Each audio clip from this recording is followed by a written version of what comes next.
Welcome to another exciting edition of the Voice of the Colonation Radio Show. I'm the Colonation Warrior, Genesis, broadcasting tonight on my humble little platform that's growing. Welcome. Thanks for joining us tonight. We have a lot to talk about tonight. Tonight we're going to talk about a lot of stuff. Also, I want to address something. There's some stuff said or another YouTuber about me, Romani, and I don't want this to escalate even further than what it is, but I just want to clarify a couple of things tonight by people spreading misinformation. Let me tell you something, folks.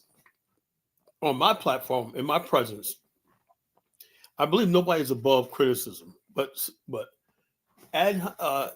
harm, attack, misinformation, slander, and stuff like that will not be tolerated. If you have something like a serious, because I deal with people that's doing real business, they got their livelihood and bread and butter on the line. I'm talking specifically about my brother Bomani Tyehimba, and I will protect this brother at all costs.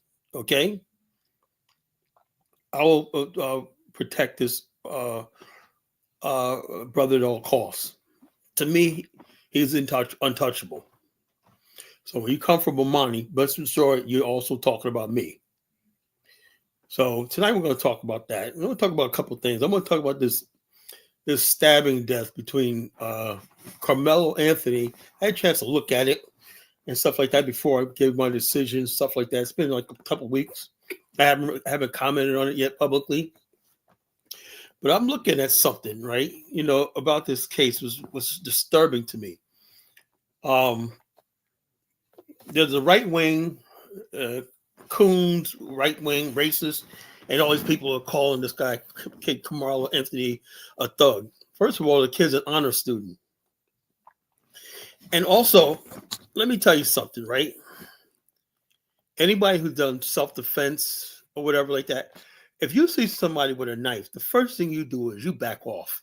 You see somebody with a gun, you back off, If you're going to attack somebody brandishes you a weapon saying, stay away from me, whatever like that, you leave that person alone. If you basically attack somebody and that person got a knife, you just call his bluff. You leave him no alternative but to defend himself. And if he has a knife in his hand, that's his weapon. He's going to defend himself. It's unfortunate that it happened and whatnot. The law takes it, but that's what happens. I've always known this. I've done club security. I've been in situations like this. You do not approach nobody that has a knife or a gun in their hand.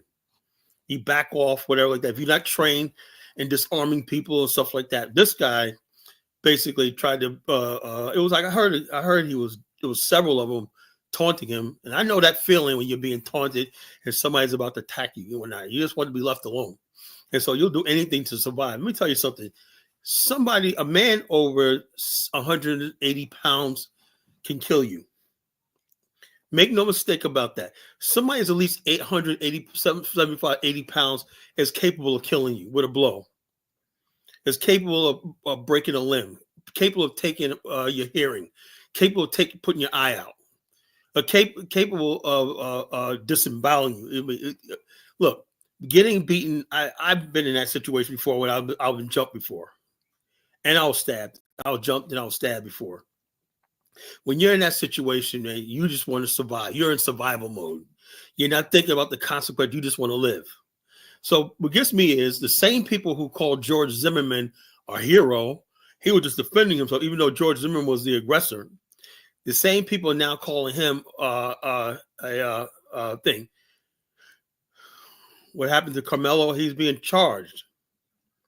And I really, even the father of the Austin, it's sad the boy had to lose his life. But it goes to show you, when you start bullying people, sooner or later, that person being bullied is going to strike back. That's a lesson for people who like going around picking on weaker people and stuff like that because you think you got some size on you or you think you practice MMA or whatever like that. It's an easy win. You got a black kid in the wrong bleacher, so you're going to rouse him and attack him and stuff like that, in a crowd. So the bottom line is this: the kid had a knife on him, If somebody now the question is, Did he show the knife, or did he have the knife hidden when he stabbed him? If he showed the knife, said, I got a knife, and that kid tried to attack him, he is perfectly in his right to defend himself because the kid attacking him was warned. That's what I think. We're gonna open the lines up and people can say what they want to say. No, I wasn't there, whatever like that, and I don't have a dog in a fight, whatever like that. But since this is being talked about all over social media, and what I don't like is the fact that every time you see a black kid, he's a thug.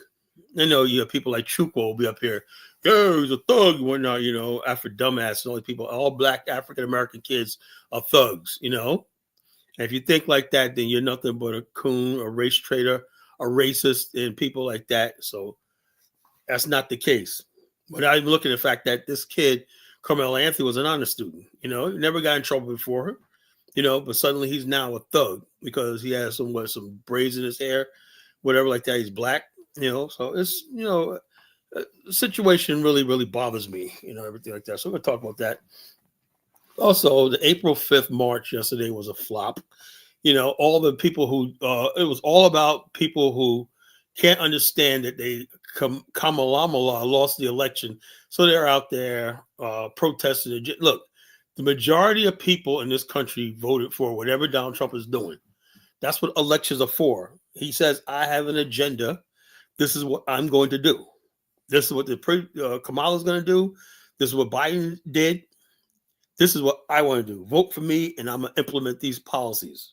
So people overwhelmingly said, the people, that's what we live in, a democracy, a so-called democracy, right? People, now, if you say, well, let's stop Trump agenda, that means you don't believe in democracy. People voted for this agenda. I thought democracy was like majority rule. Is that what they told us when they basically certified the election in January 6th? Oh, the majority wins. You can't protest, whatever like this. So why are they protesting? What they're doing is they're protesting a legitimately elected government. They're not protesting Trump's policy. They're protesting Trump to be altogether. So it's hypocrisy. And that's why I said, that's why black people stayed home, because we're sick and tired of getting caught up in this mess. The bottom line is this. We don't want to bring no more stress to our community, right? We've been through enough. When the Black Lives Matter and all the stuff like that came out and whatnot, it was mostly white kids and Antifa that was doing most of the violence and destruction. But who got the blame for it? Black people, Oh, those people like this, This is the day the Lord has made. I will be rejoice and be glad in it. Oh, nice Christian person. Pan-American. Okay, Yeah, too, man. I gotta stop being a heathen. I'm a God-fearing man, my damn self, So yes, this is the day the Lord has made and whatnot, but it doesn't mean I'm not gonna stop saying what I'm saying. I say what I'm saying. I don't care who's offended by it, whatever like that. So if God's on my side, hey, let him be on my side. But I'm not going to bite my tongue, for anybody, But yeah, so that's what we're talking about tonight. The April 5th protesters. This situation with Carmelo Anthony in Austin, whatever his name is, kid's name is. Sad situation. Sad that this young man's life is ruined. A life was taken, and one kid's life is ruined. So 2 lives ruined by an incident, right? Because look, the bottom line is this: we have to do something about the toxic and the violence in this culture we have right here. Nobody wants to back down. So you call me twice, please. I called you twice, man. Oh, okay. I didn't get your call. Let me see my missed calls. Let me look at my missed calls. I never have my phone on me. Oh, wow. Yeah. Hustle Smart. What's that? What's up? What's going on, Hustle Smart? Okay. Now I got your WhatsApp number. All right. Bet. All right. I got Hustle Smart. Hustle Smart, I'm going to give you a call tomorrow, brother. Got Hustle Smart, man, on WhatsApp audio. All right. I got your stuff, No, I got it. That's the right number, right number. It's the right. I got it right here. It says missed call, Hustle Smart, 623.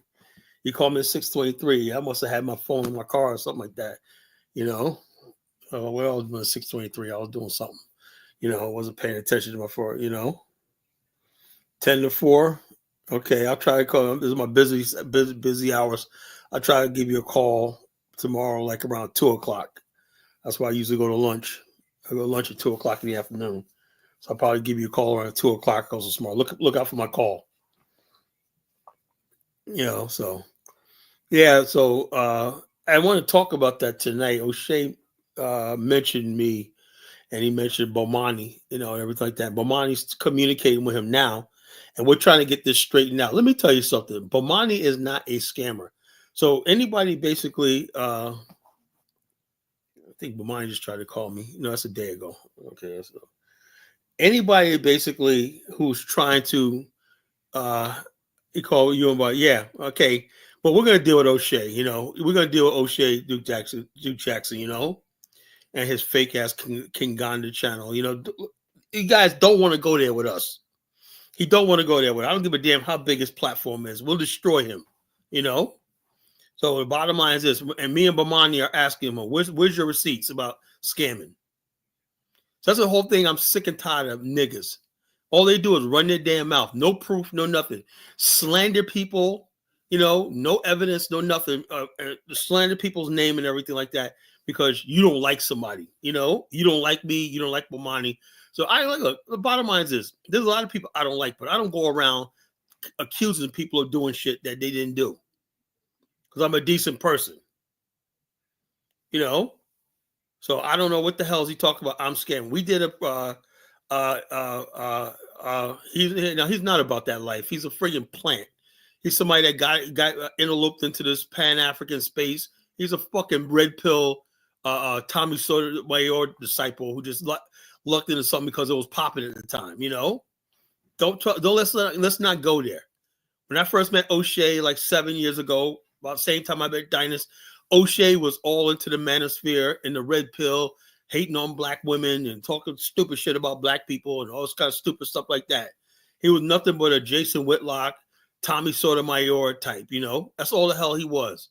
He was no different than the Hodge twins and all these other people. They used to talk shit about black people 24 hours a day, 7 days a week, and particularly black women. So the bottom line is this. So therefore, just because you went to Uganda, and basically whatever the hell he's doing, let me tell you something. I'm a real businessman. Bomani's a real businessman. We do actual real business. I don't make my money being a content creator. Nobody's going to remember a fucking content creator in life, Bomani has 3 legit businesses. And he has a community that he's building over there in Ghana. He has 80 people already on that land with their property and everything like that. Satisfied customers. He's done 40 tours. Now O'Shea says he wants to get into tours, with Jay Cameron, another clown, Bomani is a king of this. Bomani is the one who started Dynastar, Go Black, all these people. He's the one who started all this. But when it wasn't even popular to get involved with Africa, Bomani was there. Young man, 28 years old in 2004. He went to the continent and brought his first tour group. That's a man who's been living this life. So I'm not going to sit here and let some clown with a fucking YouTube channel, I don't give a damn how many fucking followers you got. You ain't going to come after my brother Bomani like that. Not while I'm around, It's not going to happen. So me, I'm scamming. What the hell did I scam? Can anybody show me where I took anybody's fucking money? I never asked anybody for a fucking dime. I traveled to Africa on my own dime because I have money. I can do whatever I want to do. And also, I have a woman in Africa. I have a reason to be in Africa. I have a woman in Africa. O'Shea, does he have a woman? No. The fuck is he doing in Africa for if he don't have a wife or whatever like that? He's not trying to build a family. Please, let's not go there with me. Because I'll put your business all out there. I'm not the one you want to fuck with.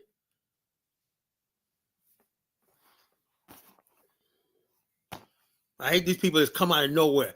I came up under the teachings of Amos Wilson, Dr. Clark, Joanza Kunjufu, Maulana Karenga. That's what Bomani, we came up under massive teachers like that. Who did O'Shea come up under? Could he say he studied? Who does he say he's like? He don't even reference Malcolm X. I don't think he even read Malcolm X before. Somebody you can go online and get your quote. I've never seen him quote Malcolm X. I never heard him quote the Honorable Elijah Muhammad. I never heard him quote Marcus Garvey. We studied Garvey. We studied all this stuff for years. I studied African American history. I studied African history. So what the hell's O'Shea got to talk about? We took people to the continent. I took 20 people to the continent last year, to Liberia last year, on a successful tour. We put that together. Yeah, what is about these California niggas, man? Clown. This is California a fucking clown town and whatnot, you know? No offense to everybody in California, but goddamn, you know? Yeah, that's what he comes from, the Kevin Samuels. I really had nothing against Kevin Samuels because he never went this far, you know? Kevin Samuels told you like this. But that's that crowd that they came up with, you know? That manosphere shit, you know? I don't sell nothing. What the fuck are you talking about me? I never sold anybody anything. We got a tour together and we went. Everybody was satisfied. You know, we paid for a tour. You got stayed in 4 nice luxury hotels.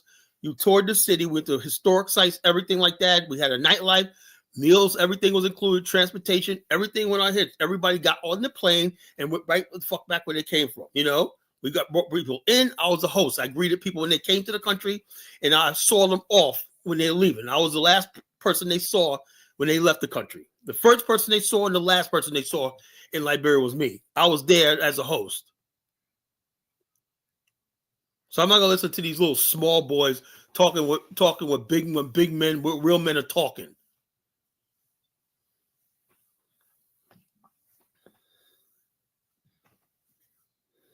So yeah, so we're gonna get into it tonight, man. I want these people let people know that I am not playing games with this shit. You know, I am not playing. I don't give a damn how many followers I got. I don't give a damn everybody fucking leaves this platform and never calls the fuck back in. I'm just gonna keep telling the way it is. Excuse my cussing.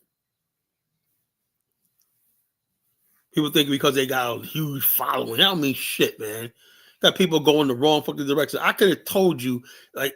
Then he throws Mark's Meet Africa on the bus. He had Mark come up on several times, come and sit in his studio. You mean tell me you didn't think there was some odd, a 19, 20-year-old fucking bringing people there with you didn't check out his credentials? Did he have a customer satisfaction or not? You just basically brought him on your show and you validate him and whatnot. You know, I'm saying to myself, so now you want to sit there and throw Mark Meets Africa under the bus like you're not culpable in that. You gave him a platform. You know, enough of that. And you're looking at some fucking Kiki loves Nigeria. Get the hell out of here. Don't let me find out she was running her mouth, you know. Well, the Bag family is, like I said, I leave them alone because they're poor people.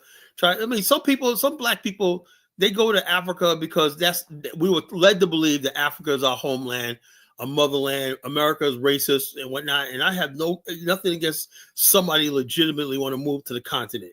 Yeah, there's going to be mistakes. So things are out of our control because this is why we talk about the idea of an African. This is the reason why I said this, because at any time, all of this stuff that goes left in Africa can happen because we have really nobody guaranteeing us. There's nobody backing us in Africa. So you're going to get people making mistakes, you know. But I give them credit for making an honest attempt to reconnect with their ancestral homeland, to believing in Africa enough to get on that plane and say, I want to make a go for it, you know? No, it's not perfect. When I know it's not, nobody really has the answers, you know? We're all still trying to find our way. We were left with a bad deal. We have a country that after 400 years, we're still not sure about our place in American society. And then we got an African continent that doesn't really seem like it wants to do anything to do with us. So bottom line, people doing the best they can. They're trying to find acceptance and love and sanctuary and peace. So I'm not gonna doubt somebody or put somebody down, but just basically because you made a couple of mistakes or whatever like that. Maybe you're not the best business person, whatever like that. But I don't think really for the most part, people are out here trying to fucking do things maliciously. Sometimes things just fall apart. Maybe people just don't have. If we were really organized, we wouldn't have these problems. If every country was organized, when I said I create the Black African Infrastructure Organization, I said, if we build this infrastructure organization and we have chapters in every country, we can look out for each other's back. We imagine we have our own banks, our own everything, our investment groups and all stuff like this. We have people that our own lawyers, our own accountants, all these things that we need. We could build our own communities in Africa. Then we could be self-sufficient. We could have freaking legal counsel. We have legal aid. We have our own medical systems and everything like that to support ourselves on the continent, you know? But we don't have none of that because everybody went their own way. So sit here and tell me about what people are doing. People are not doing good because a lot of times people, like I said, I listen to counsel, you know? That's why I haven't really made any major moves in Africa yet, because I know for a fact of the matter, Africa is really not ready for that, what I'm trying to do. So I'm trying to get it out there. And I want to see in the future people taking this movement seriously. Because people want to go to the continent. But fortunately, until we really get a real plan, until we really get a high-level government mandates from different African countries and everything like that, instead of them playing in our face. When it comes to Chinese, everybody like that, they got people, the Chinese have diplomatic relations with African countries. See, African countries are smart enough to deal with you from a position of power. They got governments. They got the laws on their side. You know, you have nothing. You don't even think to basically say, look, you know, let's see what we could do with the United States. Who knows? You know, that might be a thing where the Black community that repatriate Africa may have to form some sort of alliance with the U.S. government for the time being until we can build an Afghanistan. You know, there's nothing protecting you in Africa. So you wonder why things go left. That's what O'Shea should be talking about. He doesn't talk about stuff like that. He just blames people, blame the victims, you know. We go to the continent with an honest guide mission to go to the continent. And there's nobody really taking Black people who take their time, money, and effort to send money to the continent. Because a lot of times, Africa would not even be on the map if it wasn't for the Black people coming there from the West. And they're bringing showcasing the continent and everything like that. We're the ones, when you go to these countries, we're the ones spending money in the markets and stuff like that. White people ain't doing that. I noticed this when I was in Liberia. Something I noticed after many times being there.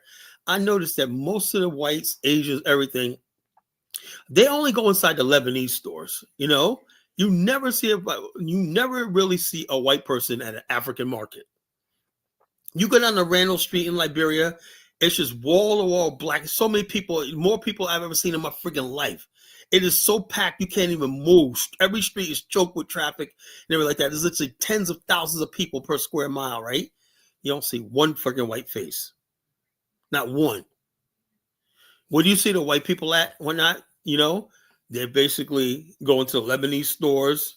They're going to a Chinese store. They'll go any place but where they know it's not Black owned, whatever, you know, or African owned in Liberia, you know.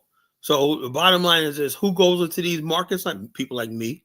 I shop in the market, you know. I shop in the African stores. I shop among our people. I buy a lot of ornaments and stuff like that, and a lot of jewelry and stuff like that. I buy from African merchants and stuff like that off the street. You know, I patronize Black businesses, African businesses while I'm in Liberia. I don't see white people doing that. But we're the ones getting shitted on. We act like people act like our money doesn't matter, you know. You know, look. I don't know about I don't think Africa really has anything. Africa's not really exporting anything. Can you tell me what exactly is Africa export that could be put on tariffs? What, cocoa? We don't freaking import cocoa here. Shea butter? What the hell? Tell me what Africa exports. There's nothing Africa really exports here. So I don't know what the 50-cent tariff is going to do, because Africa really has no trade with the United States, you know. Poor Lesotho. Yeah, but those factories in Lesotho are owned by Chinese. They're not even freaking Black owned, you know. That's Chinese basically own those factories in Africa, and the Arabs and Lebanese, and they ship stuff to the United States under the AGOA. You know, I don't know, you know. Yeah, but those textile factories are not owned by Africans. They're not owned by by Black Africans in Lesotho. They're owned by Chinese. So I mean, I don't know much about that situation, but I'm not going to lose any sleep over that. So I don't know. I don't know. So this whole thing, the thing is, Donald Trump won the election. He said he's doing exactly what he said he was going to do. What can you do? What exactly can you do? What exactly can you do? Nothing. So what happened is after Lesotho and all these other places, I'm sick of hearing about poor Lesotho. Find a market for your goods then. If you can't sell to the United States, sell to other countries, What happened to this African free trade zone everybody's talking about a couple of years ago? Whatever happened to that? Oh, we're going to create this African free trade zone, man. Africa could sell to each other. We don't need the West and whatnot. Whatever happened to that shit, Now everybody's crying over loss of aid and tariffs and whatnot. What the hell? And this is what I'm telling you. We got lured into this idea that there's not one black-owned African company exporting to America. None. Like I said, I live in an area with the fifth largest port. Port Norfolk we see those big giant things that haul in containers and whatnot, all the ships and everything like that. Then you got Norfolk Southern Railway, the largest railway in North America. Norfolk Southern. I basically sit here and watch stuff comes in on container ships, and they load them onto the dock. Then they get on the trains or the trucking companies. I see names like Yang. I see names like Chang. I see names like Patel on those containers. I see names like Isuzu. I see names like Mitsubishi. I see all kinds of names. I have never seen an African name on a container coming in all the years. That would have made me so proud if I would have saw an African name, company name like Columba or whatever like that on a container ship, on a container coming into America. Nothing. So what the heck is Africa worried about 50% tariff went up? Because there's nothing really coming to America that's any significant from Africa, So it is what it is, folks. It is what it is. So, but yeah, so that's what we'll talk about tonight. Just the topics of the day. Anybody wants to call in and talk about a topic, or type a topic in, you want me to talk about something and everything like that, just type it in the chat. I'll respond to it if I can, But yeah, so that's what's on my mind tonight. I'm just pissed off about this whole thing about my name being mentioned. One thing I say, if I'm gonna fucking be scamming people, at least show me the money and shit like that.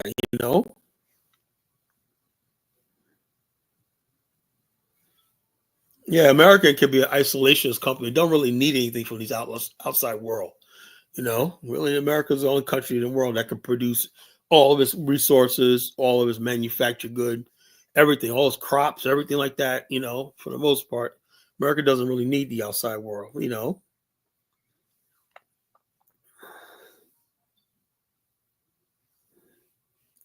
Yeah, the most recent trip to Liberia changed me because after going there for a few times, man, I just wanted to see.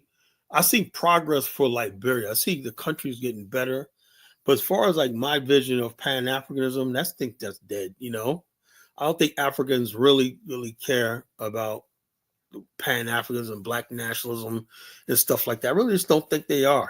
So we just gotta play it by ear. That's what you're really dealing with when you go to the continent. You're dealing with people on the continent who don't know why you're coming there. They don't really care and everything. You're basically on your own.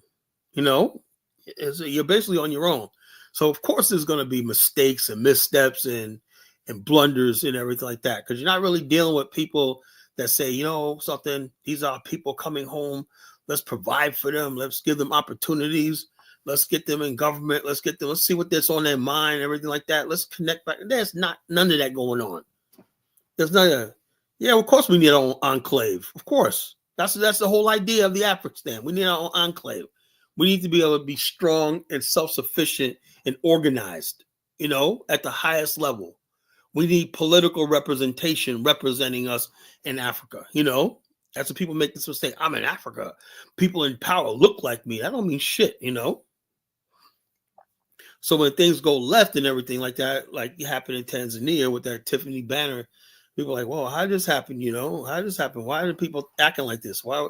Because you don't understand. So even though the people may look like you, but the culture and what they think and everything like that's completely different. We're coming from we're coming back to the motherland and all like that. They don't see none of that shit. They don't understand why we leave America and go to Africa or whatever like that. They don't understand the big sacrifice you're making when you go to the continent. They don't really care. So it is what it is, folks.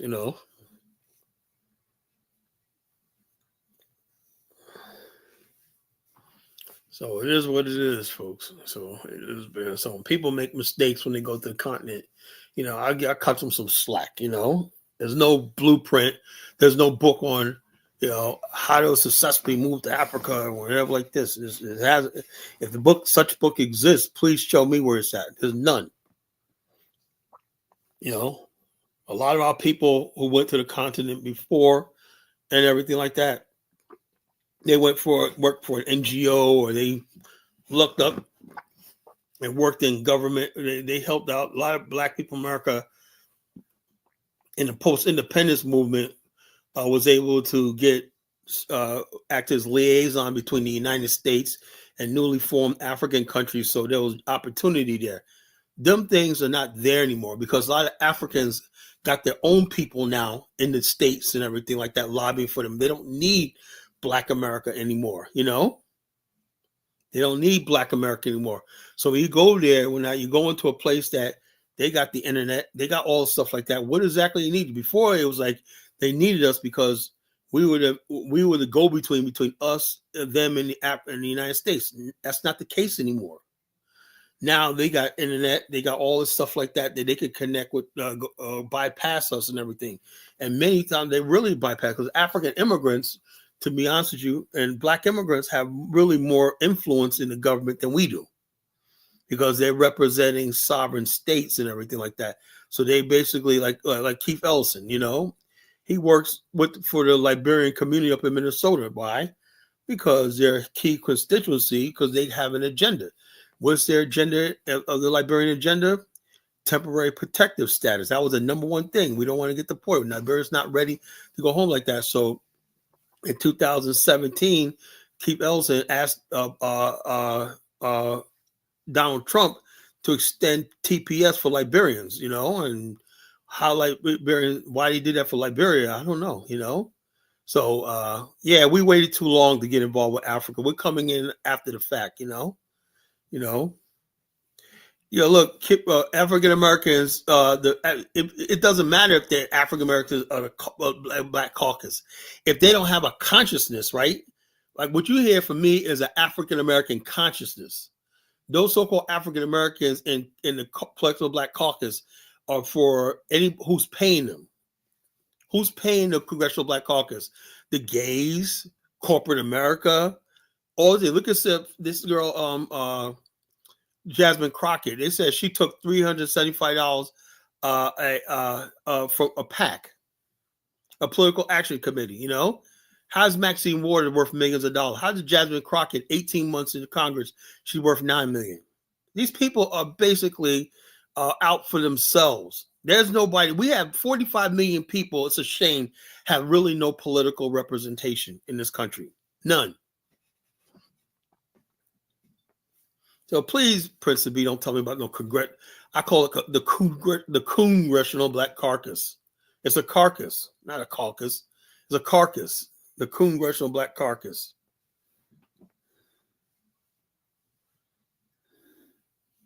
Yeah, people in Pan-Africanism, you're right. People are going to Africa and they don't understand something. It's like, come to Africa, experience malaria, terrible health care, unclean water, bad infrastructure, power failure and whatnot. Sit here and starve and be ostracized, Be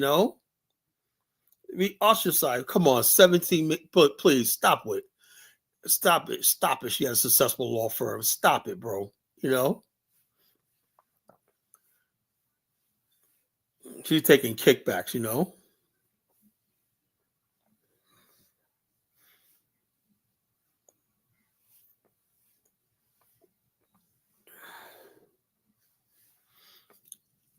Yeah, come to Africa. People have no idea what you're giving up when you go to Africa. You have to really love Africa to leave the United States to live on a continent. So you have to give those people who make that journey some sort of respect and stop just basically clowning like O'Shea does. He clowns people going to the continent, ridicules them. So like that. Yeah, it's just like, but the bottom line is this. We thought that that's our ancestral homeland. We should be able to come in because they constantly been fed this idea that Africa's rising. Look at all these new cities.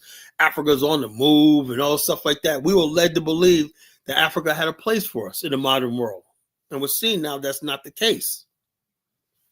So I don't blame people for like that because we really don't have anybody like me. I always say like this, if you're going to live on the African continent, we need to build our own enclaves, our own settlements, our own infrastructure and everything like that.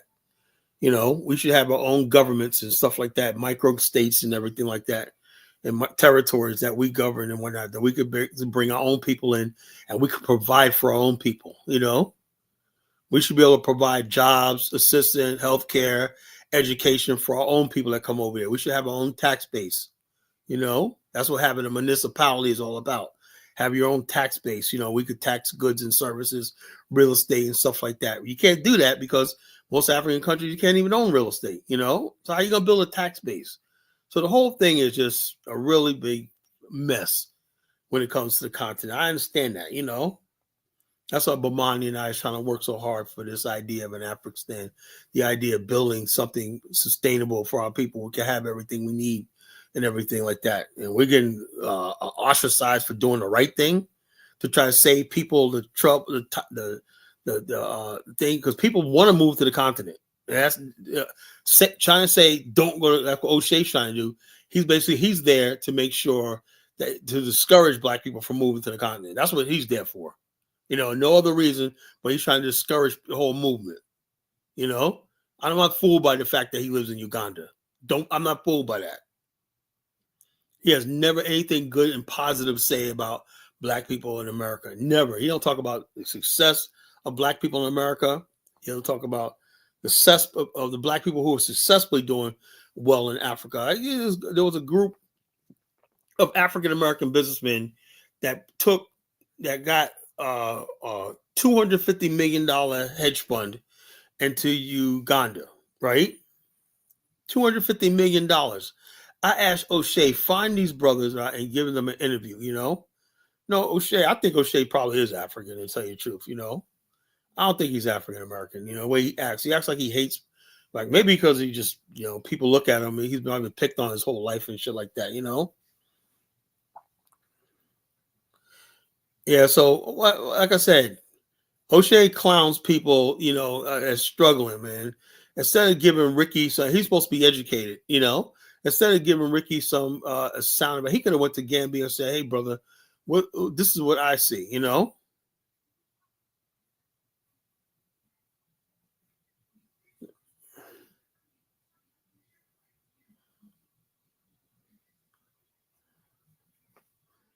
Yeah, so O'Shea clowns the Black fan. Mark meets Africa and some more too. He don't mention his mistakes.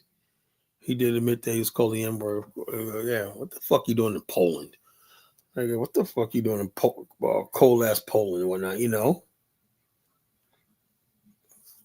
don't know. People do what they want to do, but all I know is, when you basically think you're going to be God, I'm gonna call everybody out to scamming and whatnot. What the fuck is a scam? Scam implies intent. Sometimes a business deal, you may have all the good intentions, but like I told people all the time, if you don't really know what you're doing, don't do it. That's like me. I won't get involved with anything like that because I really simply don't trust Africans on that level with people's money and stuff like that. Not yet. But if I ever tell you that it's a go, it's a go. Right now, only thing I would tell you is Bomani, I checked him out. I know him and whatnot. He's legit. He's like the only one I know that I would say what he's doing is legit. Everyone else, I don't know. Don't come for me and whatnot, thinking everybody else is bad. I just don't know. I have not looked into anybody else. All I do know is I talk to Bomani almost every day. I know everything he does. He sends me all his information. I know, so I could put my name and reputation behind Bomani. He's not out there scamming anybody. He's a businessman. He works 24 hours a day, 7 days a week, round the clock. That's the hardest working man I ever met in my life. He has some work ethic, you know?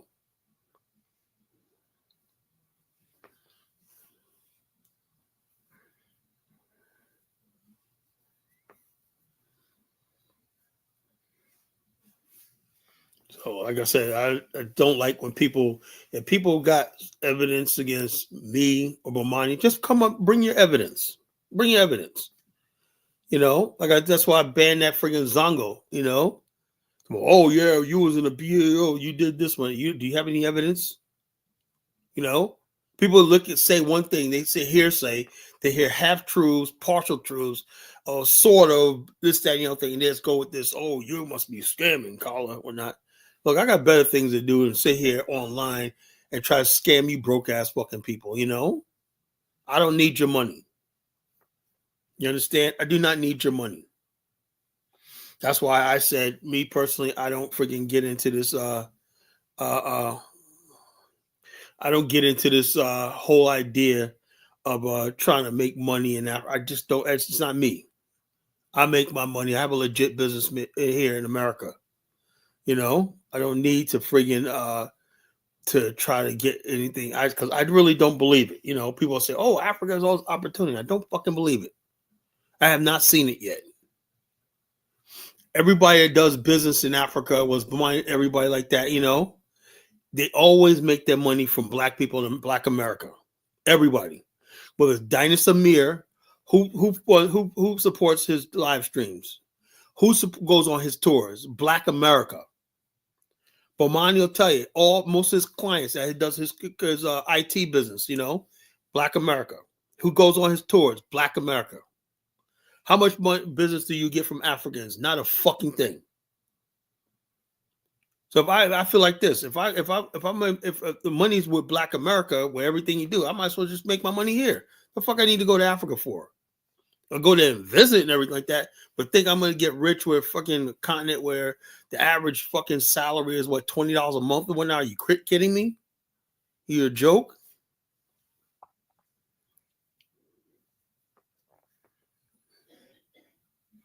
So I don't freaking buy this idea.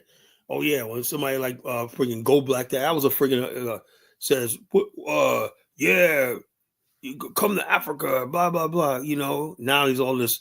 Don't come to Africa. What the fuck? See, I'm consistent in everything I say. You know, I'm very consistent in what I say. You know, I'm like this. Africa could be a place of tremendous opportunity, but the thing standing in the way is Africans themselves. They're the ones that's dragging the continent down, the mentality and everything like that.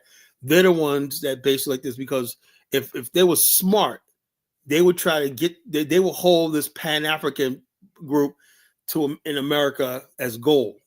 But what do they do online? You see them talking shit about Black America 24 hours a day, to the point where Black people don't even feel like it's necessary to defend them. If this was like 20 years ago, you think Donald Trump would have been trying to deport Africans? Of course not. Because Africans and Black immigrants had the protection of Black America. Because Africans decided to start a war with us online, or not, now and the powers that be know that. They know there's a freaking divide right now between Africans. Why do you think they could do whatever they want to do? It was Black people, Black America, who brought down apartheid in the 1980s. Because that's how much we felt for the continent and everything like that. It was Black America basically helped the independence movement in Africa. Basically gave sanctuary to Kwame Nkrumah and Patrice Lumumba and all these other people. We wrote the Kenyan Constitution for him. Thurgood Marshall wrote the Kenyan Constitution. We were always involved in the continent, you know. It was John Robinson who founded the first Ethiopian Airlines, you know, a red tail pilot. We've always been involved in a mother continent, you know. But that is dying.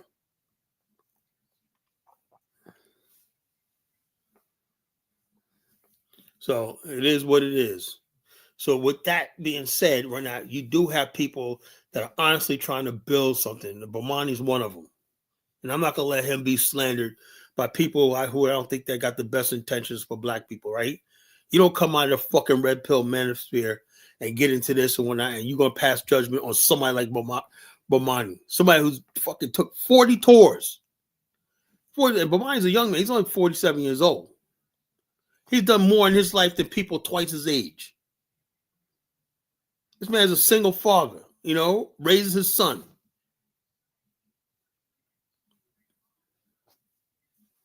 So I'm gonna let some fucking moron over there, just because you live in Uganda and got some fucking YouTube channel talk about my brother like that? No, I'm sorry. It ain't happening. Not on my watch. And anybody can get it.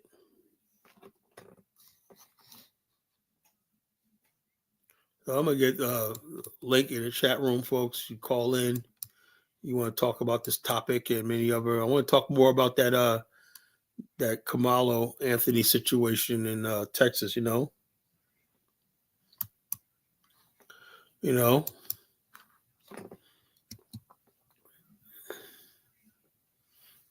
if it wasn't for Black America, you would still have apartheid in South Africa. It was Black America who basically brought the sanctions. The sanctions are what turned the whole world against South Africa, and that's what crippled Mandela out of the jail. And they started negotiating with him. And when I said, "Wait a minute here," it was Black America who did that.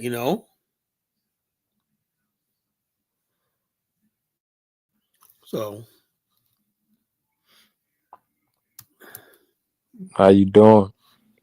All right, Marcus, you're on stage. What's on your mind? How you doing? Now I want to talk about the Carmelo Anthony Go ahead. topic. I lived in Dallas. I lived in that area, the DFW area. So the thing is, Collin County, where it happened in Collin County.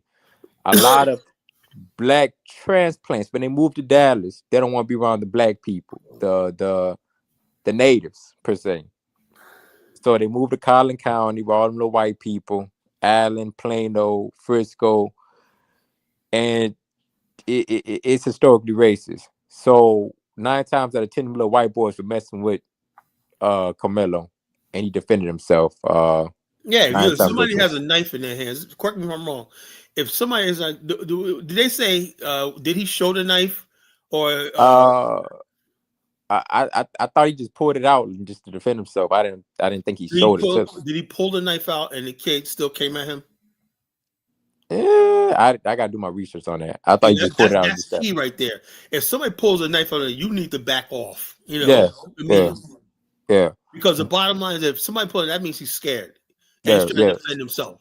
Yeah, that's Collin County, Tarrant County, like Fort Worth, and like Collin County, like I said, is very racist. Like I said, they don't move to the black suburb areas of Dallas. Like DeSoto, where my people stay at Cedar Hill, what is it, Lancaster, Duncanville. It's the great Southwest, and that's upper black middle class suburbs, especially DeSoto and Cedar Hill. It's like Peachy County, So a lot of transplants, they move, like I said, to the north side. They move north of the Trinity. They won't be around the white people. But the white people, Dallas is KKK. Like old Dallas racist. I don't give a fuck what y'all say. Like people think Dallas is brand new and all these new black people. I'm gonna be there in 2 weeks. I'm in Dallas 2 weeks. Yeah. You can make money over there, but old Dallas, I'm gonna give you a history lesson about Dallas. I'm a Dallas, New Orleans type of dude. I lived in both cities. Dallas, they had slavery in Dallas. When people forget about that, it's Dallas used to be like Memphis, King Cotton. You understand? So New Dallas, they try to forget about that. They erased a lot of black history in Dallas. They had a whole black massacre in Dallas. Back in the day, they hung black men in Dallas. KKK used to run Dallas. You understand? Mm-hmm. They didn't just disappear. No, they show a picture of this kid, Austin. He has hunting gear on, stuff like that. It's like redneck shit, Yeah, redneck. That's Collin County. Fuck Collin. That's Collin County. And I'm mad that my black people, that the transplant, the people move over to that area. You supposed to move to the soul. You supposed to build that up. South of the Trinity. That's why the black people at. So what do you know about this case?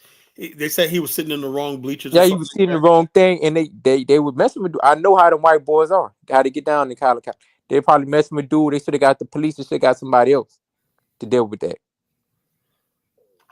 Yeah, So they were messing with him, yeah, and they stepped to him, and he stabbed him. yeah. But he gonna be thrown under that bus though. Carmelo, he not. Yeah, he's not. I don't know. I don't know. I don't think he's gonna. And like, if like I said, if it was in Dallas, it'd be different. But he The in a thing whole is, different area. this is the same situation. This is how hypocritical these white people are. George Zimmerman shot Trayvon Martin. They said, "Oh, see, self-defense. You got to stand your ground, all stuff like that." But how come they're not telling this guy what happened to Carmelo's right to stand his ground? You But know? white people won't be victims. That Yeah. you know how they. They. I heard Carmelo Anthony was a honor student. You know? Yeah. His kid was an honor student. His kid wasn't in trouble or nothing like that. So they Yeah. automatically painting him as a thug. You know? That's Texas for you, man. Just 2 But now weeks. all of the national media is calling him a thug. You know? I know, man, but check this out, bro. I'm gonna tell you a story. Just 2 weeks ago, I'm coming from the grocery store. I'm going to my apartment. I had my groceries in my hand. I had my pistol in my pocket. The police came out of nowhere. You understand? I'm about to go upstairs. They acting like I'm about to do something. I don't know what the hell happened. They say, come here, come here, come here. Give me the gun, give me the gun. I'm like, what the hell? So they got the gun out my pocket. I had to put my groceries away. And guess what? The black police officer, he's showing up front the white boy, go handcuff me, put me under the in the back of the police car. I'm like, what the hell going on? They say, it's a misdemeanor. This misdemeanor. I'm like, man, I got my license, my gun license. He said, still, like, you gotta have a horse. I'm like, man, you might go to jail. This on Sunday evening. They had to call the whole DA to see if I'm going to go to jail or not. I'm like, what the hell?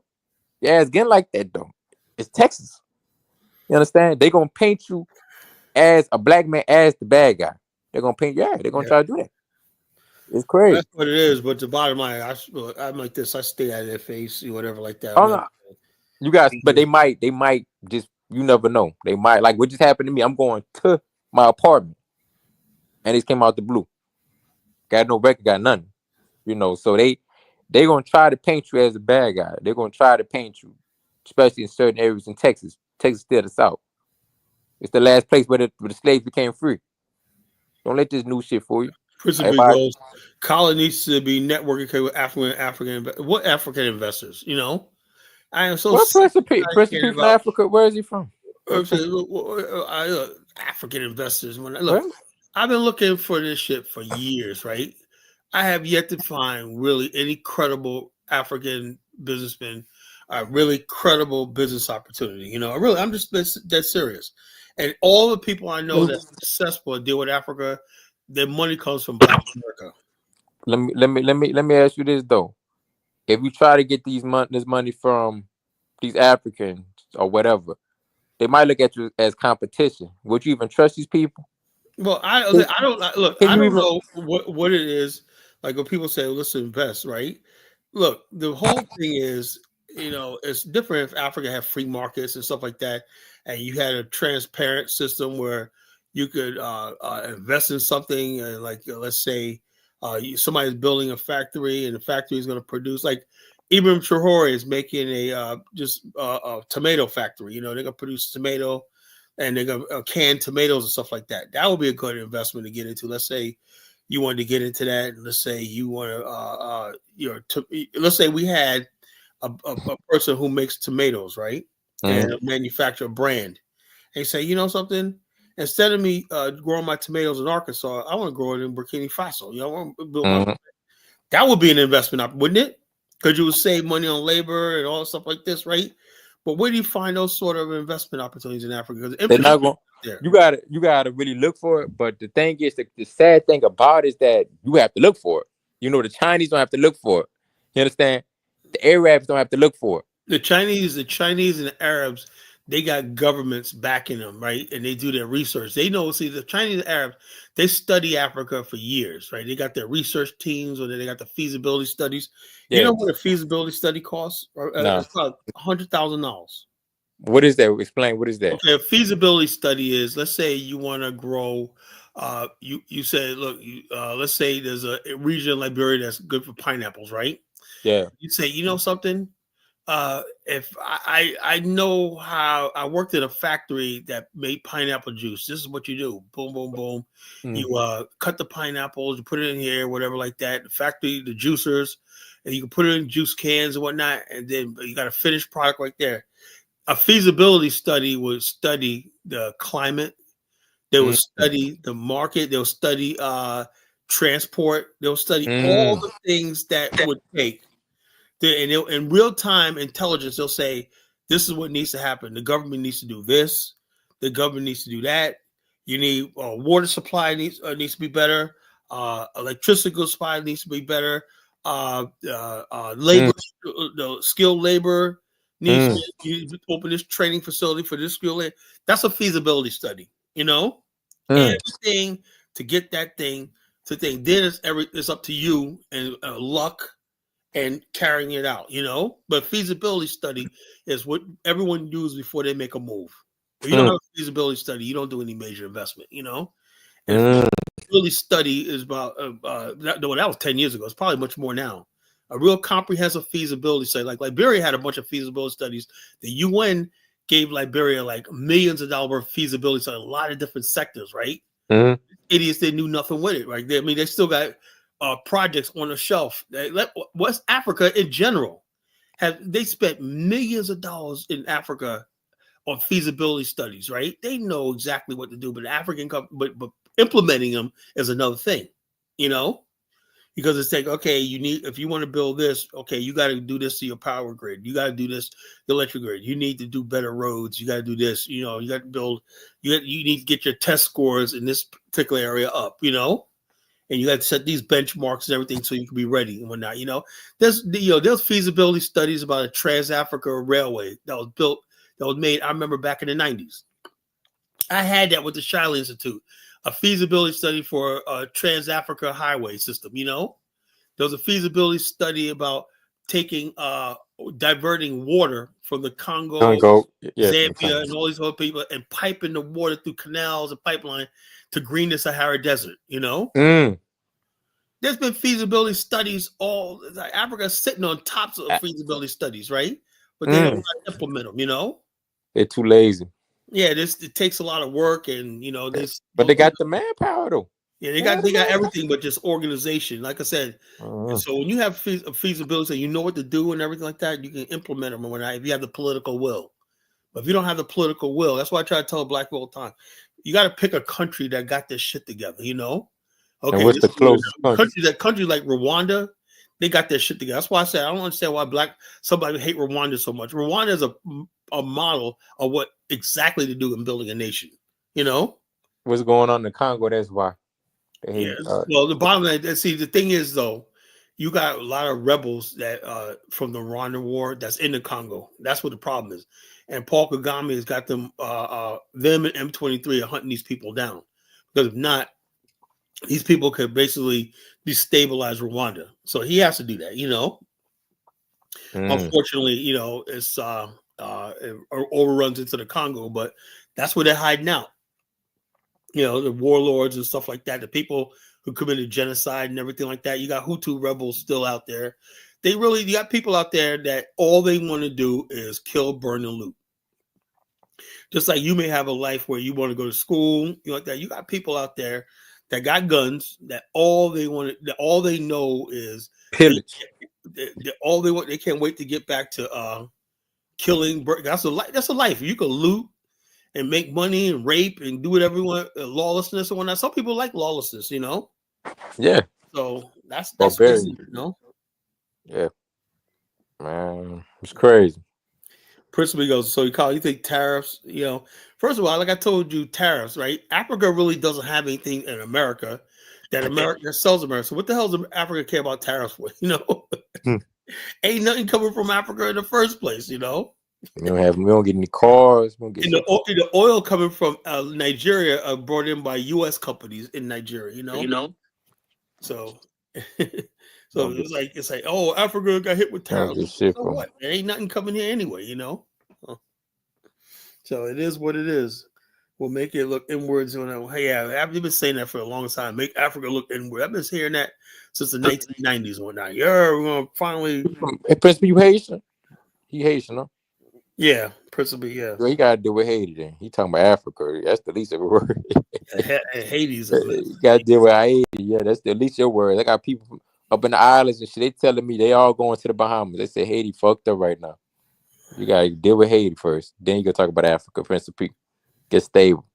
Now, which regard? Now, somebody said AGOA has been a lifeline. Yeah, African growth and opportunity, but Africans really never took advantage. You know who actually benefits from AGOA? Are Chinese companies, Lebanese companies who export to the United States. They move their factories to Africa so they can export to the U.S. market, duty free. You know.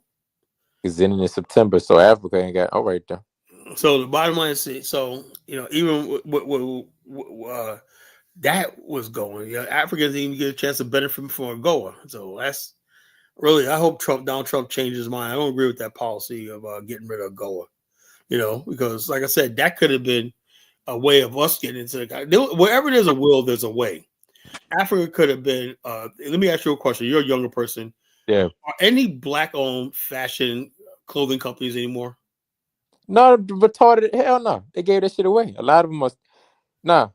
They have some. I'm lying. They have some. My generation, but it's not like y'all. You had Carl Kanai. You had Cross a lot of shit. Carl Kanai.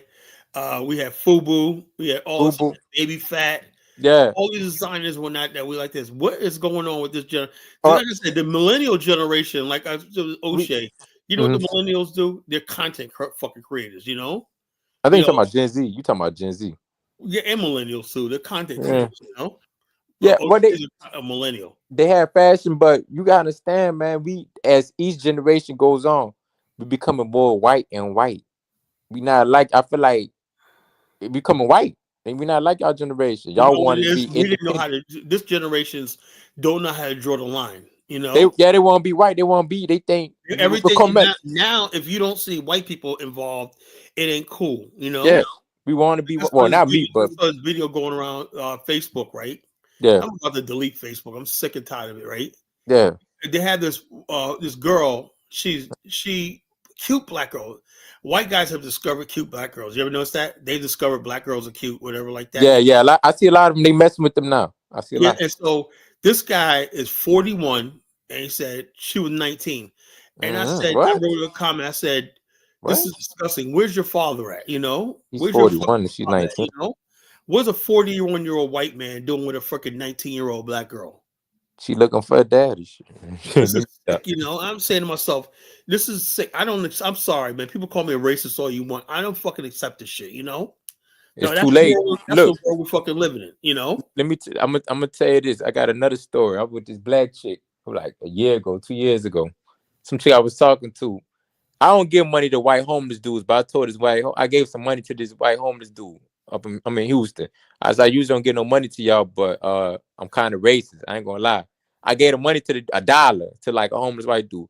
Man, I turned around, this chick gonna punch me in my face. A black woman, she gonna try to fight me over for a white homeless dude. You hear me? Wow. She said, yeah. She said, we ain't gonna have no racism in my house. Like, I'm like, what the hell you talking about? Girl, you at my house. Like, what?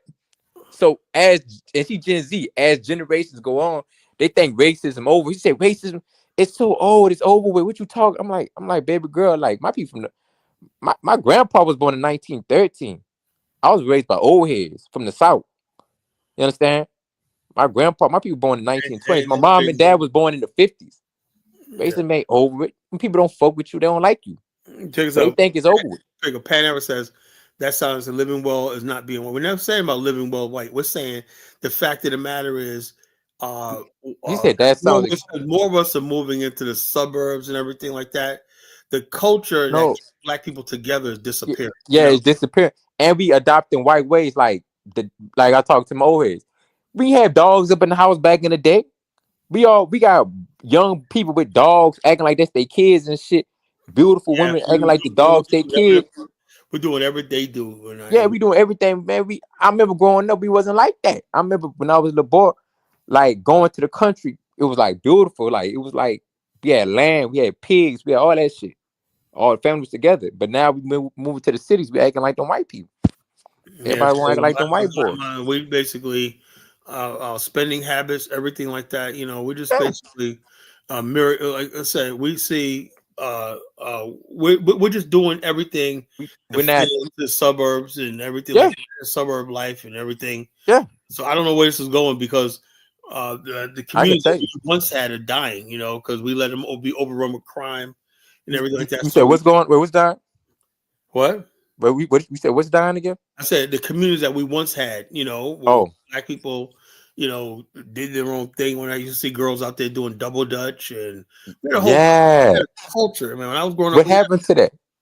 everything is gone. And now, basically, since there's no communion, you don't see kids playing handball. You don't Yeah. see kids playing double dutch. You don't see girls singing like little ABC songs and whatnot. Hmm.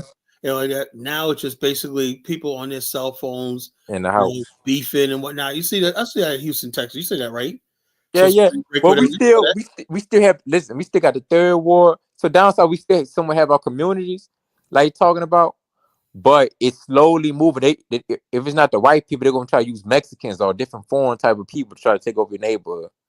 So So they it is try to what do it that, is. like, and I see where you're coming from though. Like I remember just growing up in the early 2000s, and it was still somewhat of a community, like talking about. But I Yeah, always say like the 90s was community like, is when people are communing. They're basically doing stuff together and stuff like that. And people knew each other and stuff like that. Now we yeah, just neighborhoods.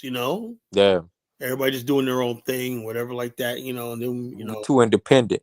We too also, independent. we used to have it so that 90% of all the people you knew were black. Hmm. That's a Hmm. good way to start. Yeah, Now, as we come in more contact with them on a job and stuff like that, they won't be friends with them people. yeah. So Like, we're basically just losing our identity. We're just our losing black, who we are. we're not Negroes anymore. That's why. So therefore, when you have, there's no need to have something like cross colors.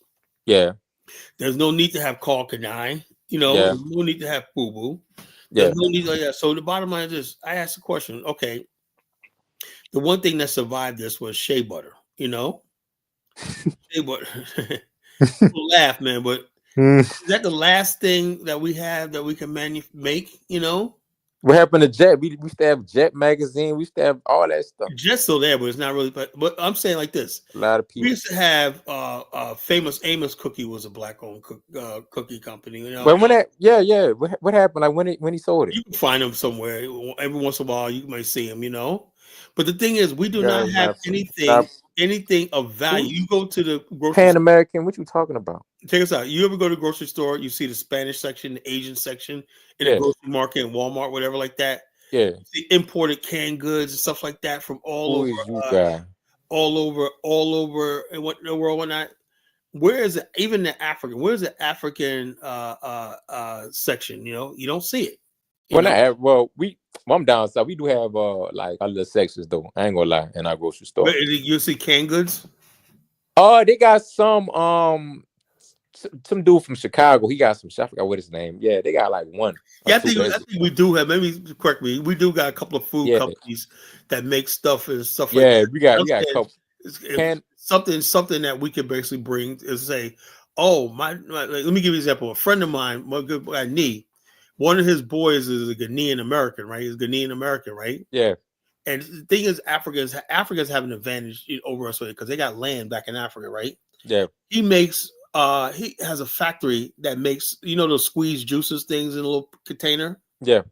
He makes pineapple juice, right, with a Mm. little straw thing with it, and he got a contract with Walmart. Oh, that's good. But he's Ghanaian American. He's a Ghanaian. Yeah, yeah. So I'm saying the bottom line is this: but in Soka he could make it for real cheap over there, take advantage of AGOA, and bring the goods to America duty free. So he's And doing that's good. and that's what you want with Black Americans. Yeah, I want With black. Liberia, Yeah, Liberia would be a perfect place to manufacture goods that we what can bring are back to America and stuff like that. But like I said, years of just doing this, I just can't really put it. is hard. Yeah, it's hard. I said, look, I said, look, I would ask a question. Okay, now this guy, the fruit juice he has, I think it's a Yeah, Ghanaian brand. What do we have? Do we make a soft drink?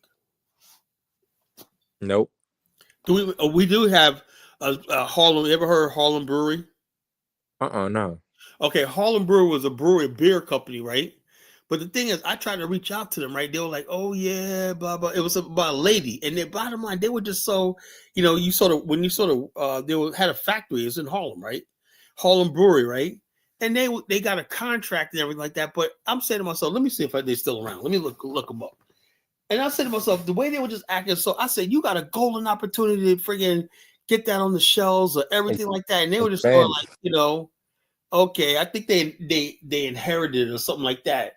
And I don't think they were running the thing right, A lot of times your businesses, they're not thinking like you and I, like, let's build this into it. You know what I'm saying? Fago. Fago's black? I ain't know that. No, I'm listening. I'm looking at the comments. Who was black? Fago. I didn't know that was black. Never heard of it. It's the Midwest. It spread down south though. Okay, let's see. Let me look at Harlem Brewery. Fago, I didn't know that. But my thing is, you understand? We subconsciously want to be around them white people. Yeah, that's what that is. That's the main thing. They want to subconsciously be around them white people. They want to go to school with them people. They want to marry these people. They want to act like them. I called home today, right? And I had my TV still on, right? And the screensaver was on my TV, right? A new show called Pulse. What do I see? I see this cute looking black girl, and I guess they're in the hospital or whatever like that. And she's freaking staring gazingly at some fucking white. I'm so sick and tired of seeing that shit. But they're pushing that shit so hard. The black woman with a freaking white. I noticed that. I'm like, what the hell, They trying to make it. Harlem Brewery is company still there. Okay, good. Moving beers into restaurants and onto shelves at the shelf. Harlem is founder Celeste Beatty. She's a female. First female black woman to own a brewery, whatever. Find a beer. Okay, I guess they're East Harlem Brewing Bottling Company. They're in Harlem. They got Harlem Hops. That's a beer hall. Harlem Brewery Company, Tap. That's in the UK, in London, United Kingdom. Wow. So I'm saying this would be a tailor-made business. And he spread this shit down south. I ain't never heard of it. That shit crazy. African American Premium Craft Brewery. African Harlem Brewery Company. It's on Instagram. Look at everybody should subscribe to that. Harlem Brewing Company. Harlem Brewing Company. African American Premium Craft Brewery. Brewered for Legends, Harlem Brewery Company. So therefore, it's still there. But I would love to see Harlem Brewing Company in Liberia. I would love that. Would be a dream. This is what I'm trying to do. I'm trying. But the thing is, but the people who got the means, they're not interested in Africa, unfortunately. Because I told they won't be running white people. Everything is about They won't be running white people. Yeah, hello? Yo, good evening, panel. Good evening, man. Good evening. How you doing? Good evening, Marcus. What up? Yeah, did you see Dave, did you see O'Shea try to talk shit about me and Bomani? Nah. What happened? Yeah, Mufasa called me today, say, yo, Colin, man, Bomani's O'Shea's talking about you because somebody asked him, do you think Colin Bomani's scammers and whatnot? And he said, yeah. Bomani's on the phone talking to O'Shea right now and said, what the hell you got, And the comments is like, whoa! He's saying y'all scam. Somebody asked him about. He said, "I don't know about Colin, but what happened was this: there was this lady a couple by. Remember that unapologetic Negro Peon? Yeah. He accused of Bomani scam without getting the whole facts. This lady basically said that she invested money with Bomani, right? It was like $700, like she wanted some land, whatever like that.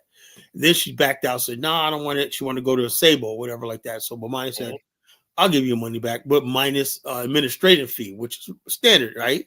Yeah. She made this big thing, whatever. Like, so Maya ended up giving all her money back, which against Berger. But she basically, everybody said, "Oh, but Maya's a scam."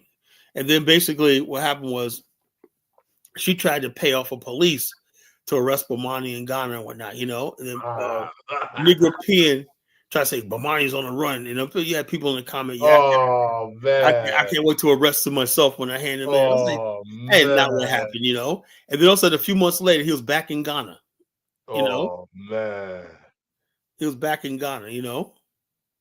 Oh man. And it's just a misunderstanding. Yeah, Now, so the bottom line, so O'Shea's going now, around without checking the fact, and my mind's checking them right now. When I say, you got evidence, man, you got evidence of me scamming and whatnot. O'Shea, well, I don't know. I'm sorry. I don't know. He's fucking backtracking now, you know, because we on his ass, you know. oh Don't let man. me get on this nigga, man, you know. But Oh why man. O'Shea? How did he get in But contact?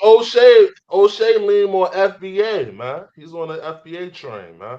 I don't think he. O'Shea's Yeah, on I this. think he African. O'Shea was on the fucking red pill manosphere. And he O'Shea African. and then he went to Uganda because he wants to get a center of attention with this Pan-African stuff. But the bottom line is this: Bomani, me, what's his name, Dr. Cambone, people like this.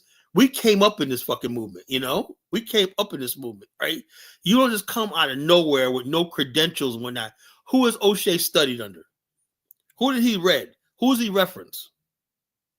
But I'm noticing, man, it's a lot of these guys from the West Coast, they don't really understand it, man. They don't really understand the game, man. Yes, Explain. Now, I want to hear we've this. been in Now, this movement for explain, years. Dave. Huh? I want. Now I say explain. I wanna. I noticed some stuff. Explain though. No, I mean they don't understand Pan-Africanism, black They don't understand nationalism. black unity. They This don't is Oh really, understand yeah. black unity and stuff like that. You know This why? Huh? this this comes out. This really comes out of New York, the Northeast. This is Yeah. like exactly. Yeah, this is it does. It the black does. nationalist movement. This all the stuff comes out of the Northeast. You're talking about the Northeast intelligentsia. These guys that highly educated African Americans that Mm. study. But So a lot, the John black Henry power. Clark though, he's from The the black. South though too. No, I'm just saying, What, but like a lot what would a I lot say? of The the black. South and the North and the South, same thing. You know, Yeah, because Oh. same thing. But the Great yeah, Migration. it's the You know, same people. Same people. Oh. Just yeah, the saying, Great but. Migration. But Here you East know I the would say on the East Coast, mainly we more unified on yeah the East Coast, especially as far as black power, black unity. the what you know the West Coast. That's where they sold West crack at. Coast, They didn't slaughter each other. They let the Mexicans take over man. their So neighborhoods. they don't really understand it. So I know O'Shea, he from the West Coast, so certain things he not gonna understand. Yeah. So They, basically, he always making this idea. I said he always paints Black America as this fucked up. I said, damn. First, I was like, where the fuck does he live? You know, then I realized they tell me Del Paso Heights and all in Sacramento is Yeah, fucked up. he's from the West Coast, Kyla. You gotta understand that. I heard that shit is fucking hell. That whole Sacramento, Oakland, all that shit's fucking hell on earth, man. I'm like, no wonder he has a negative view of Black people in America. You know, Yeah. you never hear O'Shea say anything good about Black people in America. I You think know O'Shea African though. what? I think he African. You think so? He look yeah. He got that look. Yeah. So yeah, he might be. He might Nah, be. I think he's Black American. I ain't never seen no Black American that look like that. What you Everybody, mean, bro? What you I ain't never mean, seen bro? no. I They gonna seen have him. some type of. I I don't seen him, know. bro. It's something that gonna O'Shea make. just look older. He just look older. Nah, man. He been had the man. Nah. He just He look just like look he fuck. older. He just older. Everybody different. He just look. my Man, whole thing is by him is this: before you call somebody's name, right? I mean, he has a big platform, right? And those people calling me and Bomani. I said, but Bomani said, yeah, his guy Bobcat called him, and Mufasa called me. Such a spread. Now our name is out there, you know. Scam. Yeah. Look, I took a tour group to Liberia last year. O'Shea's trying to get into tourism. He wants to work with Jay Cameron to get into tourism and stuff like that. And I'm saying to myself, I did a tour group. But Monty's done 40 tour groups, Africa, right? He has a good computer tech business, IT business and whatnot that he operates everything. And he Tyler also O'Shea gonna say you're not big enough. You're not big enough for him. You know what I mean? I'm saying like this. That's what Now, O'Shea gonna my say. whole thing is this. Now, aside from being a content creator, what the hell is O'Shea doing besides being a gossiper, you know? You gossip about fucking stupid stuff on the African continent, you know? But Bomani is somebody that's building. You know, that's somebody that's actually doing something. He's taking people to the continent, right? He's on tour right now to Kenya. He's opened his tour up to Kenya. He got Ghana coming up, South Africa coming up, Tanzania coming up. You know, this guy's doing the fucking work that these people could dream about doing. He's actually making money off this movement. You know, he's giving people what they want. He's good customer service and everything like that. He's the most professional guy I've ever seen. He keeps me on my toes. And the bottom line is this: he basically has a work ethic I've never seen in anybody before. He got works all around the clock, you know. And the bottom line, he just straight about everything. Or not, if you're not satisfied, he refunds your money. Say, okay, fine, you know, keep it moving, you know. So if somebody said, not only that, my name was mentioned as a scammer, you know, Yeah, I wouldn't know. I don't like that. I don't like that. I would like to know who the fuck did I get money from, you know, because ain't no none of these broke niggas ever gave me a fucking dime, you know. I fly to Africa every freaking year, you know, pretty soon it'll be twice a year on my own, on my own dime. Anybody giving me shit. So, all right, Elvis, go ahead. What do you got to say? All right, what's up, Carla? What's up, Pam? What's good? So what's the topic? Kazam, my Liberian brother. Kazam. It's just an open topic. I was talking about a couple of things. I'll talk about this O'Shea rant about me, Bomani. I'm trying to address that, and then also I was talking about the that Carmelo Anthony kid that stabbed the boy, you know, and so You said Carmelo Anthony's son? What is his name? Kevon or some? He stabbed somebody. Carmelo, what's his name? Carmelo Anthony, what's his name? Carmelo, the basketball player. No, Carmelo. The, Which one? What's his name? The kid that his name is Carmelo Anthony. His name is Carmelo Anthony too. You know, he stabbed that boy Austin, you know, white boy, you know. The little white boy. Oh, so just a regular kid, not a okay. When I hear Carmelo, I'm thinking they like just sitting in a celebrity bleacher, or something. and the dude stepped to him, whatever like that, you know, bullying him, and he defended himself. He killed him, you know. Wow. Well, that's what happens, you know. It happened. Now, if he was white and he was stabbed a black kid, he'll say, "Oh, see, this poor white boy was being bullied and whatever like that, and he had to defend himself." Or not, like that's how. So are they charging him, or what's the deal? You're in Texas, man. You shit. You stab a white boy. He in Collin County going to charge his ass. There's no such thing as self-defense when it comes down to black people killing white people, you know? Yeah, they're going to charge him in Collin County. Of course they're going to charge him, you know? Dallas, like I said, Dallas County would have been probably different. Probably, yeah, but nah, not Collin County. What's the update with the Afghanistan? I heard you take a pivot to maybe just trying to sell in Liberia for now. What's the change on that? I didn't sell in Liberia. I just said I don't know as far as like the movement. That's what I want to do. Whether it could actually work or not, you know. Hey, look, we could do my part, right? And I'm not saying basically Liberia is like the big all game because I don't know Liberia. You know, I've been there a few times and everything like that. They just don't want to let that tribalism shit go. You know, that's the problem. You know, I look at things really, really carefully. You know, because unlike anybody else, before I tell somebody a country's a go, I'm going to be 100,000% sure. And after all these times I go to Liberia, as much as I love it, my wife's there, I got a house there, and everything like that, I would not recommend it right now for nobody else until we do have a real plan, whatever like that, and we can have safety and infrastructure in place where we can easily do that. You know, Black America could afford to build like that. But the bottom line is I just don't think that country is in the right frame of mind for something like that. Good shape, you know? Man. It's not a good shape for that right now. Yeah, so it's like the political situation there. You got police beating up students and whatnot because students basically. You see what Dave? You see what the students are going. What do you mean? What do you mean? You got the police and the AFL guy, the Army guys beefing. Yeah, they're beefing. The AFL and the police beefing, and then you got students. I saw that man when I was there. The students, the police dragging the students because they're protesting because the teachers aren't getting paid and everything. High school kids, high school. Oh, what's going on? In Liberia, I'll say the bottom line is, hey, look, the whole thing is this. You know, the conditions those kids got to go to school in, man. No toilets, no nothing, no nothing like that. Just really. Elvis, can I ask you something about Liberia? Yeah, sure. Go ahead. Do you think Black Americans, if they were to take over Liberia again, would it probably be in a better state than what it is right now. Yeah, I mean, technically, yeah, because it's peacetime, right? All of the gains that was made during the rule of the American Liberian was taken away during the war. We had a 14-year continuous civil war that destroyed the country pretty much. So without the God, that war, 14 years. the country, yeah, the country would have been a lot better. But it was a war. It was very destructive. Uncivil war. There was like really think about Liberia's civil war. Let me keep harping on it because what's done is done. It was Tyler, I get stressed out even thinking. 14 years. Yeah, 14 years of nonsense. It was just the Nonsense. whole thing is this. This is what happened, in my opinion, right?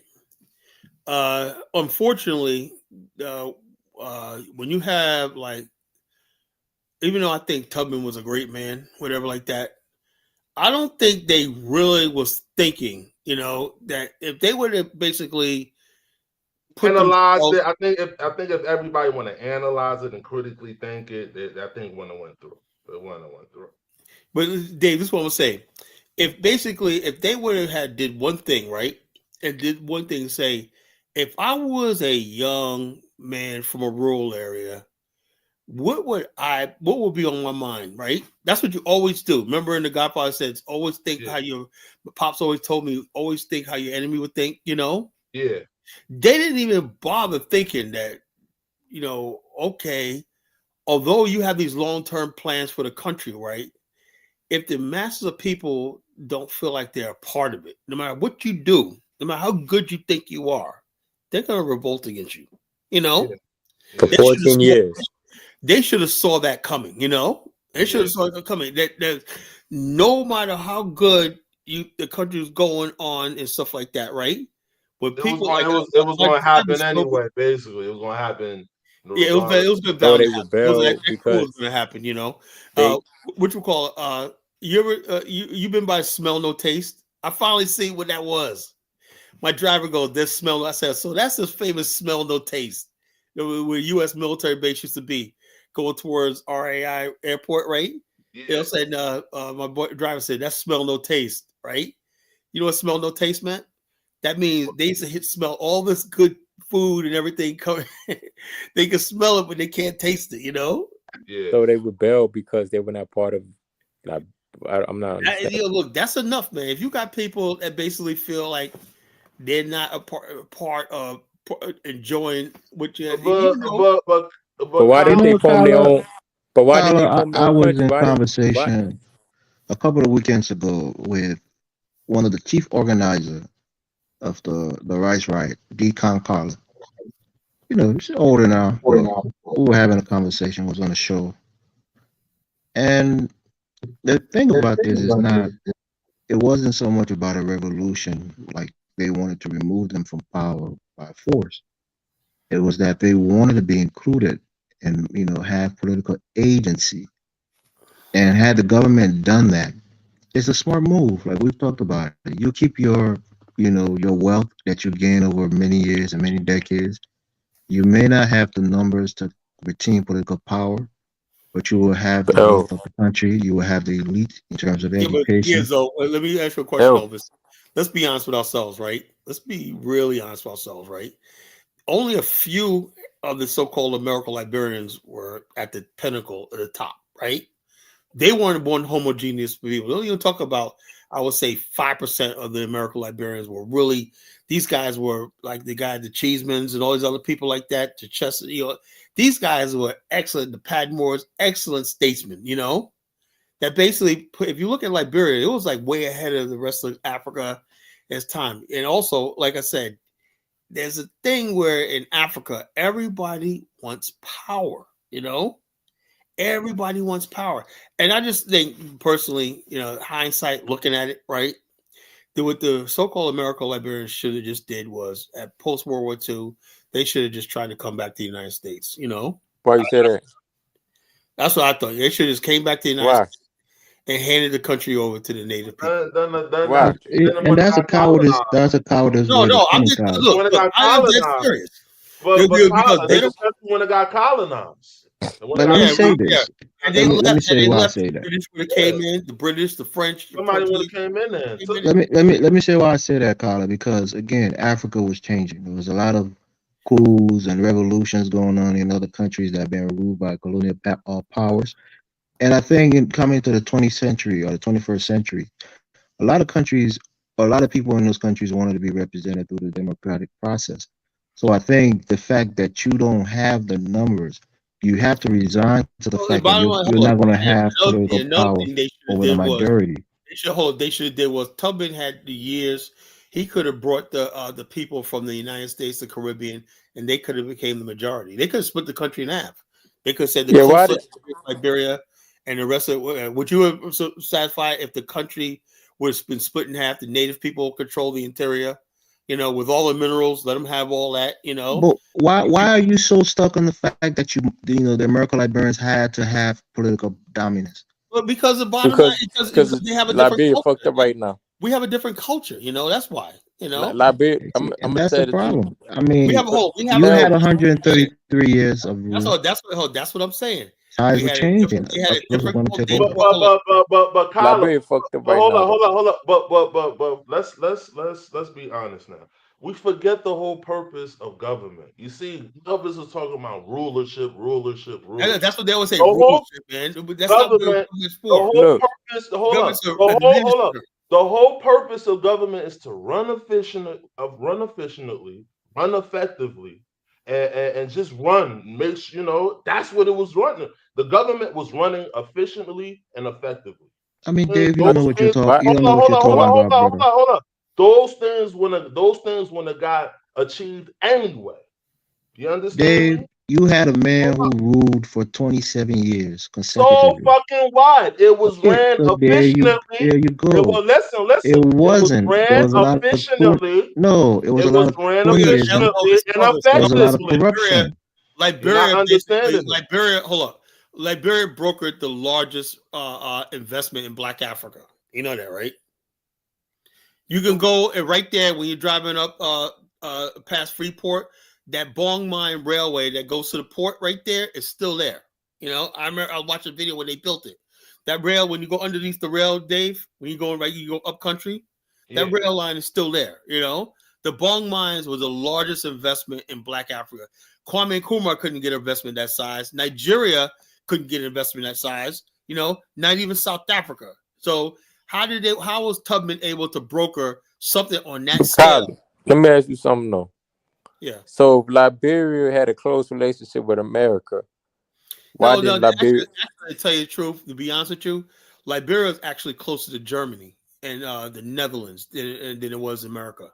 Yeah, but after World War II, that was their reward for supporting the U.S. Wait, for being a so wait, hub why for would they? nuclear. Why they supported Liberia was Germany? forced to do that by the United States government because President Roosevelt loaned Liberia the Lend-Lease.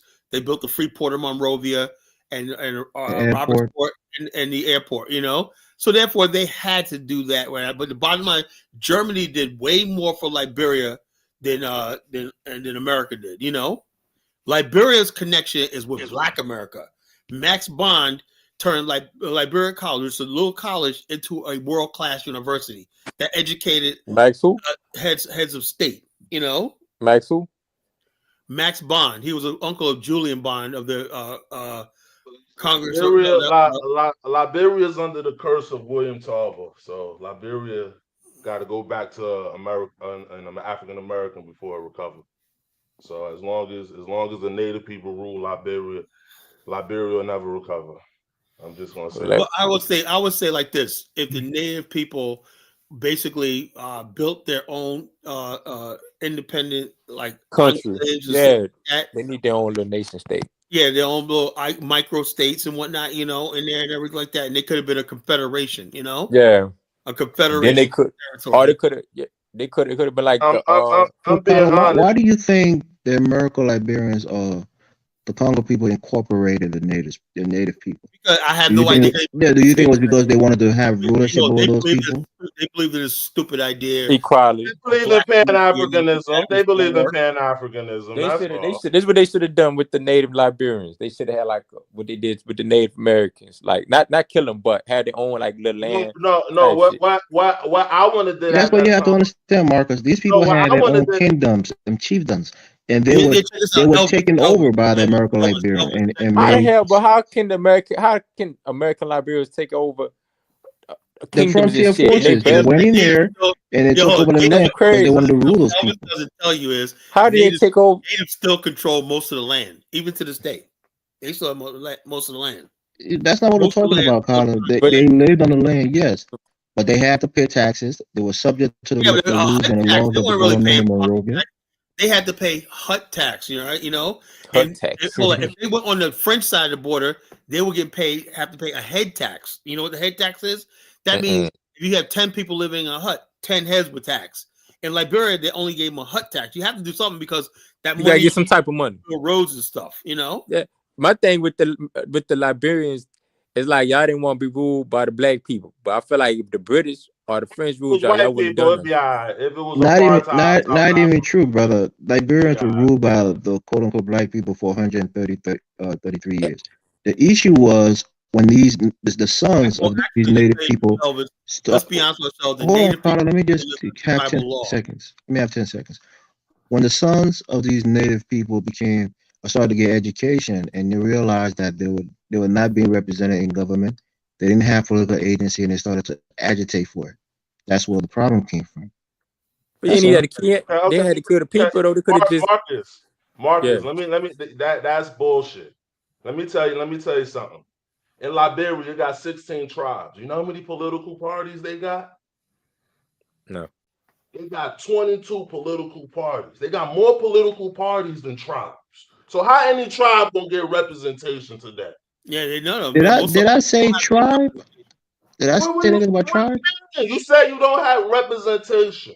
You got 16 tribes. Does Today, he think we you can't got hear 22 his accent? political America don't parties. have accents. So I mean, if you got 20, Pan American, you stupid as shit. if you got 22 political parties, there's no way 16 tribes could get representation You a stupid in motherfucker. I'm from the South. politics Keep today. my So it's shit up. bullshit, Elvis. It's bullshit.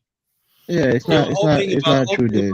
My people been here way longer than your people, Pan American. Political, way longer. Political. Are you talking to somebody in the comment? Okay, I thought you was talking to somebody on the show. I'm looking at the comments.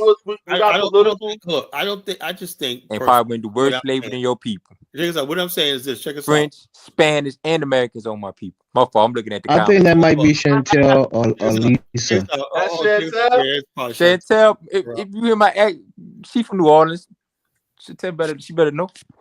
Shit, I'm listening. That Chantel crazy ass. Trying to say you're not African back. Yeah, she from the damn 9. I got a 9-1 accent. Girl, get your crazy ass off somewhere. Story. Check us out. I still think right now, in hindsight, looking at history right here, You stupid as you a stupid motherfucker. Look, Liberia's like the American Liberian rule or the era was only like 35 years. You only talk about 1945 to 1980. You only talk about 35 years. You know how did American Liberia only move for? You said what now? Repeat that one more time. What I'm saying before that, Liberia was under threat from colonial powers. Yeah, almost colonized by the British, the French, and all these other people like that. Yeah, Liberia was in a freaking mess. After World War II, Liberia had some breathing room. They said, "Now let's implement a modernization." You know, and it was only really talking about as a republic, as a functioning republic.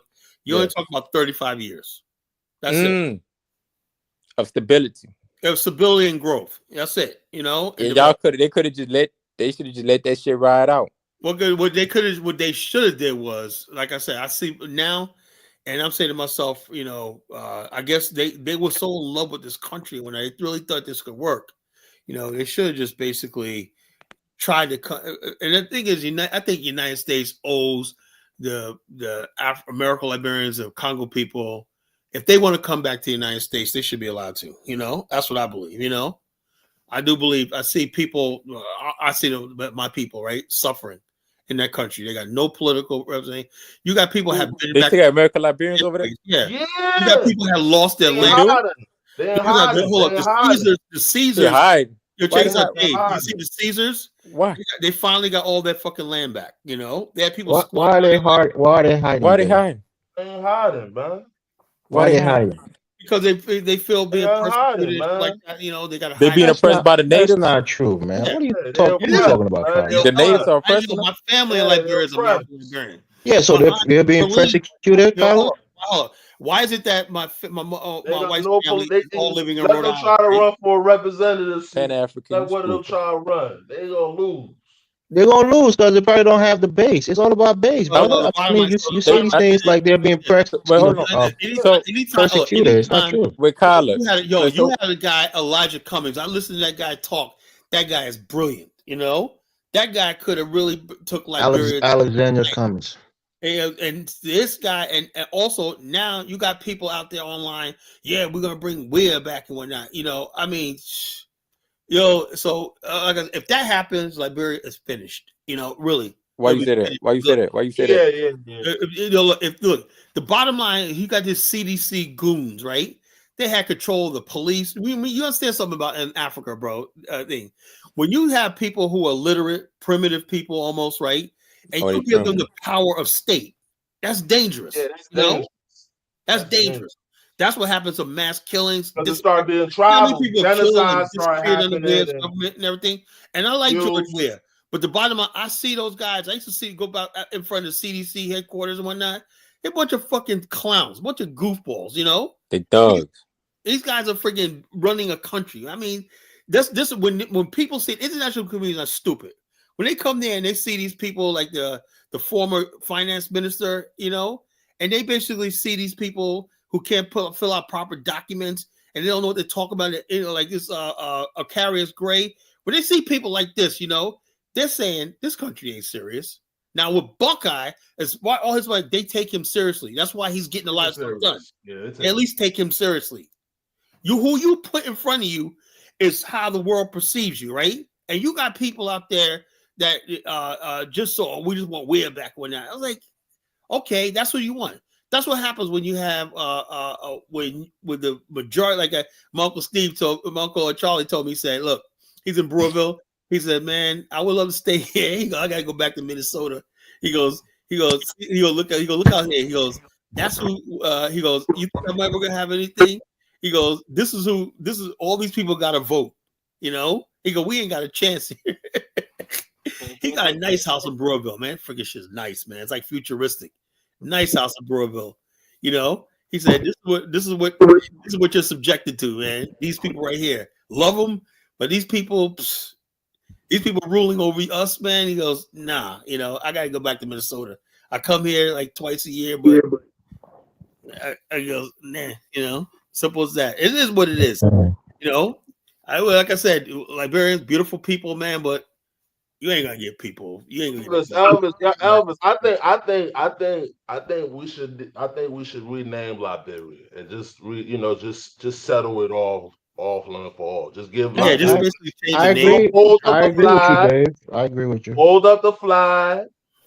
Give it back to the people, and then You and know, start off when fresh. you say this, Start off Dave, fresh. we've had these conversations, right? And every time we Yeah, bring just it start up, off fresh. hold on. Every time we bring it up, American Liberians or their descendants, No, they most people get now. angry. They think we're trying to erase No. their heritage, and they Look, don't want to let Don't get go. They angry, say it's their Elvis. country. We can't Give change it an anything. I'll tell excuse, you right now. bruh. Look, But I think it's You're better if a we change it and majority, remake it in our bruh. check You this image. can out. do Check this anything out. you want. You're making an excuse, bruh. Check You're the this out. Check this majority. out. You can do anything Check you this want. out. Val Thomas, right? Dave, on my he's a Facebook friend. He's in That's a Liberia right lie. now. He has International Focus magazine, right? Hopefully, I'm getting an interview article. Me and Bamine's doing an article with him. You know, that's what's gonna put us on a different level and fucking no shade. We're I gonna hear get somebody say American Liberians should come back home. First of all, when those people went there, their ancestors, they weren't even citizens of this country. yeah, So but now they are. yeah, Now they are. The 14th how are Amendment. they? 14th Amendment should have been 14th extended Amendment. to the American Yeah, Liberians, and people who went to Dominican that didn't Republic, apply to them. Panama, it should have applied to It should have, all but it didn't. that were descendants of Africans, that black people that were in America. 14th Amendment. 14th Amendment. So, Yeah. Elvis, 5% of the population holding the 95% back from doing something they want to do. Who said anything about anybody holding anybody back? you said the American Liberian, they the one stepping on everything. When did I say that? You said about changing the name and giving the flag Yeah, back. okay, yeah, that's what I'm saying. The we've had So these 5% is suppressing the 95%. hold on, Dave. Let me answer your question. I'm on intellectual platforms, Liberian Center intellectual platforms, and we have these conversations, right? And people talk about, is it worth changing the flag, changing certain symbols to be You more silly. inclusive? Yeah, They to be more inclusive of the native and the majority Yeah, of the and The then population. and mulattoes then got fucked And and we then you have gotta people of in New remember. all Orleans. ethnicity in the What are you talking conversations, about? and we have African Americans. Like you talk about the Padmores, Kyla, Michael Padmore. Padmore's Listen He's to you one of my silly. colleagues on this platform, and he said no. Padmore's Caribbean. Yeah, Hmm? he said no. Their family contributed. So a lot of people, Yeah, I mean, who come from that background don't want to Listen to change you the stupid. symbols. Elvis, here's the thing. When you guys basically had that coup and then they declared a second republic in 1986. That means everything that was in the first republic should have been removed. The flag, seal, everything, even the national That's because anthem. it's not up to. It's not. They don't want to erase the history of America like that. Yeah, We but don't want to no, erase that. I'm saying Listen this. to you crazy. Hold They up, want a more Elvis, inclusion You in can't do government. that. That's the Elvis. key. Here's the thing, That's Go back not to right. AIDS. Elvis. That's not right. Here's What the y'all thing. doing. Here's the That's not thing. right. What I'm saying right now is the American so-called Liberians basically like this. They're like, no matter what we do and everything, that we're blamed for everything that these people didn't do. Even though they have all that. Let me tell you something. I had this one guy that I met while I was there, right? And I saw him in right there in area 2, this Lebanese spot. I was in there getting some friggin' juice, right? And this guy goes, "Hey, aren't you College Genesis?" I said, "Yeah." He goes, "Man, I know you from Dynasty Show, man. I didn't know. I thought he was Black African American because he was like, no, I was born in the States. I was born in Newark. He lived in Newark. The thing is, though, he said, I'm back in Bong because I got ancestral land. Because like I said, the native people got more land than the so-called Congo people. He says, I got a palm oil operation. He got several rubber farm. He got all stuff like this, right? That was his grandfather's back then. So this idea that natives tell you that they were being oppressed was a friggin' lie, And so just like Great African, he's doing really well. And why he's able to do that? Because that land that I was on when I went there was his land, Every time I meet a native African, native Liberian, they always seem to have more land than the so-called Congo people, They do.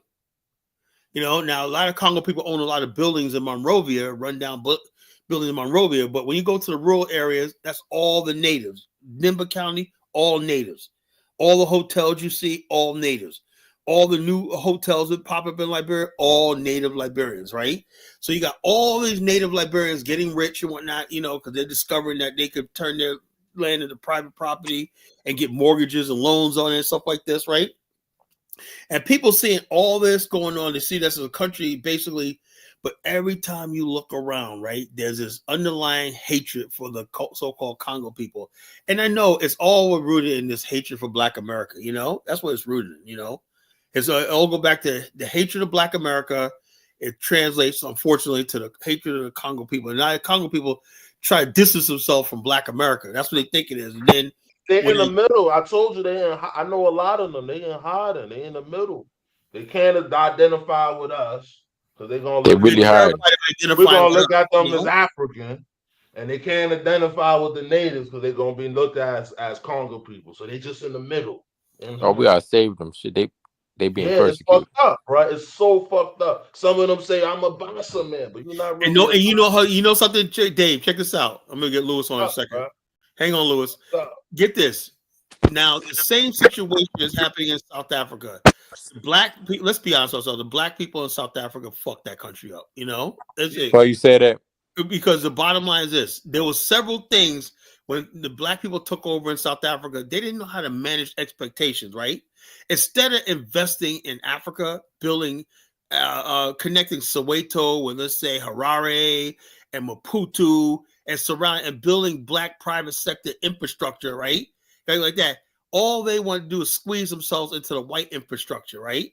And white people knew that. They were just biding their time. They knew that the bottom line is you could not basically squeeze them out because they control all the means of production. They control the factories.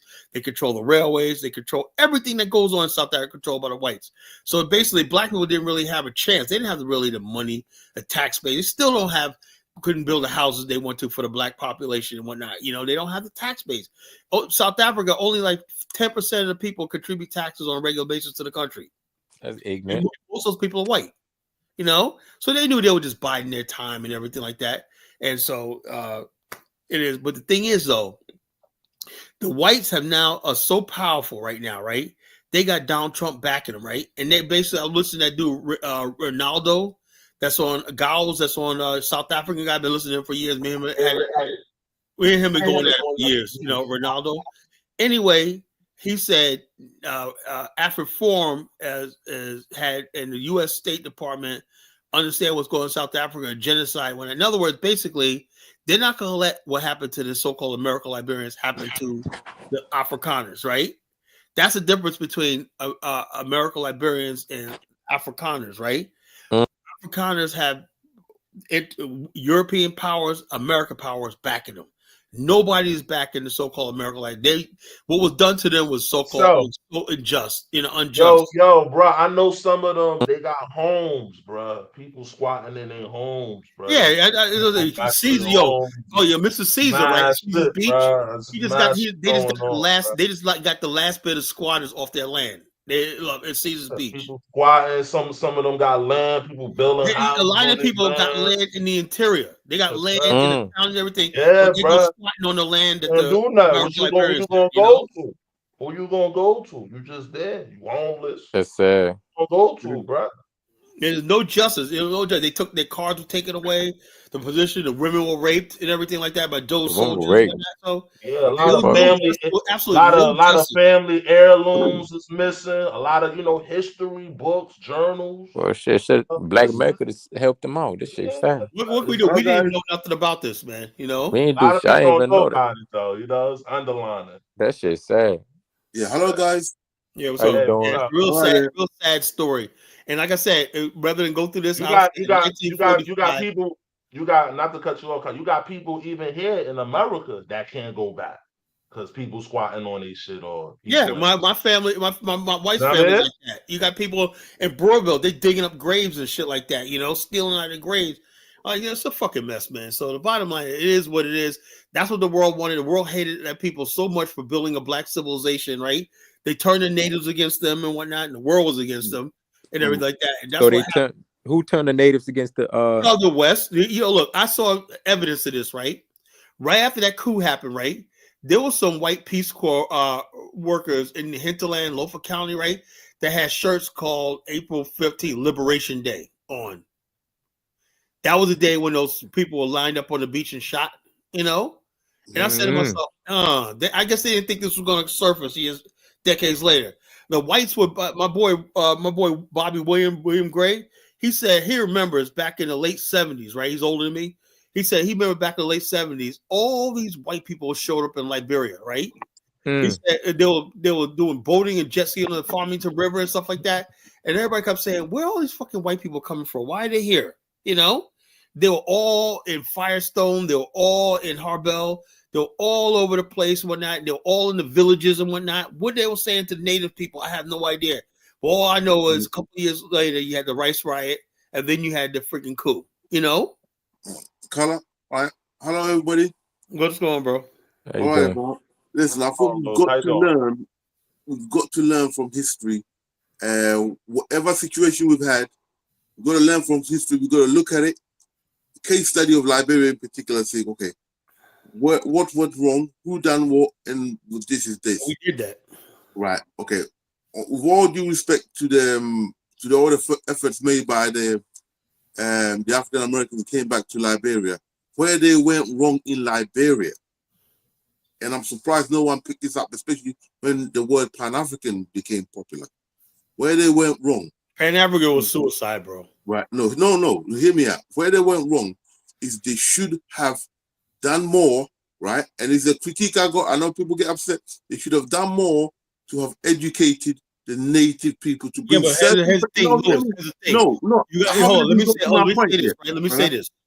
Now they You did can't that, be right? defensive on that bit. Hold Let me do it. Hold on, let me Because say this. history is already written. Hold on, you History made is a already point. written. Hold on, let me answer that. You understand something? Education was a threat to the rulership of the chiefs and all stuff like this. They thought that No. education was putting Yes, ideas. yes, they did. Yes, they did. No, bro. listen. That's exactly Listen. what happened, bro. Right, listen to me.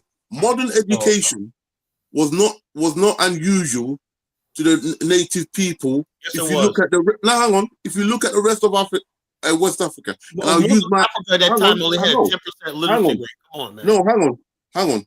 Still, Africa has a low literacy rate, man. Come on. I know that, right? But hear me out. It's better than it was before. But hear me out.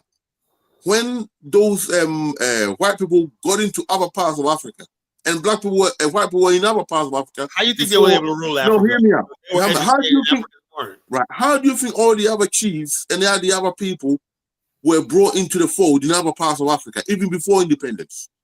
The English identified the different tribes and brought those certain percentage from each tribe and started educating them. So, Louis, that's exactly what happened in Liberia. What are you talking about? Right. Okay. All right. Look, all the paramount chiefs that's not obviously payroll. Right. Go ahead. All the paramount chiefs were on the government's payroll.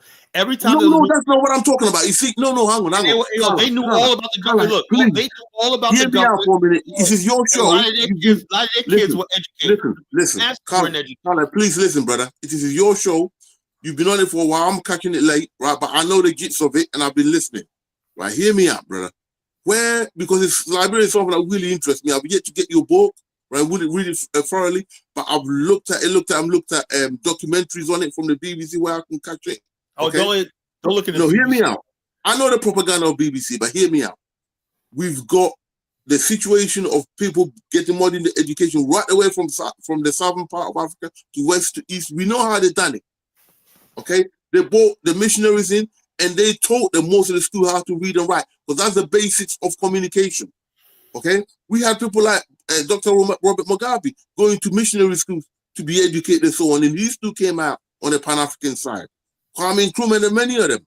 What they, my brothers and sisters who were in Liberia failed to do was that there was not enough percentage of what they should do, got the powerful houses of the chiefs and kings and brought their children in, not to pay them, to educate them to read. No, hang on. You bring them in, you educate them to do the reading and the writing, because interpretation, people who interpreted first in Africa, they're the ones who made the money. They're the ones who became the lawyers and so on and so forth. That's what the black people should have continued to do. And they should learn that from No, hang on. They should learn that from the American Colonial Commission, who were behind them black people going back. They were a Christian group. You know them whiteys. They were sponsoring the people to go back. We don't talk about them enough. But what I'm saying is, where the Liberians went wrong, right? The black African Americans went wrong when they went back, is that they did not bring enough into the fold the native people. And with time, this angered them. That's not what happened. You cannot get away from that, Carla. That's where our brothers and sisters went wrong. That's not what happened. First of all, you understand there was two Liberias. There was Liberia on the coast, Liberia proper, and there was Liberia, what we call the hinterland, right? You bring in the hinterland. That's what happened in Africa. Hold on. When a person, Liberian, native people, moved to Monrovia, whatever like that, he could get education and everything, and they became Liberians. No, that's where you went wrong. Listen to me. No, that's where you went wrong. Listen, this is where you went wrong. Listen, by that time, a lot of people were making inroads into Africa anyway. By the end of the 18th, the only last resistance, like I said, was my people. Right up in we fought the English up to the 1910. We were just finishing the wars that time, right? But despite the Ashantis being the last thing, the English went out the way. Because they knew the Ashantis were such an influential group, they went out the way to the royal families, brought their first children, and set up schools to this day. Prempeh College, one of the main schools in Ghana. That's where most of the Ashantis, top Ashantis, I was supposed to go to that school. That's where the boys went to that school. And the English were able to pull the Ashantis in, not fully, but educate certain clique of them. And they went out and educate the rest of the people. Because education became the new goal. The African Americans understood that, but they kept it among themselves and their clique. This is where the brothers and sisters from America went wrong. We got to admit that, brother, because that's not what happened. Hold up, you No, had the Ribos had their own educated group. The Guelos Hmm? had their own educated. The Massacoys were probably the most educated family in Liberia. They're native. right. people, Listen you to know? me. You So should you have had done exactly. native families there, you know. That So time not it was the new thing. you know? Listen, the brothers and sisters. If you would have done that, you would have brought all the different groups in. Even by 1982, that we were well advanced by that time. Okay, by that time, you should know that. Okay, at least we got 1 or 2 people from each group here in Parliament. Even if they get You had extras, the Liberian natives in Parliament, and huh? they told them that If you educate them, how can they not They be in was in Parliament? Parliament. What are you talking about, bro? for like Or 100 it doesn't, years. okay, whatever you call it, you should have brought them in because and plus They the were process already was in the government. What are you talking about? What are no, you talking there about? wasn't. No, how many of them were there? The vice president under Howard was a native man. How many people represented Yeah, the leadership? Hang on. How many native people? Nothing to do with native. Would you let me ask the question? You had to be part of the True Whig Party, and that was a party that was made up of native. Most of the people in the True Whig Party were native. Listen, bro. How many representatives, local representatives? Understand this country. I've studied Liberia, bro. I've learned something about it. I'm not completely a novice. Listen to me. How many people were represented by the native A lot of them were leadership at the time of the coup? Oh, good. Yeah, the coup. Yo, look, almost most of the legislature were native. What are you talking about? I'm telling you, no rubbish. Most of them were African American. No, they only were 1 or not. 2. No, they were not. No, there was not. No. Okay, bring the records out. Bring the records out. Let's see. I will tell you. They were not represented, bro. Come on, stop it. Holbert's vice president was a native man. What the hell was the vice president? Bitch, we want someone who's the government, right? You see, that's where you went wrong, bro. That's where you went wrong. If you don't admit that, you're never going to see the light, bro. What went wrong was the fact of the matter is you had a country that people thought was up for grabs. That was what went wrong. Yeah, because you left the most of the people who are represented. Like I said, my point thing is this. Like I said, just knowing Africans, right?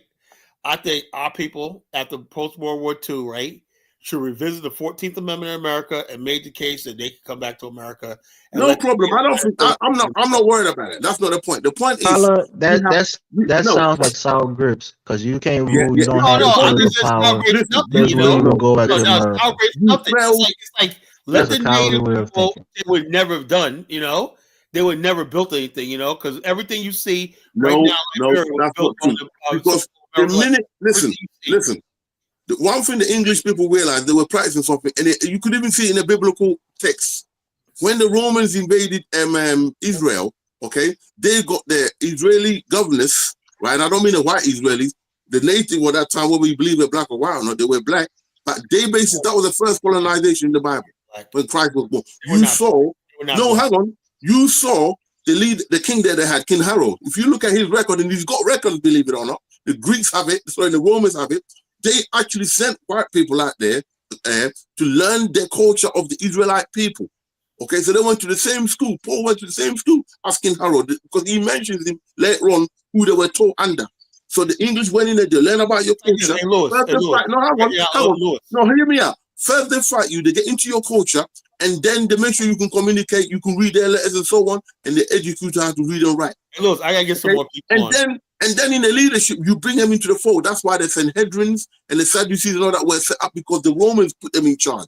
Okay, what the African American brothers should have done when they got there is bring the native people who were of the same current, whether you like them or not, educate them and bring them into the fold so they could be yourself. Already involved. You didn't do that. By 1982, that's already in the Parliament, Louis. Okay, how many native people were represented? A lot of them were. They were not represented. I've seen the records. How you gonna tell me this, man? You tell me this. You done it to yourself. Liberia, you gave them an excuse to overthrow you. How you gonna tell me this, Louis?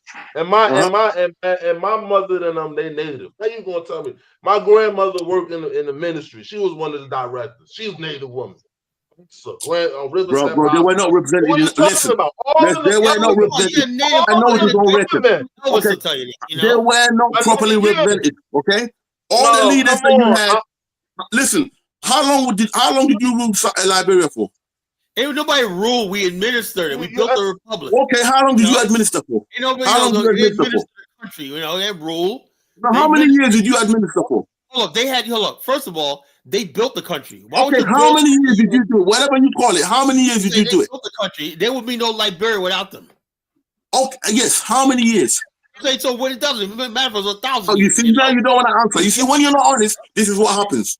It'll say, Reality will come and bite you in the eyes. You don't want to be honest about it. This is the problem. We can learn from this. We can learn. We can learn from this. Let me go. Listen, no.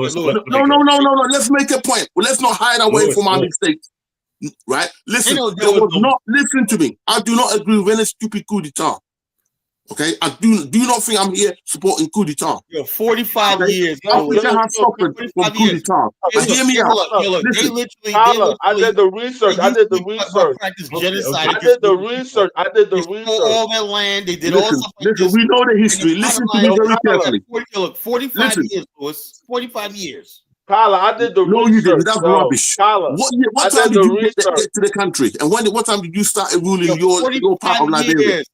No, that's rubbish. What year did you first get to Africa? Get back after the war?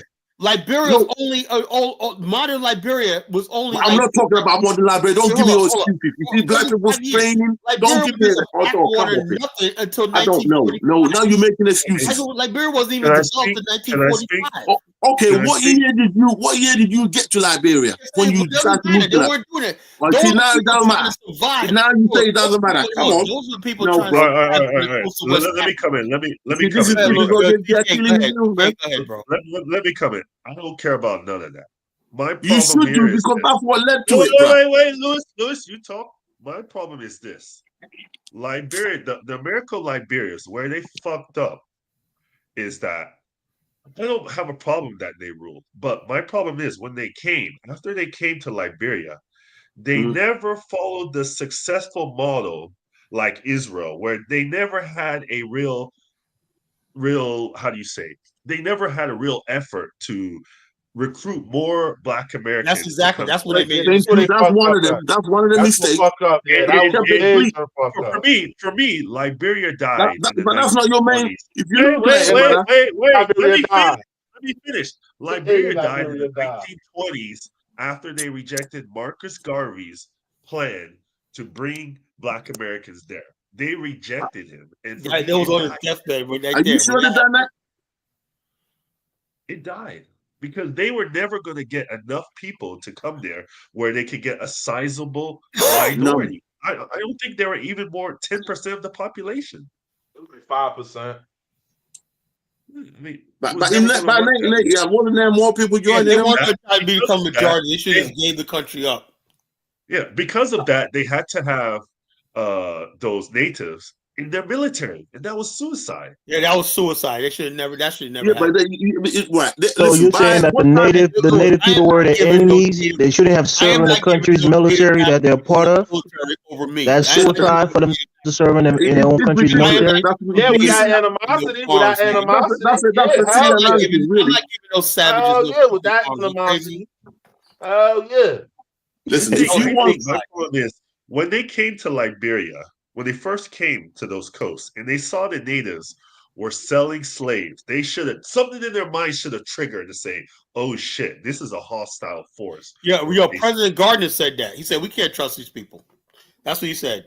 He said, "What year did they get there?" They got there in 1822, and they saw slavery on the coast. Right, 1822. Great. So from 1822, and they that's about 20. That's 100 years to 1980. You know what I'm saying? Yeah, but they were no.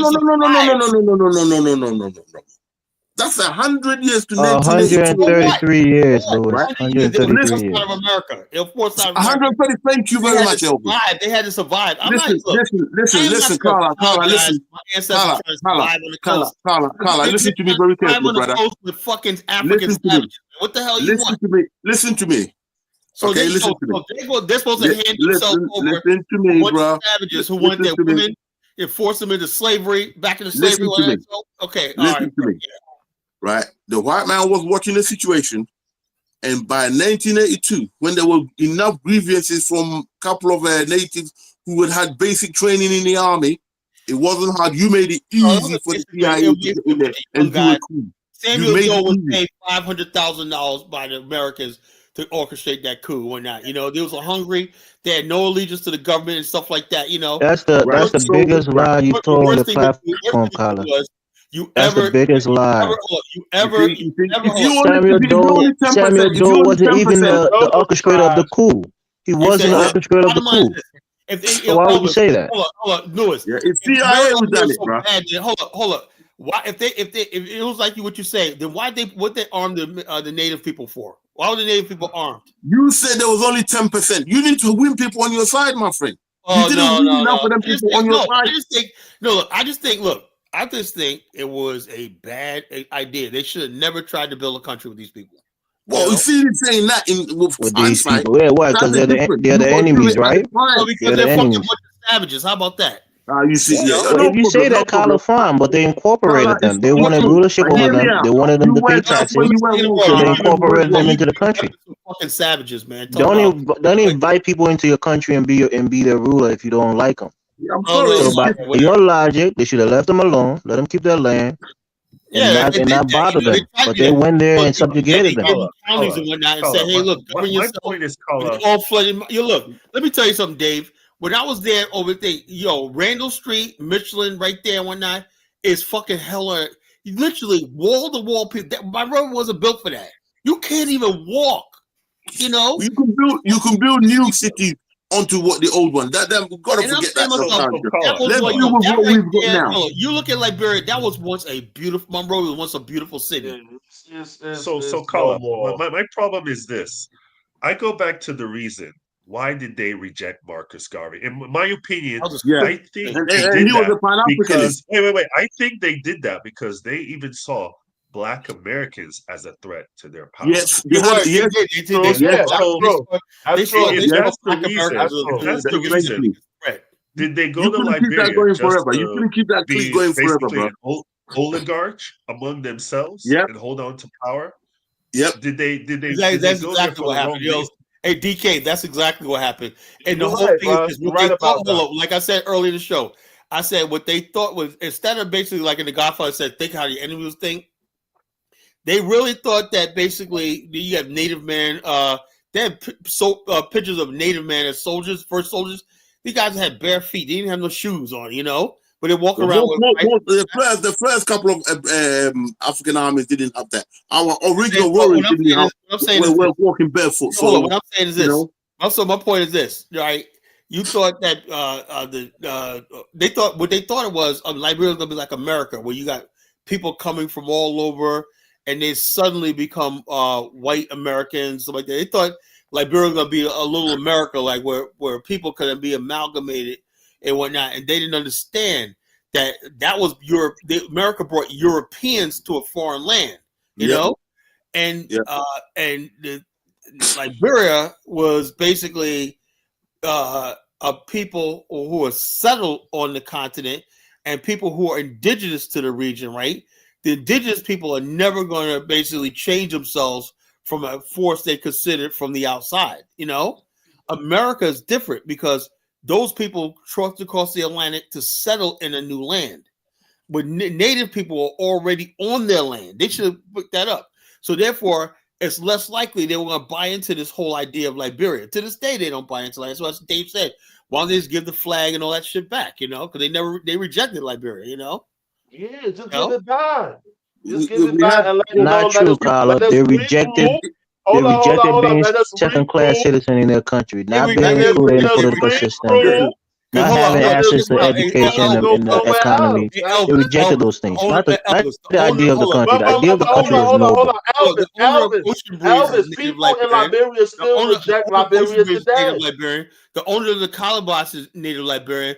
You guys, native Liberians own so many top businesses in Liberia. Welding companies. Yes, Carla, after the coup. No, they were after the coup and the war. Not before. Look, I talked to a lot of people in Liberia, and these guys tell me my grandfather, native guys, my grandfather was a locksmith. He taught me to trade. Going way back. A locksmith is a lucrative position, Carla. You're a millionaire being a locksmith. Back in them days. They had houses. I'm renting a property right? That was once owned by Congo people. A native Liberian lady owns the property that I'm renting from right now. You know? Yeah, because she had probably came to the United States, got some money, and went back home and bought it. This idea that the native man, because why do I say that right here? Because when you get online, start talking Liberia, despite all the things that they got right now, they got a whole country, they got a native government, they got everything. They still have this problem with the so-called Congo people, right? You know, I don't know what it is, whatever like that. No, they don't. I don't really hear them arguing about it. Exactly. I mean, what are you talking about, Carla? They know that. They know that. Now the native people are complaining against their own people. The same agitation they were agitating against America, they're doing with their own people. Everything in Liberia is always sets back to the fucking Congo people. Nope, not anymore, Carla. Not anymore. We've got to realize where we go wrong. Congo people. The Congo people a problem, man. See, the nope. Congo people, that's been long gone. They're focusing on the natives who are not governing right now. And you know what gets me is this. They don't understand the difference. Liberia was not settled by freed slaves. Liberia was settled by black people in America, right? Who lost citizenship or rights when America became a constitutional corporate republic, right? You had to do something with all these black communities. There was hundreds of black communities in America, right? So they said after the War of 1812, they said, wait a minute here. We got all these black communities here. The British could invade us anytime, and they could set up sanctuary with these black communities, particularly on the East Coast of America. Two things they had to do. The slaves that were on the coast of America, they had to bring them to the interior. That's why they had to go to places like Memphis, Greenville, Mississippi, Alabama, and stuff like this from the East Coast. Then the free black communities, you have to remove them outside of America. Two things. Okay. What has this got to do with you educating the natives? You keep running away from the issue. Let's talk with the concept. You cannot educate somebody. Now you can't educate them? Oh, you see that? You cannot educate somebody, you know? Why come the rest of the African countries got educated by the ones in Liberia they can't be educated? You know what education really means in that part of Africa, Raids? That means that means that, like Elvis always complains about, is this. That means you have to basically learn how to speak English, right? Can we agree on that? They're children, of course. They're children. You know how to speak English, right? A lot of native people didn't want to speak English. Rubbish. Don't make it stupid, man. You're making it stupid. We all have to learn to speak English. You're finding excuses on why the natives should not have gotten education. That's ridiculous, brother. That's true. That's true. Dave, you just got to be quiet, we bro. all went to this. I was a native man, boy, who went to school learning English. Well, I went to school first writing my own native because we got our own tree speaking. So in other words, my dad went to where my dad went. There was no native speaking tree people. He had to learn the English way. And when we got native, Carla, have you ever tried to learn a different language than English? Have you ever tried to learn a foreign language? Well, I learned Spanish in high school, but it's useless, so I don't use it no more. Yeah, but I guarantee you probably didn't learn it. Well, so I did learn a new language is difficult, especially if you have a different system. So English is going to be difficult for people who never spoke. The bottom line is this: when you talk about educating people and stuff like that, that means that person has to be. It's not just that; it's also about Lewis assimilating. You know, bro, the rest of Africa done it. So why are you making this? Lewis, let me tell you something, right, Lewis? There's a lot of native people in Liberia, like Lewis, right, who still, although what's the literacy rate in Liberia? They don't want to assimilate. No, we're not talking about that. I'm talking about educating the basic children how to read and write. How did Dr. Robert Mugabe go to missionary school and learn how to read and write? Because someone actually taught him. You never taught them. You them down. Lewis. Have you ever heard of the Ricks Institute? The who? So you don't even know the Ricks Institute. No, who the who?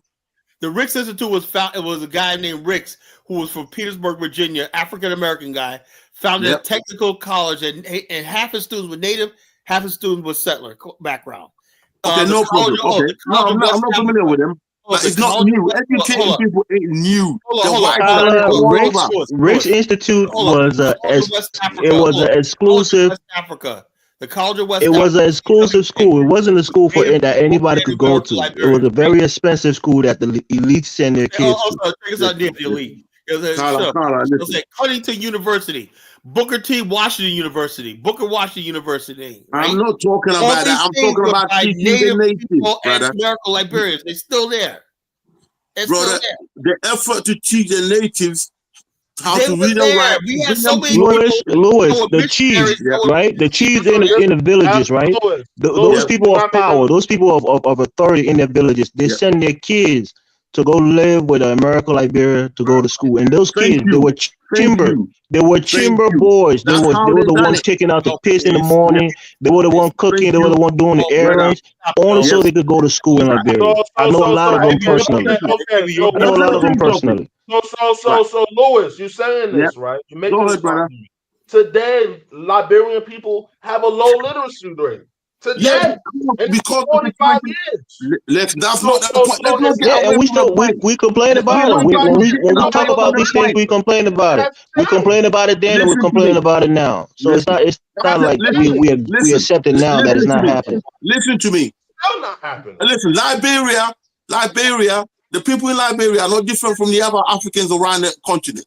So if we got an example of all the people from different tribes going to school, learning even from the white people how to read and write before their native language, there's no way you can tell me that the Liberia, the Americans, whatever you want to call it. Lewis, want me to play a video for Can you? I finish my point, bro? Okay, Right? You see, you don't want me to nail where the cancer is, where you went wrong. And that's a bad thing, Carla. You got to have a teachable spirit. We all learn. Lewis. And no, come on, can I land? Can I land? Go ahead. Okay. There was no effort to bring the native people into the fold. All you have to do, go to the ruling houses, bring their children in. They will understand. And you teach them how to read. And when they can read and write, those chiefs would have been impressed. You was not interested in bringing them into the fold. They kept themselves in a clique. They didn't even bring other black people in. They kept them in a clique. Now I'm hearing that the Marcus Garvey one, they didn't even want to even bring him in. That shows me that you were doing classism, and that's where Africans go wrong. Black people go wrong. Keeping a clique, you got to expand it. You got it. You got it on that point, Lewis. There should have been some way to educate them, because education is a form of indoctrination. That's how you bring them. You indoctrinate them to everybody's been brainwashed through education, but to what extent? Let me give you an example. The guy who's head of Ghana right now, Mahama, at the time when Nkrumah came into power, his people were the most least educated, and it was poorest part. So what he said, I'm going to give you guys education. Not just the Ashantis, the other people, got mad. But the first people to get educated were not the Ashantis, because we were still fighting them in the bush. Some of the other people got mad. The Ashantis got a bit upset because most of the wealth coming out of the country was coming from their culture. And Nkrumah told them, listen, in the end, you're going to see. Free education was given to the people in the north. The rest of the country had to pay through the cocoa money. They got a bit of gold, whatever they got. The people in the north got free education for a long time. That's how we end up with John Mahama and all the other people from the north. Most of them are the most represented now in the Ghanaian parliament. So they don't have no grievances. In fact, Nana Addo done more to do construction for them than their own people when they were in power. All right, Lewis, let me the point I'm making is you've got to bring people in. You never make that effort. That's the problem. To your point, let me watch it. Let's watch this video. Then you tell me what you think after you watch this video. Okay. Liberty Mutual is all she talks about, since we saved hundreds by bundling our home and auto Lewis, this is insurance. a propaganda video, Lewis. Propaganda. No, I don't know. I'm propaganda video. Yeah, this is real propaganda. It's only a documentary I made about Liberia. Watch this video. You got a BBC? On December the 11th, 1822, a group of settlers ended their long voyage across the Atlantic Ocean. It's not made by Liberia. This is a British man doing it migration. They hire a professional team from the UK to do this documentary. Listen. 6 tribal kings. Crossing to the mainland, the settlers thrived and created a settlement that would become the city of Monrovia. Many such communities grew up, and the territory expanded until 25 years later, representatives from each of these communities came together at a constitutional convention, and on July the 26th, 1847, signed a Declaration of Independence, creating the free, sovereign, and independent nation of Liberia.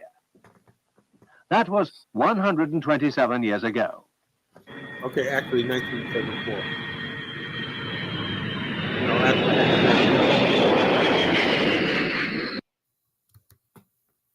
What if recording high-quality content, editing like a pro, and streaming like a star was as simple as hitting record? With Riverside, it's just that. Riverside makes the entire... Hey, commercials.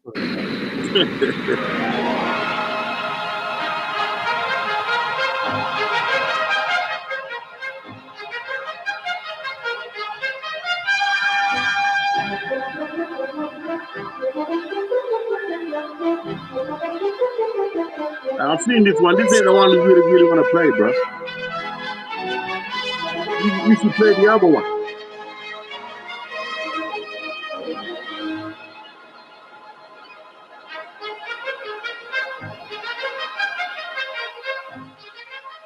Today, businessmen and investors from all parts of the world have discovered the commercial and industrial potential that is the wealth of Liberia, with a government firmly committed to an open door policy and the principles and practice of free enterprise.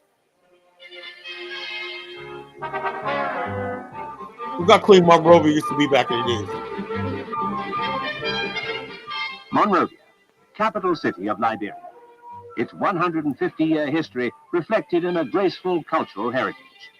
But a city as modern as today. Very nice. Is this propaganda, Elvis? Got clean fine balance places. between traditional African values and the modern way of life. I knew Liberia was big because when I was in Ghana, I used to hear Monrovia all the time. It looks nice. Buildings steeped in the tradition of Liberia's rich history. Buildings reflecting the country's promise of a rich future, as with the imposing executive mansion, home of Liberia's President William R. Talbot. Buildings that reflect the civic dignity of the city, its commerce and industry.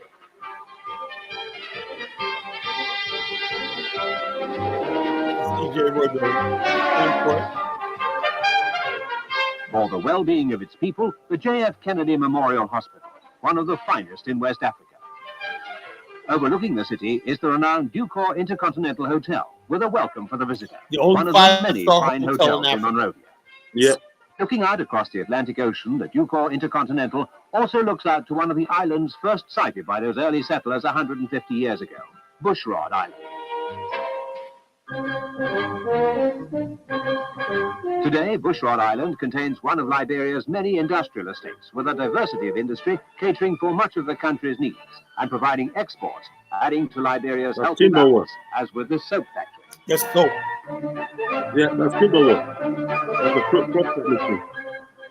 With an ever-expanding building and construction program, cement is essential, and this large cement works is situated conveniently close to Monrovia City.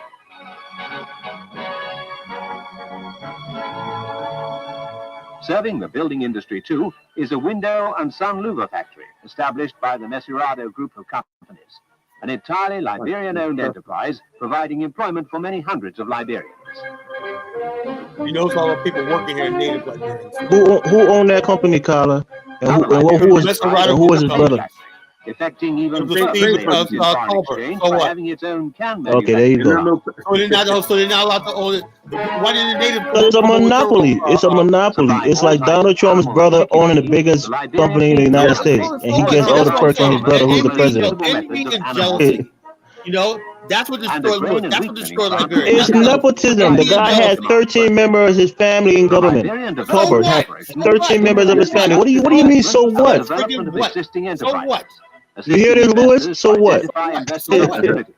Taking advantage. Carla, I like this. They're not going on the day, Elvis. It ain't going on the day, Elvis. Tobacco is one of Liberia's developing industries, and utilizing the country's own tobacco crop. A cigarette and now the native people, George Blair, own so much friggin' housing money. You got a whole section. You see that one section over there that's owned by nothing but George Blair housing on that? Listen, the native people got no more excuses. Everything. They do what they want. Let the colonize people. Offers the investor security, a low native level man unapologetically robbing the country blind. And a balance of trade that has been favorable for just how they was robbing it blind during this time, Carla. No, it wasn't robbing, but they're creating wealth. To encourage young farmers in this fast developing private enterprise. Tobacco experimental farm has been set up. And you see native people out there getting trains and everything. Soil and climatic conditions, and teaching farmers to take every advantage of this valuable addition to the country's industries.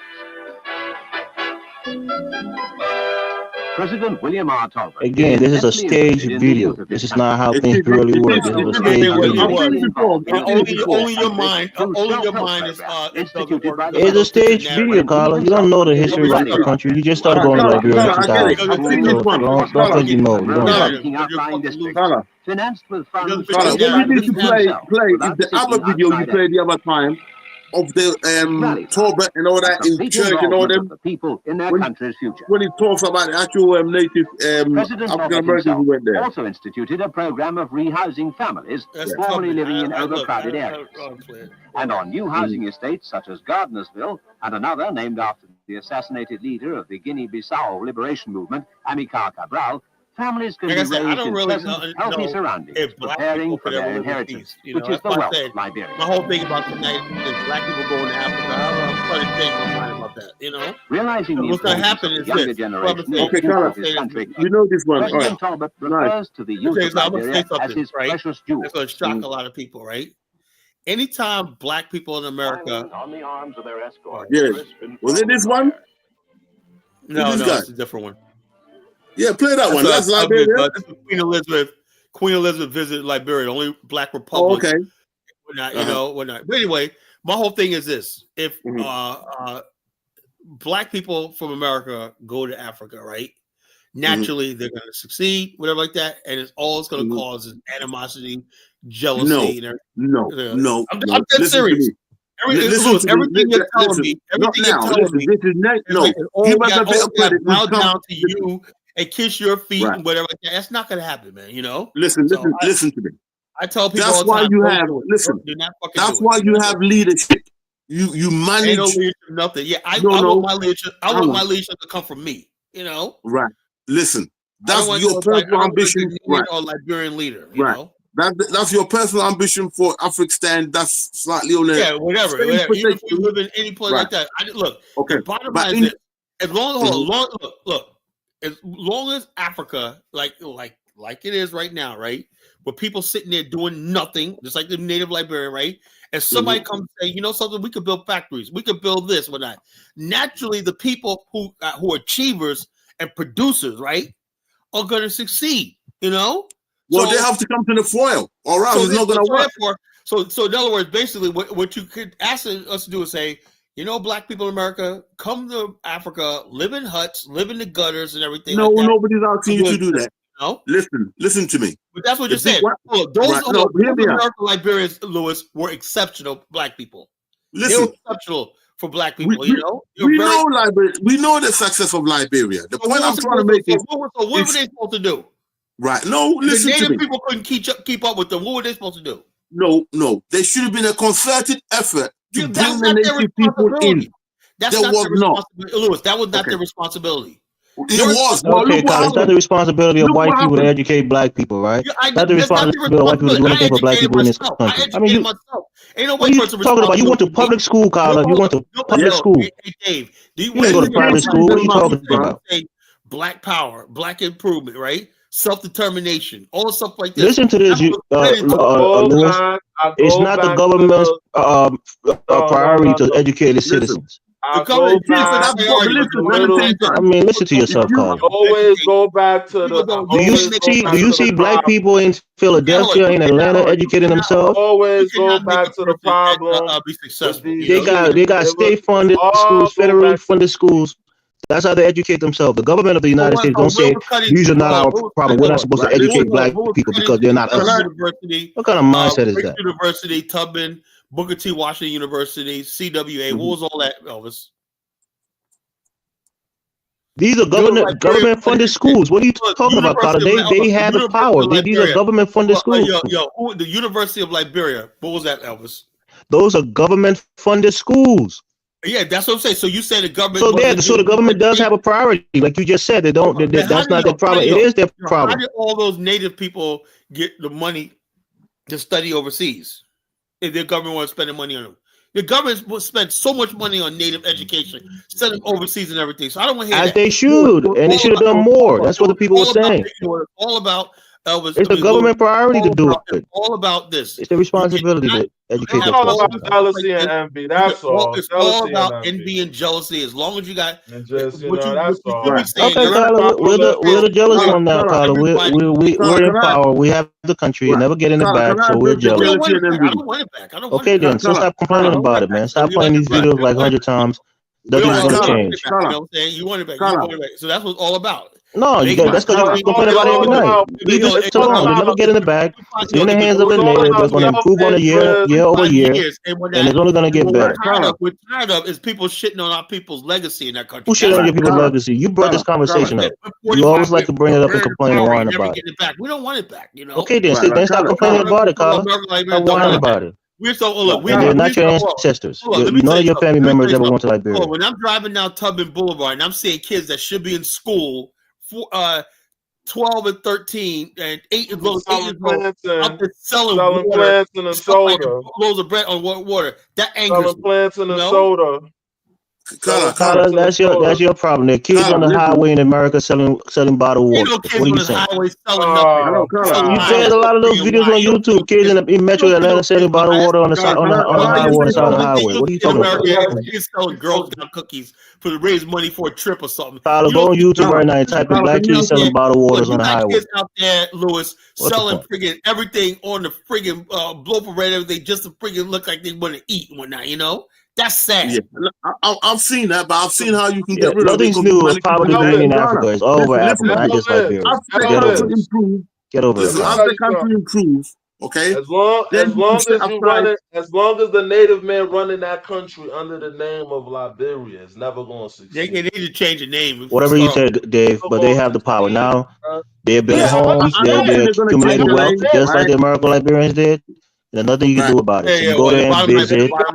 You go there and spend your money and send your money back home. That's your place. Gets me. It's still like a status. We're going to keep the flag. We're going to keep everything, and we're going to rule the country. It's our country now, Dave. Like that guy, that Somali guy said, "I'm the captain now. We're the captain now, Dave." And Carla, get over it. Change the name, man. No, we're not changing the name. We're going to keep it. And we're going to rule it for the next 1,000 years. We're not changing anything. We're the captain now. We're the captain now. There's nothing you can do about it. I had 2 native boys live with me in my house. You know, your social status has changed, man. I had 2 houseboys live with me. Good job, Carla. Your social status has not changed. What are you doing? You have not lifted people out of freaking the stuff you complained about.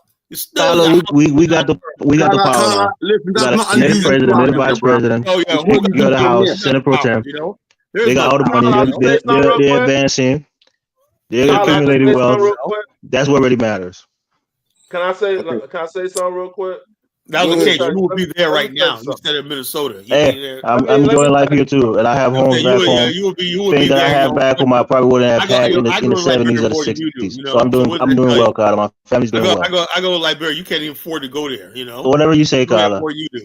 Whatever you say. We're doing well. We're doing a lot better than we were doing back in those days. But Carla, 8 years, but you're doing well. Carla, you're doing well, Elvis, did you vote for George Weah?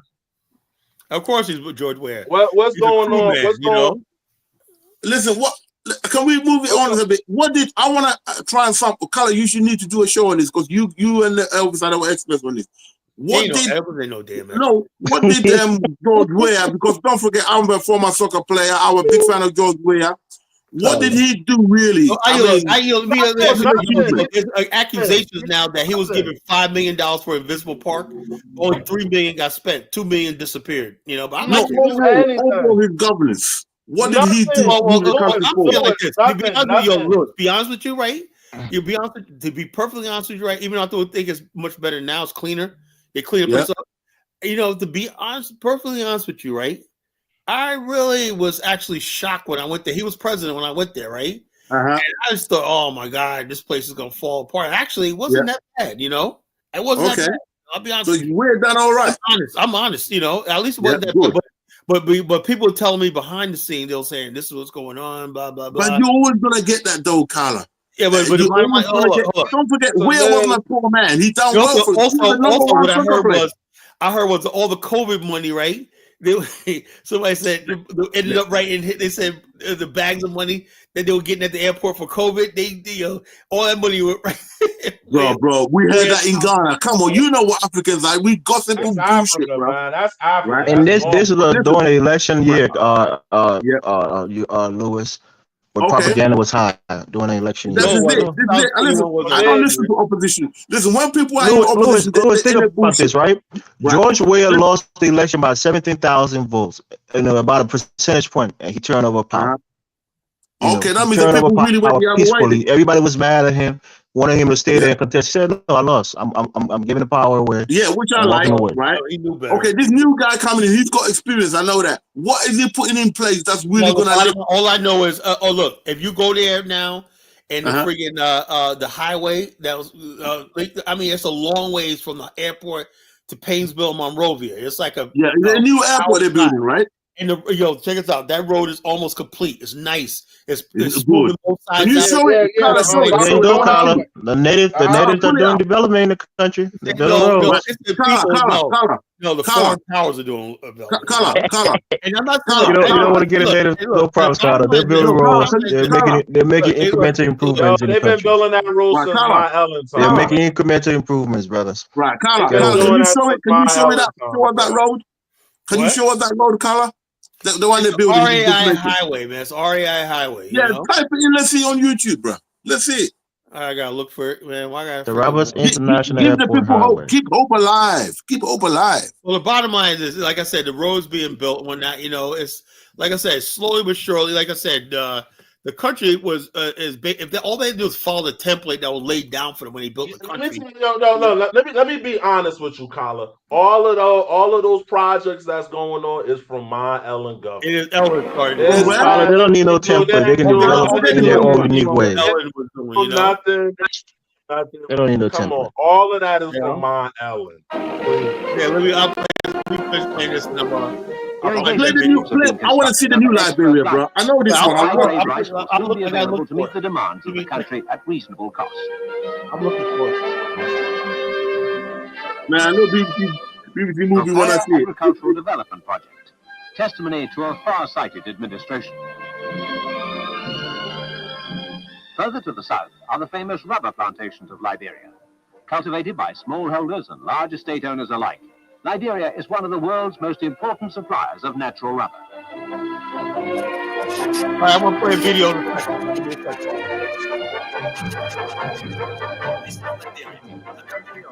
From the plantation, rubber is processed into either latex or crepe form. Are you guys still doing the rubber work? On the ports of Monrovia, Greenville, or Harvard. Rubber, a wealth of Liberia.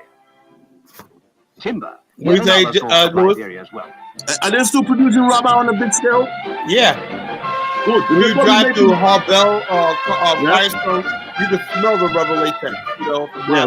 We got quite a lot of rubber in Ghana as well. But are they making the stuff out of it now, like the tires? No. They're gonna do that. Absolutely not. Like I tried for years to tell people all the time, let's get the rubber manufacturing. The Liberian mind doesn't think like that, is there room for someone to go in and start doing something with it in the country? Like I said, my whole thing is you could bring investors in, but by the time you pay up government officials and everybody trying to support it, I don't know, Until Liberia has a real government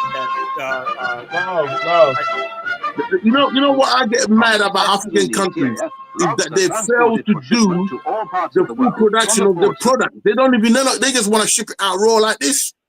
Yeah, it's a joke. Right? I mean, all I can do is lead by example. When I get there, Liberia has a nice lumber industry. They got really good lumber, and they're craftsmen, right? Even the Lebanese, they got showroom floors of Liberian-made furniture. I will be going to Liberia just for that. I'm gonna go to Liberia and I'll be looking when I stay up in Ghana for that. They've been passing it down for generations. The wood making and the furniture making is like world class. Good stuff out there, Louis. I got a lot of pieces in my place. I got a nice custom made bed, man. My bed is nice, man. Yeah, but I'm talking about listen. All my furniture is nice. I'm talking about making it like the international standard we got in Europe and America. Yeah, even better. Liberian furniture. No, they do good jobs. Louis, they do good jobs. I got a lot of pieces. Yeah, they do a good job. And they even do custom pieces. They even do custom pieces like stuff. Yeah, no, I get it. Listen, those guys are good. what I'm talking about. I know that people could make the custom pieces, but obviously when you're in the trade, you see it different. Got really good. So they got good stuff, bro. They got good craft. Okay, I'll go check it out. I'll go and check it out. But in Ghana, when I got there, the standard wasn't up to par because some people were not learning. Liberia is on a different level. Yeah. You know, Liberia's on a different level. Number 5, Monrovia City. Okay, let's see. I guess. Okay, and more are all part of this incredible transformation. Yeah, look at this guy, Buckeye, doing really a lot of good stuff. In this video, we'll explore the ongoing and recently completed projects that are pushing Liberia toward a brighter future. Roads, water systems, waste management, and more are all part of this incredible transformation.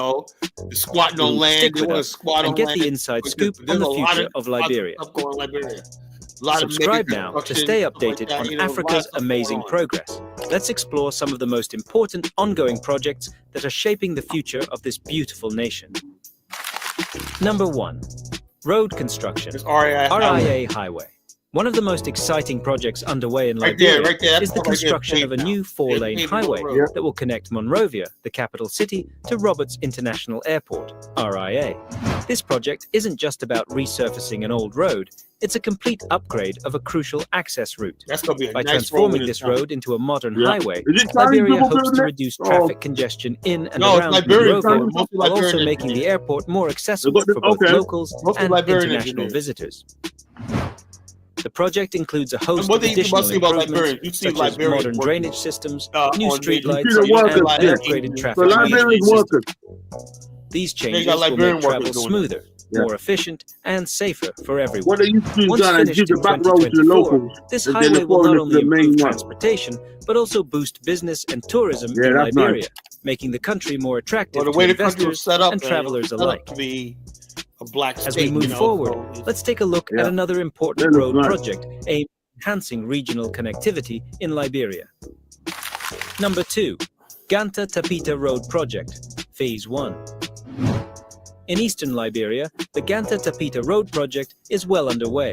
This road, which spans about 100 kilometers, is essential for linking two of Liberia's important regions, Ganta in Nimba County and Tapita, a key economic center in the east. Currently, about 20 kilometers of the road have been paved, with the entire project halfway completed. While there have been challenges, such as unpredictable weather and logistical difficulties, the progress so far has been impressive. This road will make transportation between these two regions much easier and more efficient, helping boost trade and economic activity. It will also improve access to essential services like education and healthcare, benefiting people in both rural and urban areas. This project reflects the government's commitment to connecting the country's various regions, bringing more opportunities to remote areas. Number 3. Lofa Road Rehabilitation. In Liberia's Lofa County, the rehabilitation of the road between Gubanga and Salayea is progressing rapidly, with 75% of the work already completed. This road stretches 49 kilometers and plays a crucial role in improving transportation across Liberia's northwestern region. Lofa County, known for its vast natural resources and diverse population, has long suffered from poor infrastructure, but this project is changing that. The improved road will make it easier for people to travel for business, education, and healthcare, and it will also connect the region to the rest of the country, fostering greater national unity. With this project nearing completion, the residents of Lofa County are set to benefit from faster and safer travel, which will contribute to economic growth in the area. Now that we've seen how Liberia is improving its transportation system, let's shift our focus to efforts to improve water and sanitation services in the country. Number 4. Liberia Water and Sewerage Corporation, LWSC, Expansion Project. Access to clean water and proper sanitation is a critical issue in Liberia, and the Liberia Water and Sewerage Corporation, LWSC, is leading the charge to improve this. The LWSC is working on expanding water treatment and sewage systems, particularly in urban areas like Monrovia, where rapid population growth has created a higher demand for these services. This project is designed to improve water quality, reduce the spread of waterborne diseases, and provide better sanitation facilities for the people of Monrovia and surrounding areas. By increasing access to clean water, Liberia hopes to make a significant impact on public health and reduce the prevalence of diseases that have long been a challenge in the country. The expansion of the water and sewerage systems is part of Liberia's broader goal of ensuring universal access to clean water by 2030. This project will lay the foundation for better health outcomes in the country and contribute to its overall development. Next, let's take a look at Liberia's efforts to improve waste management, another essential aspect of urban development. Number 5, Monrovia City Corporation, MCC, Solid Waste Management Project. Monrovia, Liberia's capital, challenge with managing the waste generated by its growing population. To address this issue, the Monrovia City Corporation, MCC, has launched a comprehensive solid waste management project. This initiative aims to improve waste collection, recycling, and disposal. Yep. Let this soft See, mineral these are the melt in your essential stuff. We've got to have this fighting. Did you know there is a natural way to regrow teeth? If you bring in George Weah throughout the city, CDC, all these things, by improving waste management practices, the MCC hopes to create a cleaner and healthier environment for city residents. The project also focuses on educating the public about proper waste disposal and encouraging recycling, which will help reduce pollution and improve public health. As Liberia's urban population continues to grow, projects like this are essential for ensuring the sustainability of the country's development. All the major cities got to have stuff like this. You need 2 or 3 of them. Let's now look at some recently completed projects that are already making a positive impact in Liberia. Like I said, look. Now that we've explored the ongoing projects, let's take a moment to appreciate some of the recent projects that have already been completed. Number 1, New Liberian National Museum. In 2023, Liberia proudly opened its new National Museum, a major cultural milestone for the country. Located in the heart of Monrovia, this modern museum serves as a center for preserving and showcasing Liberia's rich history and culture. The museum features exhibits on the country's diverse heritage, including historical artifacts, art, and materials related to Liberia's colonial past. The new museum not only provides a space for locals and tourists to learn about Liberia's history, but it also hosts cultural events and educational programs to engage the public. The completion of this project is an important step in preserving Liberia's cultural legacy for future generations and ensuring that the country's history is celebrated and remembered. Let's now turn our attention to a major infrastructure project that is helping Liberia expand its trade capabilities.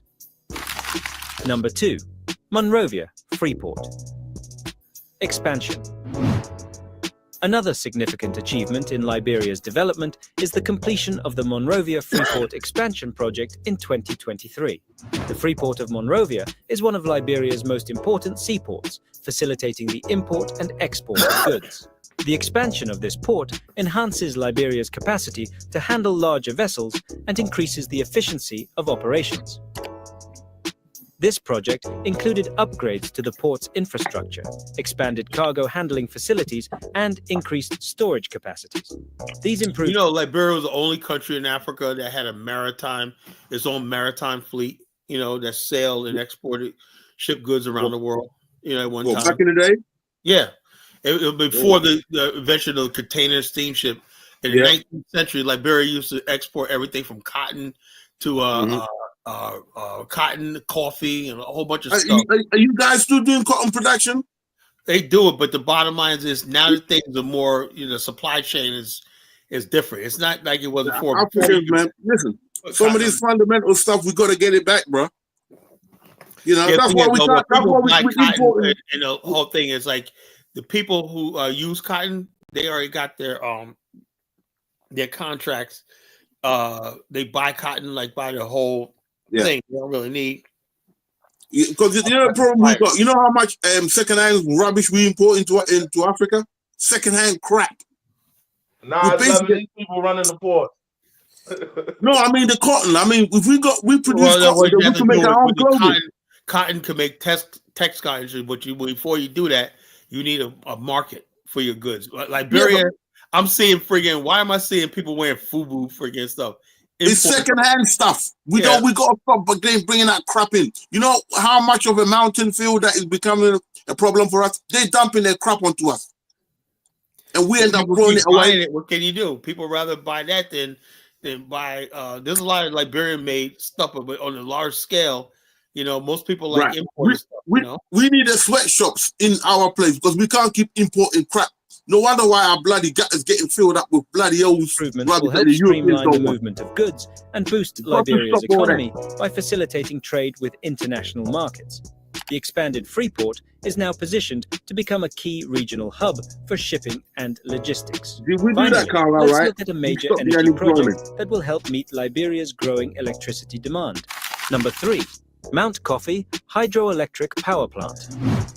In 2022, Liberia completed the Mount Coffee Hydroelectric Power Plant, a critical energy project that has greatly improved the country's power generation capacity. That was built in 1960. Located on the St. Paul River, the plant has a capacity of 88 megawatts and provides a reliable source of electricity for Liberia's power grid. What you say, Dave? I said they ain't built a new one since. Yeah, I know. I said they ain't built a new one since. Well, they had the Farmington Dam. That was the really first one. That was built by Firestone. Since 1960, they ain't built a new power plant yet. Yeah, this is they said this is just an upgrade, rebuild. It's an upgrade, just an add-on, you know. It's an add-on upgrade, you know. Add more parts to it, you know, make it more powerful. Of the Mount Coffee project, nation building was not easy, man. The bottom line, I know, it's a process. That's why just basically saying, well, handing the country over to people and say, like, no, I'm not saying that. What I'm saying is they should have been in an effort to bring him in slowly, so that by now they were in slowly, you know, they were, you know. Nation building is like this. The problem in Africa, and just like Black America right here, we got friggin' people who really think they are important. They think they want to be empowered. Nobody wants to play their position. You've got too many chiefs, not enough Indians. Yeah, thank you. That's the problem of Africa all over, bro. Everybody fucking wants to be a fucking ruler. Everybody wants to rule. That's why when I see you, if you're a lawyer, you're an accountant, I get fed up looking at them fucking Black Africans, lawyers, accountants, because they want to be but Louis, let's be honest now. Nobody wants to do the dirty work in Africa. That's the problem. Nobody wants to be a cleaner. Nobody wants to do dirty work in Africa. That's the problem. The difference between our culture, Louis, and the Africa, we didn't mind going to Africa. Matter of fact, Native people used to mock us because we used to come there, be farmers, and get our hands dirty. You know, they were man, you guys are a bunch of peasants. You know, they say, it's stupid. Once you make money out of it, watch them all try and copy you. To hell with them. Listen, that's how you make money in Africa. You do the business Africans don't want to do. Trust me. I'm betting this is going to be my last year in England. Advice. Do the stuff they don't want to do. You're going to make money. That's all that the Indians are doing. Listen, one of the richest people in Ghana is an Indian man. Oh, you know what he does? Flour. Just flour. That's all. Basic shit Ghanaians don't want to do. Listen, our people are sick in the head. Right? You've got the bottom line in Africa, everybody, the status is until Africa basically comes up in the world, right? See, in Japan, there's nothing wrong with being a farmer. You know, Japanese have a culture. They pride themselves. That's why they can do everything. Even in the Japanese sanitation department, they take pride in that, you know? Listen, that's big business in sanitation. You know what I'm saying? So they take pride. Only in the Black man's world where people think if you don't got a degree, you know. That's why sometimes I go in the other show, right?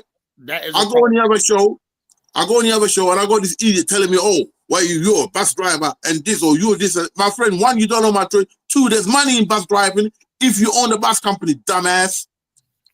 It's how people are so stupid and sick. Yeah, the bottom line, that's because of low self-esteem, you know? A low self-esteem. If you had a nationalist spirit, right? What nationalism does is give everybody a place in the world. Say if you're a farmer, you're a farmer. You're a candle maker, you're a candle maker. You're a butcher, you're a butcher. That's your trade. That's what you bring to the table. If there's no nationalist spirit, then everybody just out for themselves and you just trying to, you know what I'm saying? Everybody trying to bling. If you don't look fancy, I don't want to do it. Here, the white people learn everything. Plumbing, you be lucky to get it. Yeah, you go to the South one night, you see white guys here making, with their hands dirty, paint all over their face or not. But guess what? That white guy's making $350,000. Our people, we're so backwards, you know. Man, I tell you, we got a long way to go. I mean, I'm sorry. That's why sometimes you need the foreigners to come in, Carla. I'm not joking.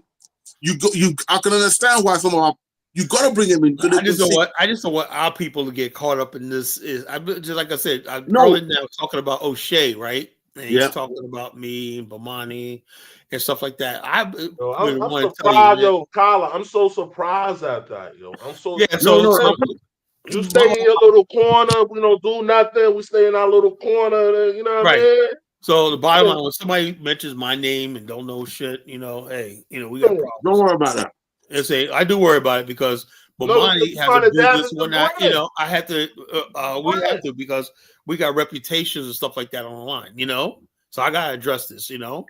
But Bomani's work is self-evident, even if he's done. Yeah, that's why O'Shea is going down. People say O'Shea is going. He just let's he make that right with Bomani. He's gonna be the same way as Negro Pen, you know.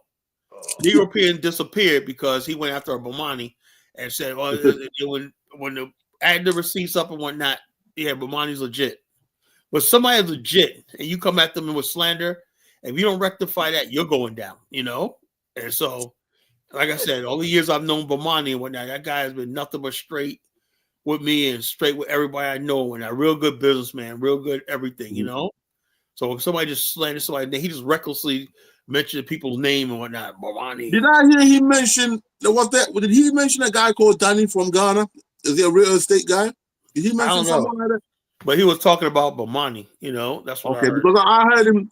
I think he was talking about it from the point of view of the real estate, not the 12 group. I don't think you can talk about. Somebody else he's talking about, you know. Oh, okay, yeah. But it's like he goes by secondhand information, you know. Yeah. And plus, my whole thing about O'Shea is he is right about that Mark guy. That guy. Yeah, but the thing is, here's the thing though. He had Mark in his studio several times. Yeah, no, he said that at the beginning. I didn't hear all of it. So the bottom line is he has to take the L for that, you know? Yes, he has to do that. He's going to apologize for it. Why would you have... But he didn't know. So, no, look, I'm like this. I got what they call discernment, right? There's no way a 19, 20-year-old is talking about moving to Africa, right? No life experience. No is it true that he took people's money? He said he took his money? Like this. That was, to me, I never trusted this guy, you know? I never did. It was something like that. I got a sense of discernment, right? I didn't think he was thing like that, but I said there's no possible way he knows what he's talking about, you know? Yeah. Because at 19, come on.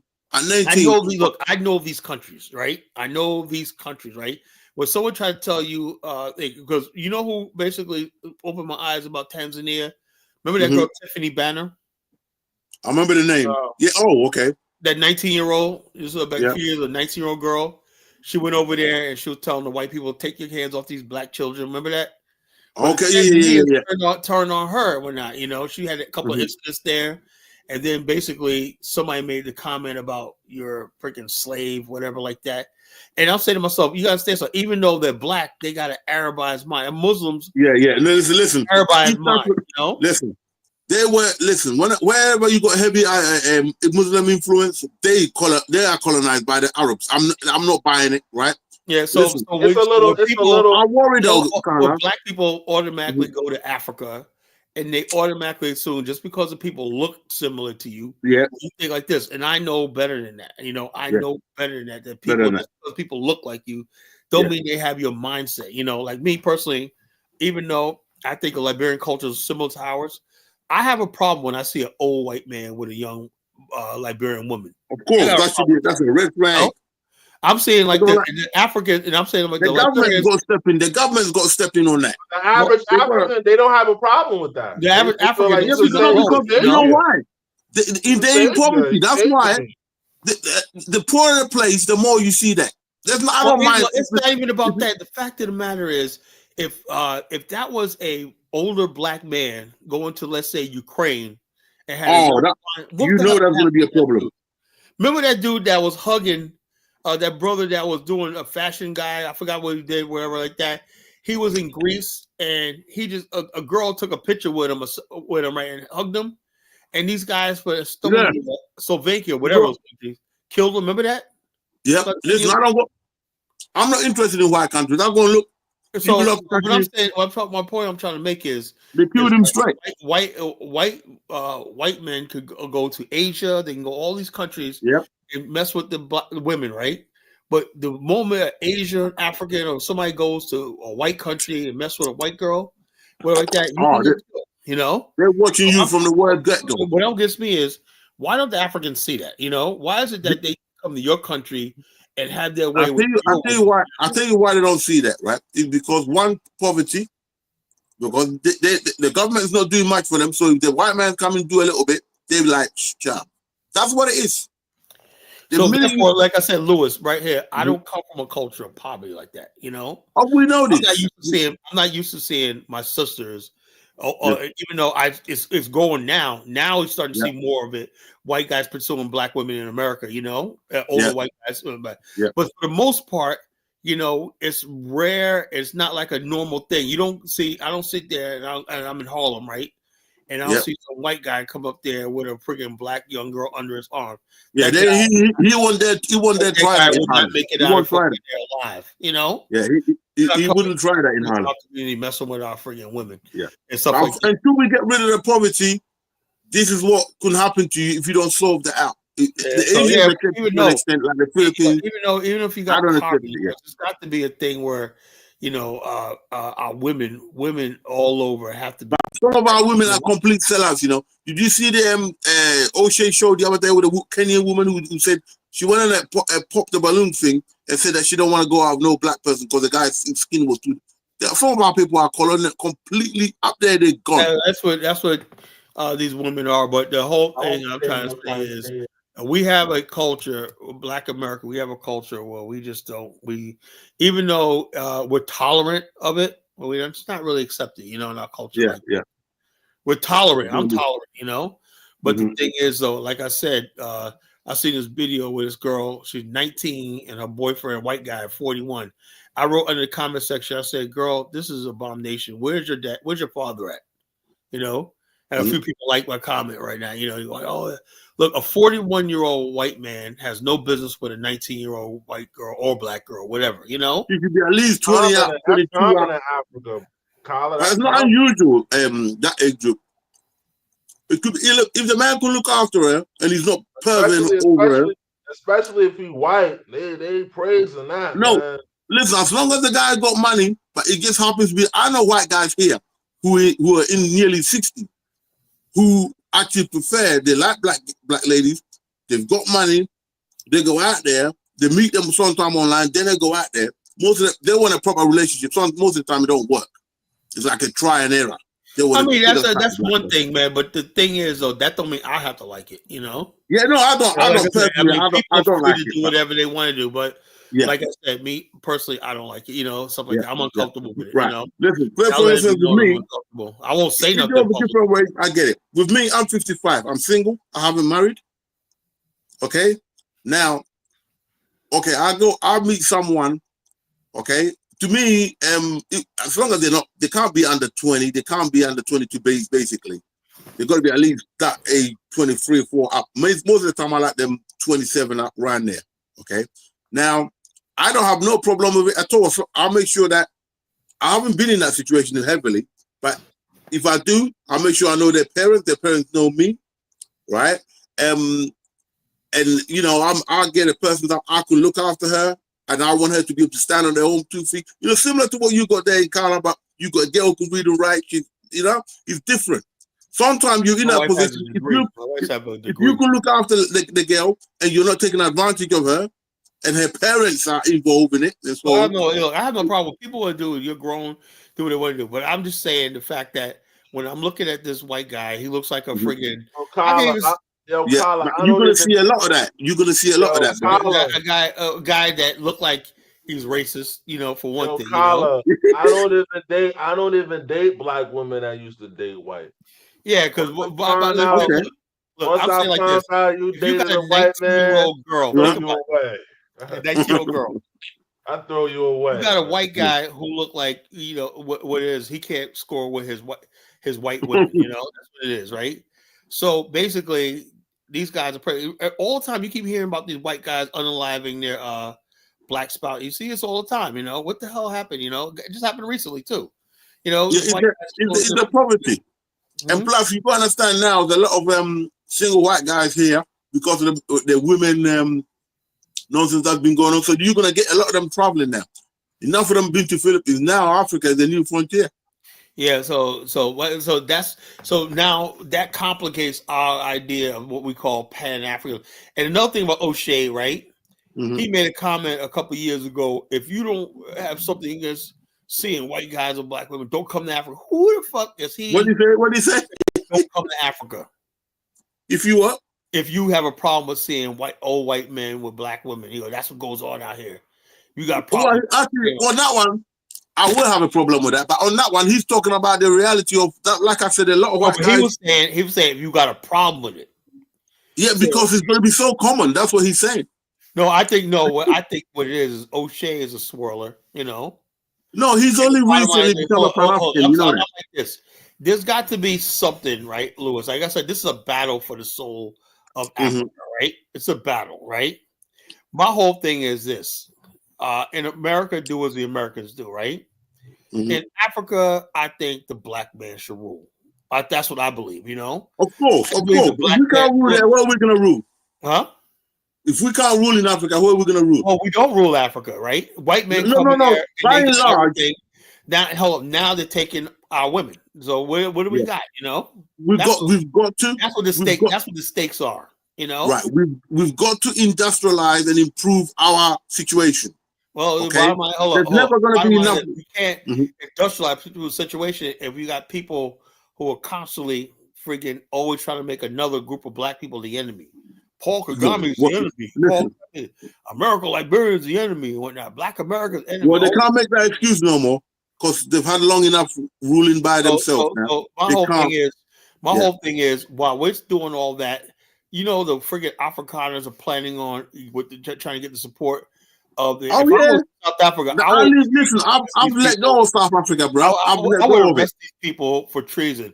They're trying to get Western Cape to succeed from South Africa and form a republic, and then go into the Trump administration to see if they can get support. Look at that. I think they should be seen as trees. That's how weak black people are in Africa. No, I give up on South Africa. I've washed my hands on South Africa. I don't give up on South Africa. I'm sorry, but I'll have to see more. Bottom line is this. I give up on it. Look, those people right there. I'm still waiting for Cyril Ramaphosa to say, we give black Americans asylum. That's all he has to do. He won't say that. That's what I said. This is why I say earlier, was this DK? I said Africa is so fucked up right now. That's why when black people from America go over there, of course they're gonna make mistakes. There's no infrastructure. Carla, listen. There was a program. Did you see the program recently with Dr. Cabone was on it recently? And I saw that. That was embarrassing, man. Right. No. I thought that was quite good. What I was upset about, did you see that there was a Ghanaian guy who said, "Oh, well, people come in here and they push your prices." Yeah, I know it was embarrassing. You know why? No, it was cool. Listen, no, Lewis. Let me say something, right? Lewis, let me say this, right? Yeah. What was embarrassing about that was this, right? You see, there's too many people in Black America. You see, the thing is, in Ghana, I hate to tell you this, right? You're not getting our best, Lewis. I know. You're not getting. We like what we got so far, so it's just better. You're doing all right, but the bottom line is this: you got people going on. Like one guy said, "I don't got nothing either." What the fuck you doing in Ghana? You can't contribute to the country. What the fuck you stay the hell in America? Get your shit together. Well, that's it. You can't come to Africa poor. You've seen it yourself, Akala. We got enough poor black people. I'm saying the fact that you get up there and the Ghanaians like, man, I would love to go to America and make my like that. And you got these African Americans, I was suffering and blah blah blah blah blah. And I was like, look, the lightest like the one chick was overweight. I said, look, I'm saying to myself, she just needs to get in the gym, Unfortunately, some of our sisters like that. Listen, Africans don't mind; they'll accept you as you are. In Ghana, they don't really. Some men like the women a bit. Not for me. You can have we're gonna say, look, Lewis, we're gonna send all the big women to you. No. Not like that. I don't want it. I'm gonna send you all the big women, man. You can have them all, man. You got to have some class. Listen, what I'm saying is, if I was on that show, I would have made it quite clear to all of them. Okay, they are coming, whether or not we can't. Where are black people gonna go to? They got to come back to Africa. They got a right to come back to Africa. Well, yeah, but the thing is, I know that, but the thing is, now what will make it easier and what will open the door more? Ghanaians like foreigners, generally speaking, right? What they want foreigners going to add value. They know the Indians. There are not many of them in Ghana. They know the Lebanese. There's only so many of them in Ghana. Now we got the African Americans. Once they start establishing themselves, whether it's in real estate or whatever it is they do, they're going to be an asset. Once Ghanaians see that you're an asset, oh, that's it. That's country's yours. A lot of people aren't going to be an asset. They're going to be a burden, you know? No. I mean, Balani knows this, so he's doing well. Look, my thing is, this is what my opinion is. Just my opinion, right? If you're going to live in Africa, forget owning land. Just rent. Yeah, I mean, listen, there's nothing wrong with owning land, but there are people owning land. That's where the conflict is coming in at. Yeah, no, listen, don't listen to those people. Right, don't listen to those people. Listen, that guy, right? He said what he's not. You can tell, yeah, he's got some level of intellect, but he hasn't been exposed to the international world. You see, there's African world and there's the international world. To me, you shouldn't be in leadership if you have not been exposed to the international world. My whole thing is, everybody was, and I thought everybody's been exposed to the international world. You have to rule Africa because you can't take it forward. Yeah, but Lewis, let me say this. My whole thing is that if you go to Africa, I just think if you're going to live in Ghana, that's fine. Just rent. And one thing you want to have, that's the best thing to do. Don't rush. Get yourself a vehicle. You know, get yourself a vehicle. And basically, if you there for like 5 years straight, you find then you can buy land. A good job, whatever. Like that's another thing. When you go to Africa, right? That's the sad part about it is right. Is that people say, "Well, how you say, oh, I get a business?" I don't think people should go to Africa and get a business. You should have something before you go there. I think there should be, like I said, this is how Indians do it, right? And everybody else do it. Koreans, right? They'll have one person as the anchor, right? Like you'll have a Patel family, whatever, like that. They're settling in the area. They'll settle in places like Chief Freeport, Louisiana, Jews. They always have one or two major businesses as a leader. You know, they have something big and grand, right? And then they have secondary people that follow them, you know, service-oriented people, everything. Like now you got a community, you know. The problem is when the black people go over there, they're all individuals, you know. They're all individuals. But that's black people for you. Around any major investment, you know. Brother, that's black people for you, man. Well, it don't have to be like that. You know why? Because you do got black people, and everything can't be real estate, you know. You need factories, you know. I'm sick and tired of people telling me about some housing they're trying to build. You know, what you need in Africa is factories. It's a start, though. It's a start. Every time somebody tell me they got land or housing, I feel like kicking them in the freaking head. You know, you want to get away from them. You know, if you can't do that, you know, you need factories that can make goods and whatnot themselves locally, regionally, internationally. You know. Once you start getting into that and whatnot, then basically we have companies listed on the local exchange, and then eventually have our own exchange back here in America. Hundreds of companies that are servicing the local economies and stuff like that. We have the capital to do that, you know. But the thing is, though, how many black companies or trading companies or security companies are in the Ghanaian stock exchange? That's what we need. That's what we need. So therefore, you could start moving funds from pension funds and stuff like that, individual investors, IRA, individual investors, got ETFs and all that, to different sort of blue chip stocks in Ghana. That's going to do what they can do. The ones who got money, they can actually buy small Ghanaian businesses that's struggling and go that way. Well, you got to have a domestic market for stuff. Unfortunately, you know, Ghanaian didn't take the chance to explore the chocolate industry, you know, and stuff like that. I'll tell you why. We've got Ghanaian chocolate companies, but listen, in Ghana itself, right? You got to brand it. You got to brand it. They consume, right? We consume like Ovaltine and all that. But the reason why you know the problem making chocolate in Africa? One, temperature. So you got to have a controlled area to do that. Two, you need a lot of milk to make chocolate. And that's why you need dairy industry, you know? Right, thank you. All these things are relatives. African cows, don't forget. You know, it's called supply side economics. Thank you. Supply side economics is you supply all the things, right? And they eventually come together, you know? Yeah. But hear me out. I said earlier about a feasibility study. And Marcus on here, I told Marcus, he said, what's a feasibility study? That's what a feasibility study does, you know? And feasibility studies cost like $100,000, but Africa has had so many feasibility studies with nothing else coming from it.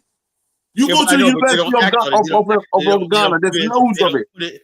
They don't put it, take the budget. They can't get through legislation because there's no intention to move Africa to that industrial stage, Carla. Let's be honest. Since they got rid of, you see the film you showed of Liberia earlier on, we can see the same thing in Ghana and other places. They killed it when they got rid of these leaders. They done it through coup d'etat. So when you mention Tubman and all that, I know the CIA behind it. So because of that, I don't blame our people entirely. Because this white people would never want us to industrialize, my friend. If we would have built upon what you've just shown, who do you think is going to walk? So the bottom line is, so therefore, when Elvis says stuff like, "Oh, we got the country," yeah, but you got what? You know, the country was on its way, and then you wait for the country to develop, and then you try to take it over. If you don't industrialize in Africa, might as well let the white man come back in. At least we had something. You've got to industrialize. The independence is a waste of time. You've got to have these roads being built. You got to have water, sanitation. That's all we want government to do. I think Liberia's on its way. I think it's it's good. Because what happened is they will copy. On its way. Yeah, they will copy each other. I want to see road linking Liberia, Sierra Leone, that side. Even more than a road. They're building a bridge going across the Kavala River to connect Ivory Coast. Yep, to Liberia. Then you're gonna link up with Ghana later on. That road gonna happen all the way to Ghana, you know? Yeah, it's gonna happen. I will be definitely going to Liberia. Once I set up my factory, I'll be going there to look at the lumber business anyway, because I'll either import lumber now direct to Ghana, or I'll set up an external factory in Liberia. Whether I'm gonna do because I don't want to do the sawmilling myself. I actually want to do the manufacturing, but I can do the sawmilling if I have to, but it means extra capital. And I don't want to do them heavy timber. I want to get it in from the logging stage. I'll take it on from there. But I don't want to do the logging and all that. Because that extra, you need the big machines and all that. I can't stay in England that long. So that. So I need sawn wood, basically. So the sawmilling factories, I want to know who they are. I want to see what they're about. So eventually, I will make my way, at least the second year, I will make my way to Liberia. So I'll be in touch. We'll be in touch for all that. So in time. But yeah, we've got to get into manufacturing, or it's a waste of time. All you got to do, Carla, is look at the imports in Liberia. Look what they're importing in, and that's where you start your manufacturing. Yeah, like I said, Liberia got a good cottage industry base. Yeah. They make their own doors, they make their own locks, they make their own that in furniture. Itself, they got a good furniture making business. It's like unreal.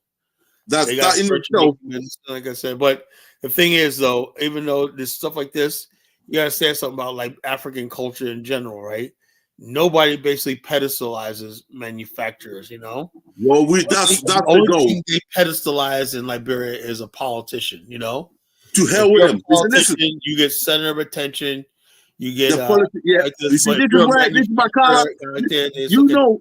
You know where they're going wrong. Listen, all you gotta do is just keep looking, save your capital, and say, "Well, okay, let me do this." Well, not me. You know what I'm saying? Like I said, I would steer the right people. If somebody basically, a black person has they're skilled in the lumber industry, I would basically say, "Hey, look, you know, if I did my feasibility study, I would have to get a feasibility study before I tell anybody about anything. It has to be a feasibility study." Yeah, well, you got to go on the ground, see where you can get your suppliers, see how easy to get. A feasibility study will do all that, you know. Yeah. You know, basically, is it feasible? You know. Yeah. They're gonna look at everything, you know. Yeah. They're gonna look at waste management. They're gonna look at water supply. They're gonna look at because the dust that come out. They're gonna look at labor. They're gonna look at all those things, and they're gonna give you an honest assessment of what you could do. I know the forestry department in Liberia already put that established. Myself in Liberia, but I don't like putting everything online. You know, every time. You know, my one is not a secret thing. So either you can do it or you can't do it. It's you know, because they've been doing timber for a long time. But the rubber situation, I'm surprised. Anyway, I did Africa for you.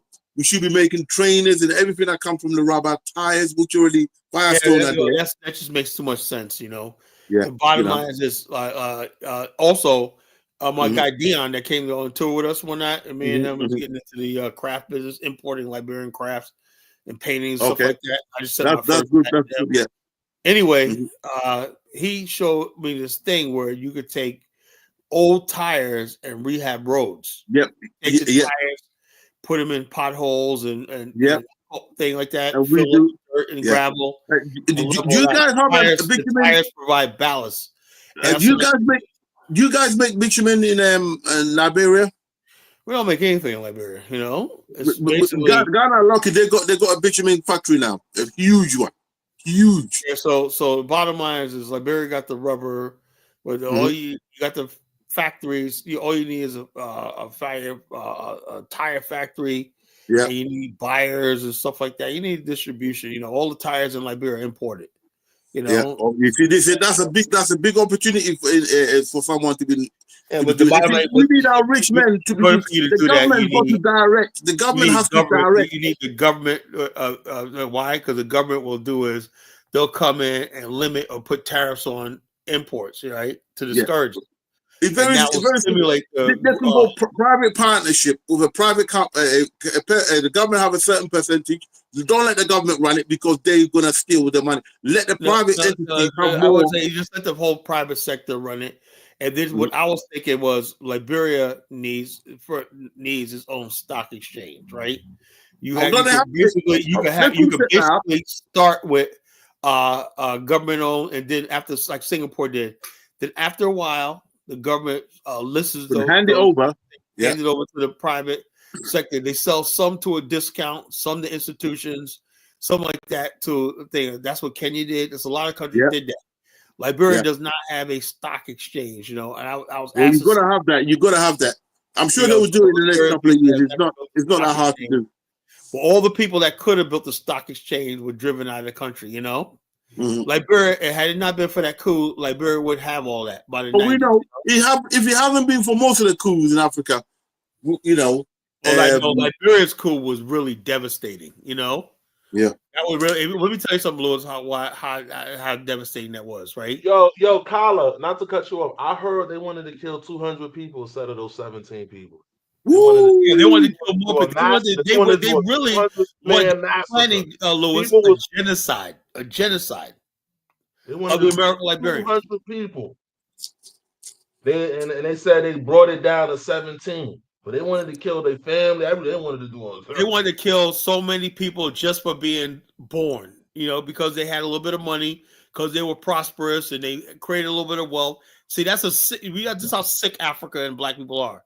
If you're successful, there's something wrong. You committed a sin. And you cannot build Africa like that.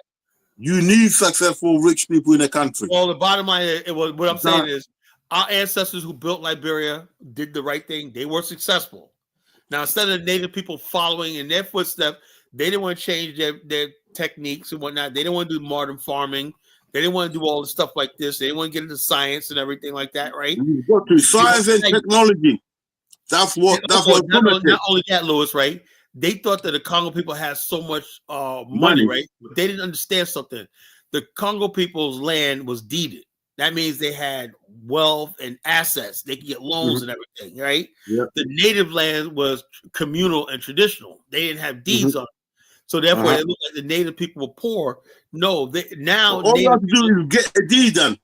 They have to get the government to earmark that land, petition as private property. And then they're doing that now in Liberia. A lot of people in Liberia that had lots of land, native had most of the land. Now they understand they can get rich now because they turn on the land, because they can see the other countries fighting over land. So now they realize they're like, oh, this is how the friggin' Congo people did it. Yeah, they built real estate, you know. So you guys on your communal lands and everything like that, you couldn't build anything with it because no banks would touch it. You know, Carl likes to talk about the chief. He got the control. He can't show. Who is this guy, Henry Mugler? Hey, Henry, come up here. If you got a problem, come up here. I'm not a damn FBA. I don't believe in that stupid nonsense and everything. You know? Listen, we're gonna make it work. Well, I believe the next couple of years, you're gonna see the result of the recent. I hope so, man. But it don't do me good when I hear people like Elvis talk. When I get depressed. Yeah, soon you're gonna see the people who went to Ghana reaping the reward. There's going to be more people coming. So now, real estate is getting big. Let me tell you something. I see the black people, and I would never discourage anybody from moving to the continent. I think it takes a lot of guts for you to say to give up on America, right? We got no, you can't give up on America. You're just gonna move, right? And until you get yourself right in Africa, you're gonna look. Everybody doing this is going to make mistakes because there's no blueprint. Yeah. There's no blueprint. See, what other thing is when other people move to a country, they got support systems. We don't have that in Africa. You're basically on your own. So if people don't make it or they don't do this, whatever like that, they make mistakes or they're honestly trying to do something and it just falls through. Well, nah, I'm not gonna get on like. I think now when we get this scamming business going, the government needs to go heavy on the people, man. Don't be scamming your own people. That accuses somebody of scamming, right? No. Accusation is different. But what I'm saying is, when you cannot have our own people coming taking advantage of our own people. Well, like that's going. I'm saying like this. When people come to a continent, right? First of all. When that girl that was in Ghana, remember when it got into altercation, name was Leslie Jones, whatever it is. That silly girl. She's making a fool of herself now. Yeah. Well, anyway, she was trying to get a YouTube page up. Probably. Check this out. Anyway, she said the guy hit her, whatever like that. She was an Uber driver, right? She decides to freaking go to Ghana and she wants to get a beachfront property. One property, right? That's freaking ignorant. How you gonna go to a foreign country with no money? And you're gonna save a couple $1,000 and you want to get. And she was on YouTube doing it. You shouldn't be talking about that on YouTube. Wait until you get it. So the bottom line is this. So you got people doing foolish things, and everything like that. You got foolish things. Like I said, I would tell anybody if you want to go to Africa, just freaking rent. Just so Henry was gonna say, well, he was talking too much truth. He wasn't talking no truth. He was talking bullshit. Like he always does. Colin does not want niggas about South Africa or Liberia. I don't care about South Africa. What I do say is this. If you're going to basically, I don't know, South Africa, Black South Africa is a bad situation, maybe native Liberians are too. I don't know. Because victims of history, they're like Black America, right? Black America is in a conundrum because the people that's oppressing us, we're completely dependent on. We're inside the country that's oppressing us, suppressing us and everything like that. So we're in a situation like, let's say, native Liberians or Black South Africans. We're not. We don't control the context of our reality. That's what native Liberians feel. Black South Africans feel. And there's no way out of it. There's really no way out of it. With South Africans, their leadership from the word get-go was compromised, and today is compromised. But look how low support that Julius Malema gets.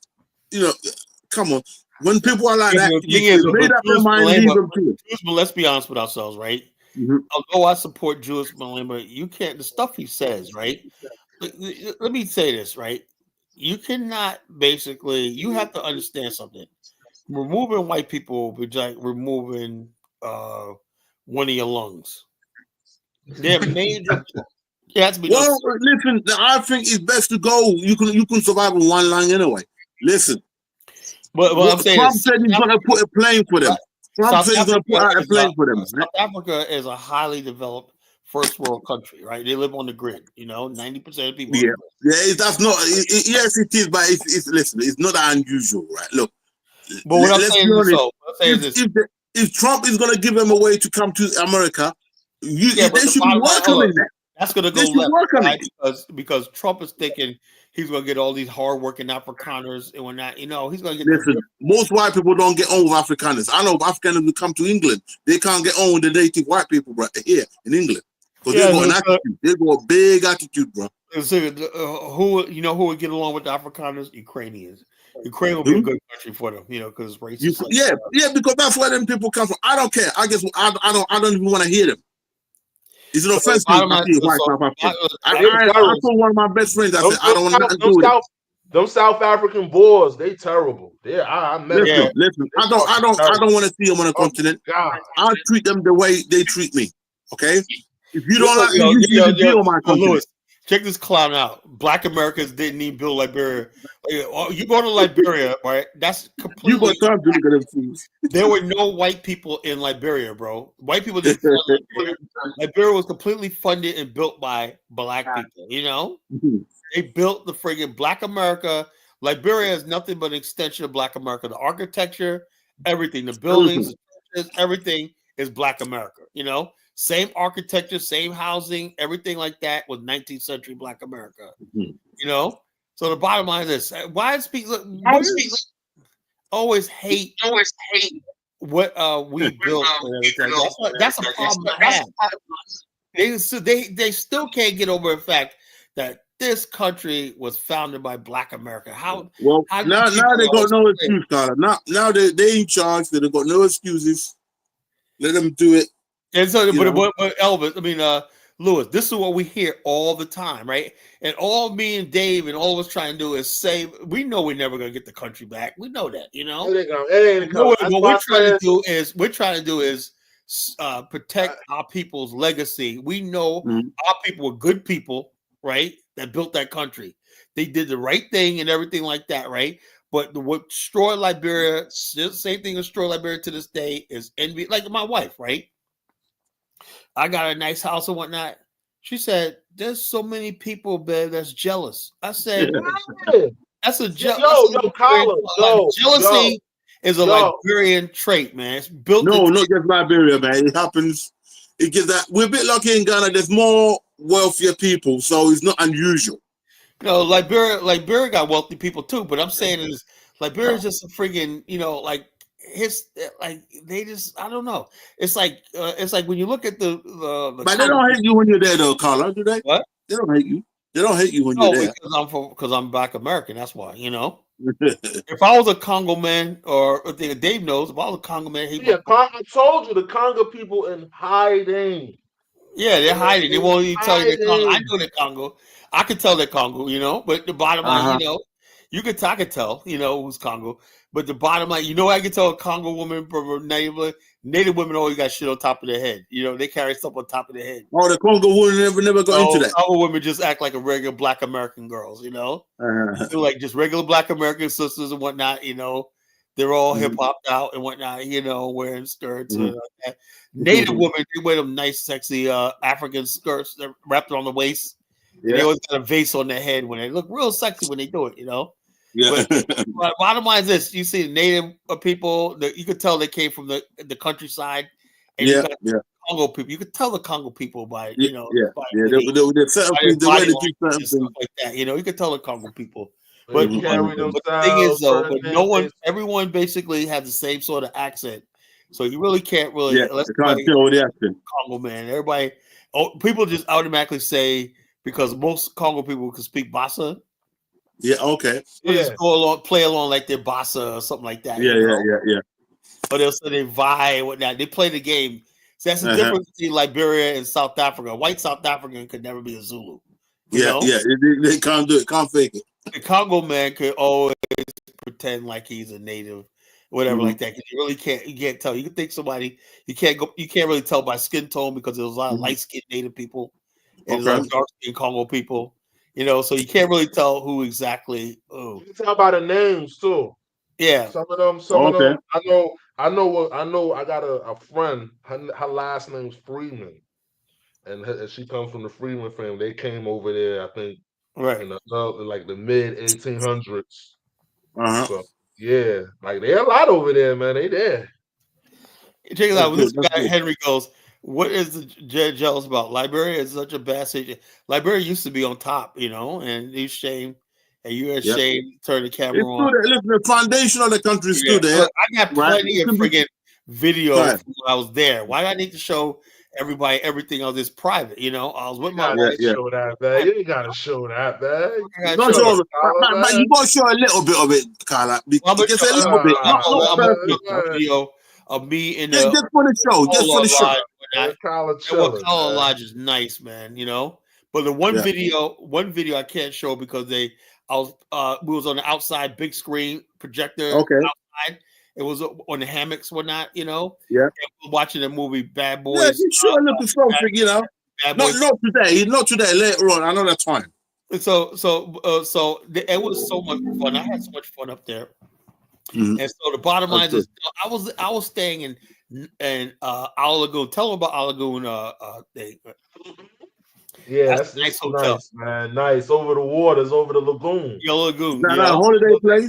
Built the hotel. Yeah, they built the hotel. I was there for like 2 weeks to while my house was getting built. You know. Oh, okay. Oh, you building a house there, Carl? Oh, you building a house for your wife?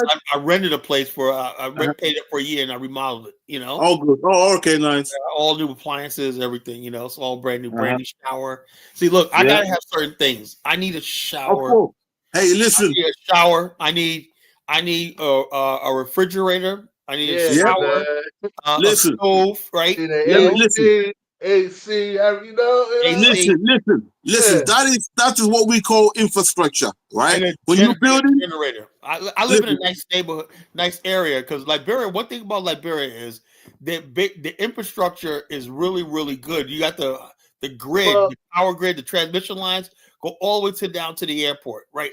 Like 50 miles all the way up, hundreds of miles. And Carla, you'd be surprised. And you can still see remnants of the old infrastructure. All still there. Liberia was well built. Liberia was even well 200 built. years ago. Back in the days, it was well built. You know, so the building was already there. You know, so like I said, same way about the Congo people. They built the country. You know, unbelievable. Listen, they were don't compromise. The brownstone buildings.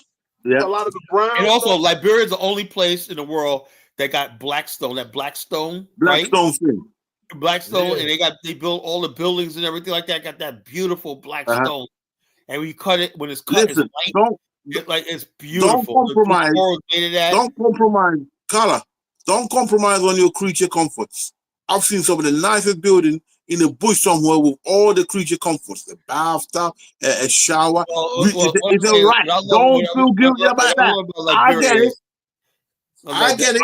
I love the traditional architecture. The you blend it in with the modern. It works beautifully.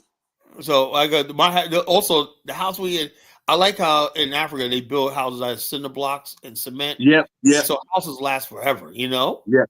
So ain't gonna be blowing in the wind. Ain't gonna be flying in the air. So the house is like solid, right? So it's concrete, and basically we put new marble floors down, paint the walls, everything's really wooden floors, whatever you like. In my house in Ghana, every room is got its own shower and toilet and bath, and each room, and that's 5 rooms. We got all brand new toilets. Brand new showers, two walk-in showers. I'm about to buy the toilets in that now. Well, you know, a closet. You know, wife, she got a shoe rack and whatnot. She got dozens of shoes, man. She's like a freaking shoe store. Where her size. Well, all the women are like that. I make furniture, and I love when women come in because I know that's how I'm gonna pick the man's pocket. You know, the bed, the custom bed I made that 2 years ago. I said, okay. I told her one day we're gonna have a place here. And so I got the bed made like 2 years ago, and she was at her mother's house. Now we got sleeping bed. I mean, that's the best bed I ever sleep in. It was so comfortable. It's like huge and whatnot. It's like a really big bed and whatnot. It's like really so she's not kicking me out of it and whatnot. You know. Yeah. Well, when I get going, I'm gonna bring you guys some nice dining tables and chairs. Special one for you, Carla. Check us out. He goes, Carl loves to show poverty in other West African countries. When he's asked to show nice parts of those countries, he refused to. Carla, have you guys implemented the free trade yet? Are they talking about in Liberia the free trade in Africa? Bottom line, that was a joke, man. How you gonna have free trade? Listen. It's happening now, bro. It might not get free trade when let's be honest with ourselves, right? When you got Lebanese are the main trading. Indians. But we can take stuff in and out without worrying about it now. Look, ShopRite in Ghana is owned by who? It's South Africans. That's their thing. Right. That's not the main shop in Ghana, though. MTN. The only people that benefit from all this are white companies set up in Africa. They love Pan-Africanism. Until we have black African nationalism. This is for us to come in. We're gonna eventually catch up because it's ours. We're only using their system for now until we set up our one. Right. Right now, when we say Pan-Africanism, right? white people in Africa, Lebanese, Chinese, Indian, they love Pan-Africanism, right? Because they consider it by AU definition as Africans, you know? Look, yeah, but only on paper, bro. Don't worry about that too much. Well, the bottom of Only I on can't paper. go by a paper when I see 300 white people given citizenship and they ain't white people, and number two, they're foreign investors. We can't help it. Why do we need? Hold up. Why do we need? Why is it at this late in time when we got so-called? They say we got African billionaires, right? Mm-hmm. Why do we need white people investment? You know, I don't get that. Because they got their capital. No, hold up. We have the capital, right? You know, bro. Listen, don't forget, bro. How many Ghanaians live abroad? We can't deny them completely, bro. I'm saying this between Black America, Nigeria, and all those people, we're just not organized, you know, and we don't want to, you know. And well, the leadership is a bit blind.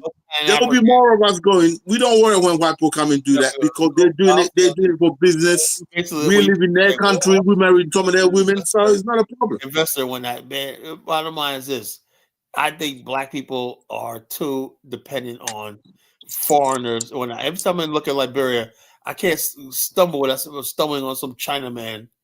And I don't like this, man. I believe Africa. I've never seen a Chinaman who violated, too many of that. Well, the bottom line is in West Africa, they're there. I know they're there. I didn't see too many of them in Ghana. Liberia stealing precious wood, minerals, and whatnot, illegally mining. That's the leadership.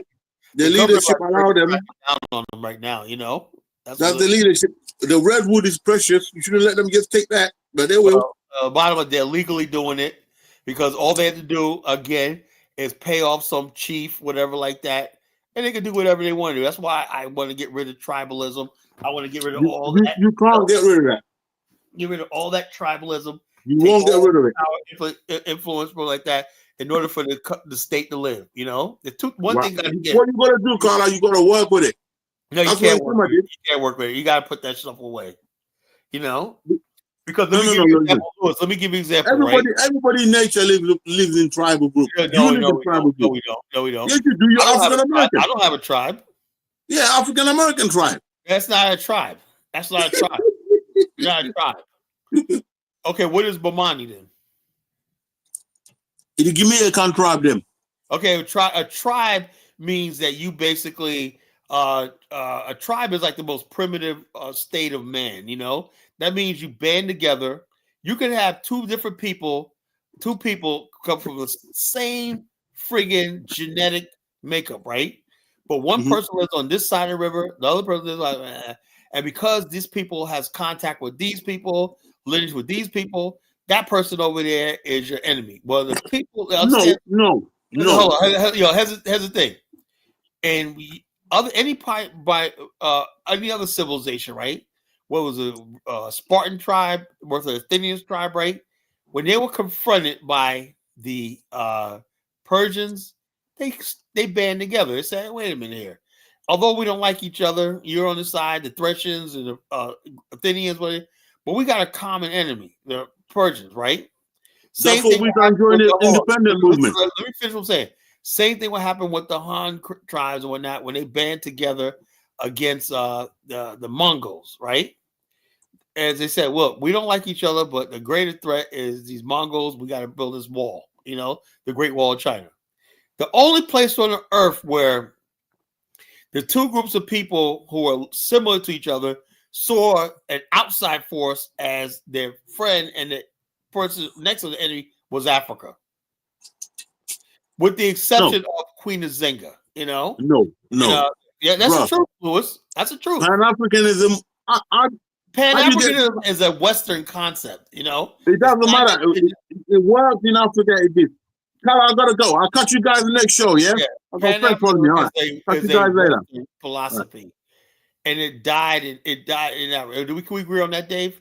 Pan-Africa was born in America and died in Africa. It's American culture. It's American culture, Black unity, Black power, Black together. It's African-American culture, you know? And Caribbean, African-American culture in the West, you know? And so when people try to appropriate Pan-Africanism, but yet they don't want to give up their tribal identity, that's what the problem is, you know? You can't have Pan-African and tribalism at the same time. It just don't work. It don't mix. What do you think about that, DK? Nah, I think he muted. I agree with you. Yeah. What do I think about it? Yeah, you're right.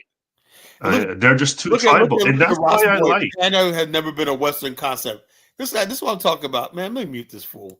You know, and that's why I like Trump, because he's just showing you what he's about. He's not hiding it. He's about white power, global white power. White European power. Of course, he ain't playing it.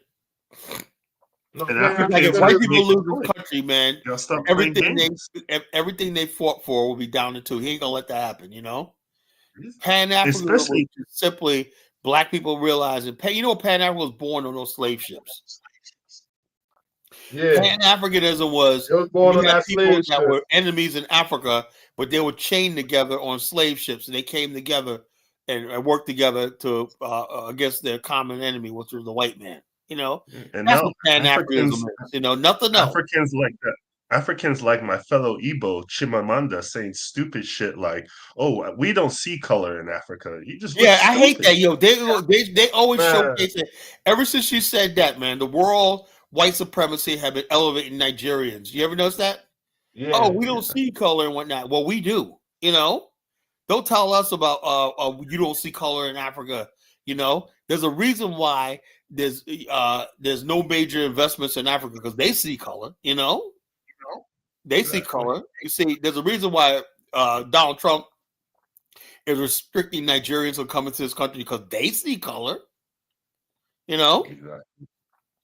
So when Africans like Chimamanda says something stupid like that, you know, all they're trying to do is just try to gain favor with white people. You know, that's what Nigerians do. That's why people ask me, "Oh, what you got against Nigerians?" I hate them. I don't hate them, but I think they're a bunch of freaking fools. You know, they're being used as I don't know, by white people to basically go against us, because they know this Pan-Africanist black natural stuff is coming out of Black America. You know, they just want some butter biscuits, some crumbs. They want the crumbs for the white man's table. You know, that's all. We don't see color. Well, we do. You know, how about that? You know. So, like I said, Pan-Africanism was something that was born in America, born in the West, born in the Western Hemisphere, by Jamaicans, Caribbeans. You know, Patrice Bishop. You know, in Grenada. Or not, all these were black nationalist Pan-African people. You know. Yeah, so, Donald Trump with the highest tariffs on Lesotho. I was just like, yeah, because they're running their mouth. You know. Yeah. You know, like he was basically like, oh, yeah, they should have shut up. He said, I never heard this country, Lesotho. They start making all these comments and whatnot, you know. He's like, okay, I'll fix your asses, man. Put 50% tariff on. But in all fairness, there's really nothing coming out of Lesotho except for a couple of Chinese factories there, you know. That's the thing about Trump, man. He can smell the bullshit. Yeah. He's not falling for the African bullshit. Yeah, as I told you, Africa is full of shit. You know, we are. Bottom line, people anti-African. They're gonna wake up. They wake up. But the bottom line is this: Africans have Black America, and a lot of people fooled. You know, oh, Africa's rising. Africa's like this. And Trump is looking at it like, dude, man, why are all your people over here? Why? He said that. He told Africans, y'all got to take your countries back and be proud of your country or not. You know. That ain't no flex getting on a plane and going to another freaking country and trying to, you know what I'm saying? Yeah. And so he goes, the future is for patriots, you know? So if you don't love yourself enough, your country enough, like this. So like I said, my whole thing is people say, black people, come to Africa, come to Africa. Look, the whole thing is this: unless Africa is ready to build a middle class, that's what Africa needs, a middle class, you know? It needs a middle class. Then Black America, whatever society is, could come and build their own communities and enclaves and everything like that, without there being that friggin' jealousy shit. You know what I'm saying? Because what's going to happen in Sable and even Mamani's community is what happened in Liberia, and what happened in Fiancra. You know what happened in Fiancra in Ghana when those two elderly sisters got killed, African American sisters got killed, murdered. You know. Yeah. Envy and people underestimate jealousy and envy in Africa, you know? So the bottom line is, you cannot have a situation where you come as a foreigner and come to another country and you're doing better than the local people. That's just a recipe for disaster, you know? Carla, you know, when an African travel, they can't tell their family members and they can't tell their families and friends because they scared they might get killed before they come to America or come to the West. They They can't don't tell them what. out of jealousy because somebody be jealous of you. Oh yeah, yeah. Going to Of course, America, I'm not going to America, so they'll try to kill them or yeah, poison yeah. their So food. yeah, Bro, that jealousy thing in so Africa you can't even is tell. dangerous. You know, I mean, You can't people. even- I know yeah. they got their. You ever heard about the story, particularly in Ghana? People got their goats poisoned and whatnot. What's with this poison shit? You know, Yeah, people next thing poison. chicken are poisoned, dead and whatnot. Somebody poisoned your cow and whatnot. What the fuck is all that about? You know, I don't know. Just something people about poison people. That's about how to kill people in Africa. You poison them. You know. But you gotta be careful about all that shit. You know? That black woman who was killed in Gambia for what? Just a little bit of money. That's it. Oh yeah, they stole or something like that. Like, yo, look, man, like I said. So people tell me all this. Look, the bottom line is this: when you go into Gambia, even though the Bag family is maybe dusty, but there's a lot of Gambians of which they had what the Bag family had. You know, that's the whole thing. You know, so as much as we all clown on Ricky a little bit, you know. But I don't think, O'Shea with a big platform like that should be doing that, you know? Yeah. So I was surprised. I was surprised that you even said he was even coming at you like that. Like, you coming at me and Carla, you know? Your our little corner over here, we just talking, trying to put something together. Yeah, so I had never taken nobody's money, you know, I never got anything from nobody. What the hell am I scamming, you know? We did a tour last year and it worked, you know. People got their money's worth and they paid for it. So what the hell? What the hell are we? What the hell are we scam? You know, Bomani selling property on his property and thing. He got like 80 properties sold. You know, so you got people building homes there and everything like that. They're gonna build roads. He's taking all the money he's making for the tourism and building into infrastructure and stuff like that. You know, so pretty soon, maybe in 10 years, they're gonna have a nice, successful community. You know. Yeah. What's wrong with that? Nothing, you know? So it's like, instead of O'Shea getting a lot of Liberians too jealous of you, Carla. You going back and forth to Liberia. I know. Some people ain't been home in 30, 40 years. Like, Dad, that Carla got rent somewhere. A lot of people basically, I know my boy Bobby William, he hasn't been back since 1981. Look. Oh man, you going back? Oh man. You talking about easily building get on there, boom, simple as that. You got your passport, and I get a VIP visa, you know. I get a VIP visa, you know, and like that. I don't have to pay for a regular visa. I just get a VIP visa, diplomat visa, go to Liberia, you know, every year, you know. People mad at you, Carla. You don't know that? People jealous of you? Yeah, of course it's jealous. Yeah. Like I said, I'm used to it. Man, you know? you go to my country. I ain't been there. No, yeah, I've been there. You over there. You got a Liberian wife. I know Elvis be mad at you. Like, damn, man, go back. I can't go back. My people, they looking for my people. Oh man.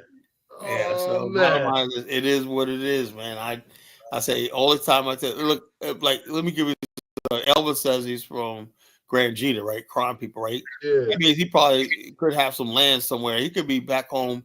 Like, I told you, one brother, man, he was basically said, "Look, I'm back in Liberia, man. You know, I got a couple of farms. I'm making money and whatnot. You know, and like Native people, they got all the land in the interior. You know."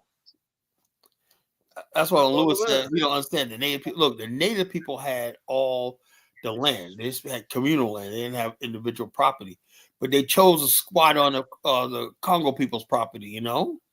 Mm-hmm. So basically, what you had in 1980 was simply a theft of a country, a civilization. Yeah. That's what all that was. They murdered, and the mistake they made. Carlo, they wanted to kill 200 people. When I read that, I was shocked, man. They wanted to massacre some people, man. Yeah, they wanted to massacre just out of hatred, envy and hatred, you know. Yeah. Envy and hatred. So I don't play with these people, you know, and I'm not gonna send my people in harm's way, you know. So I know what these people are capable of, you know. People say, as much as you love Liberia, Carl, yeah, I do love Liberia. But I do know if we go over there and we're not organized and we're not strength and we're not armed, we don't have our own community, whatever, we're armed, we have our own security, whatever. Don't even waste your time, you know? Not giving no friggin' tribalism, man. I hate tribalism, man. That tribalism shit, you know? I hate that shit.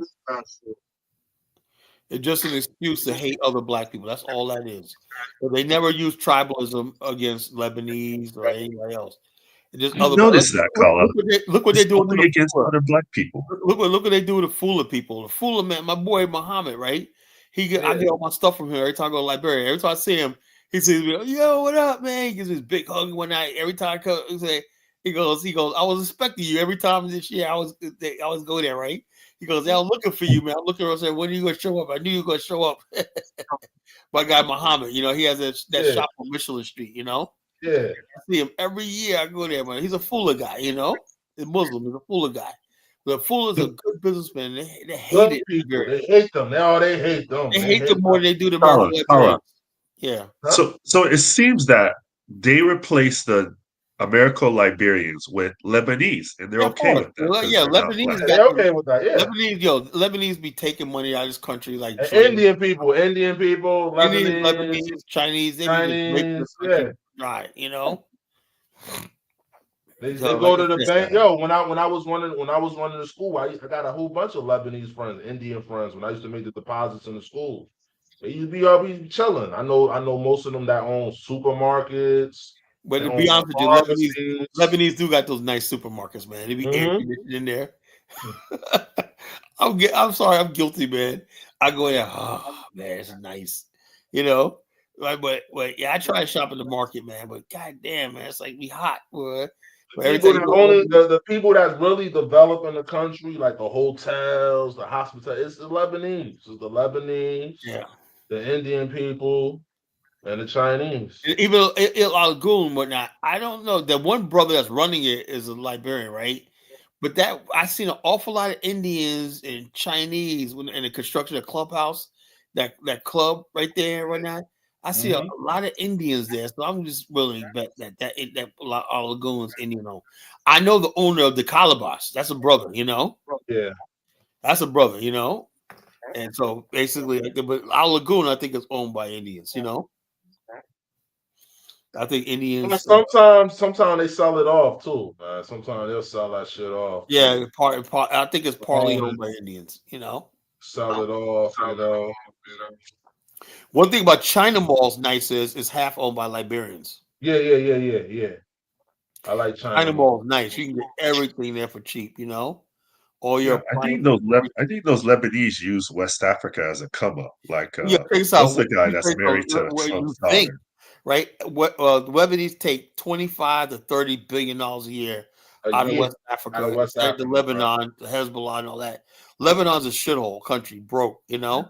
Lebanese make all their money. You know what kills me is all the stuff they're selling West Africa. You think it's made in Lebanon?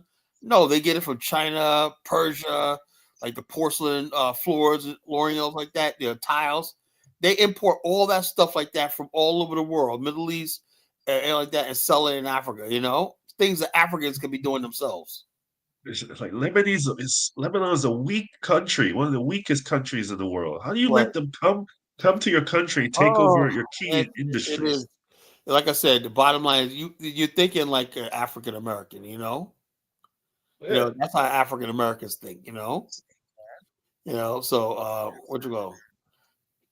Kimway said, I know Lebanese speak. Of course they know how to do that. They know how to speak the Kolakwa. They know how to speak the local language. Yeah. To be honest with you, Lebanese are cool. You know, they're cool. I get along with them. They're cool. I love Lebanese. They're the ones keeping up the country. Yo, be honest with you, man. If it was not for the Lebanese giving up for like those car dealerships they really made Syncor look nice. You know, a lot of those businesses Tubman Boulevard looks like between 8th Street and like 20th Street is like world class, you know. They got that one ice cream place, that one ice cream place over there, you know. I like that, man. It's just like when you Yeah, drive they making most of the bread, most of the pastries and stuff. They yeah, doing a lot so over there, Lebanese man. are Come on, contributing man. greatly to the country, man. You Yeah, know, yeah. All the bread in the country, most of the pastries, that's them. yeah. So a lot of stuff like that, Most they of the pastries. contributing greatly to the country, and I can't get mad at them, for Yeah. stepping in. For like Henry Mugler, his question, why can't Black Americans do what Lebanese? Well, Well, Lebanese first aren't of all, black. Lebanese It's are third cool. world people. It's easier for them to come into Liberia because one, they're white, and they got a country called Lebanon backing them up, And so when the people, when Africans see a white person, they automatically think that person is backed up by some powerful government that's going to come in this way. When they see Black America, right, they're getting the impression that we're being ran out of America. That's a problem I have when you got people. I love what Dr. Campbell and whatnot, but you cannot keep telling Africans America's the land of my enemies. Or don't tell Africans that shit. When I Oh, go to you're giving Liberia, them the too first much thing I credit. do is check in with the U.S. Embassy. I let them know I'm in the country. I'm here. I'll be here to this date right here. Whatnot. So therefore, if anything happens, they could check on me when I fly me out or evacuate me or whatever like that. If something happens, I get in trouble, I get arrested, whatever like that. I can call my embassy. They know my case. They know I'm in the country. Mm-hmm. We're not so. All this idea of you going to Africa and let me give you an example. Look at Ricky from the Bag family. He went over there to denounce America, white devil, blah, blah, blah, right there. But he got arrested, right, for gun possession, right? Guess who he reached out to for help? U.S. Embassy. U.S. Embassy. See how people, stupid decisions, And that's what happens with, like I said, I'm more wiser than a lot of people, even people older than me, like Ricky. I'm more wise. It's not wise to go to a foreign country and make yourself vulnerable. I don't give a damn what kind of you think. I'm in Africa. I'm home. This is my home. No, it's not. No, it's not. It's good that you can be in a Black country. That's beautiful. I love living in Liberia, but I never forget that I'm African American. Because if you fuck up, they're gonna remind you that shit. That's my whole thing. Anybody going to Africa, right? You go there, enjoy yourself or not, but never forget who the hell you are. There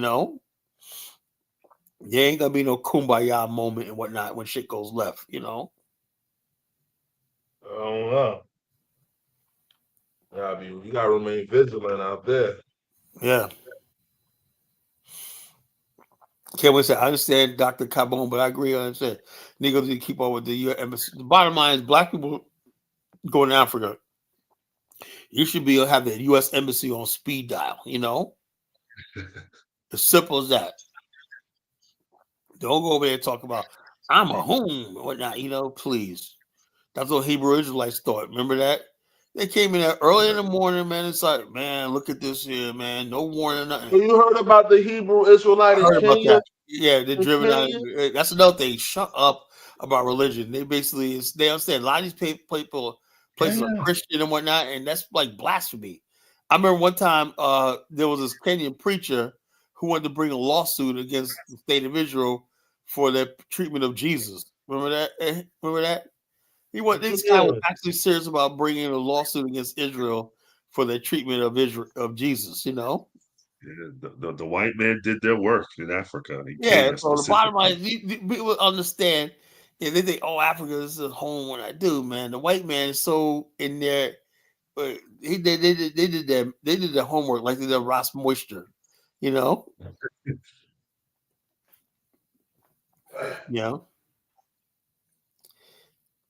Because he went there to go say Jesus is Black. Oh, don't do that, man. That's blasphemy, man. They're lucky to get out of there alive saying some shit like that, so I say, like, you go to these countries and whatnot, man, don't be messing with Muhammad. Don't say nothing about Muhammad. Don't say nothing about Jesus. Leave it the fuck alone, Yeah. One thing you don't do in Africa is talk about religion, because people take that shit to heart, so you can't go over there and talk about the Black man is this. They don't understand what the hell you're talking about. Yeah. People are going to bring their Black to the 20th power mentality of Africa. That does not work. The only thing that works in Africa is like when you're pulling out money and putting money into their hand, in their When you're pocket. writing a The only check. thing they respond really. That's the only thing Africans respond to is the sight of money. You know, you got money, man. They're your best friend, and they know you, my brother, or not. You know, that's how it is, man. If you don't have any money, the money dries up, man. And they just look away, like they're completely disheveled and disinterested. They're making money off you, and now you got money. You got to, even if it's just dollars, get yourself. When you go to Africa, have yourself like a pot of singles. It's hard to get singles in Africa. You know what's that, Dave? No, they don't like singles. And why is it as Like, hard to find singles? They don't know. They don't like it. They don't like singles. They like $5 bills and up. Right. So you can't find some single. I would love singles because every time you want to give somebody like a homeless person, like, you want to pull out $1, but you never have $1. And I hate giving somebody $5. Yeah. Well, what I do is if I do get some singles, I'll get Liberian dollars. You know. Yeah. I transfer the Liberian dollars. You know. 500 Liberian dollars, like what, 10 cents? You know. Nah, it's like a couple dollars, like $2, $3. Yeah. Was you serious? Yeah, I thought it was like 10 cents or something like that. You know. But like I said, I always would take out some Liberian money. Like the $500, like $2, $3. Okay. So, by the way, I was giving out money, like Liberian dollars and whatnot, small, you know. It works. People are just as happy to get that too, you know. People are happy to get that Liberian dollars, anything, you know. Colin, next time you want to make excuses for yourself, you should play the government song. Look, the bottom line is Tariq took that government song down. I can't find word? it. Yeah, man, it's gone, man. Maybe because somebody told him I was playing it a lot, you know.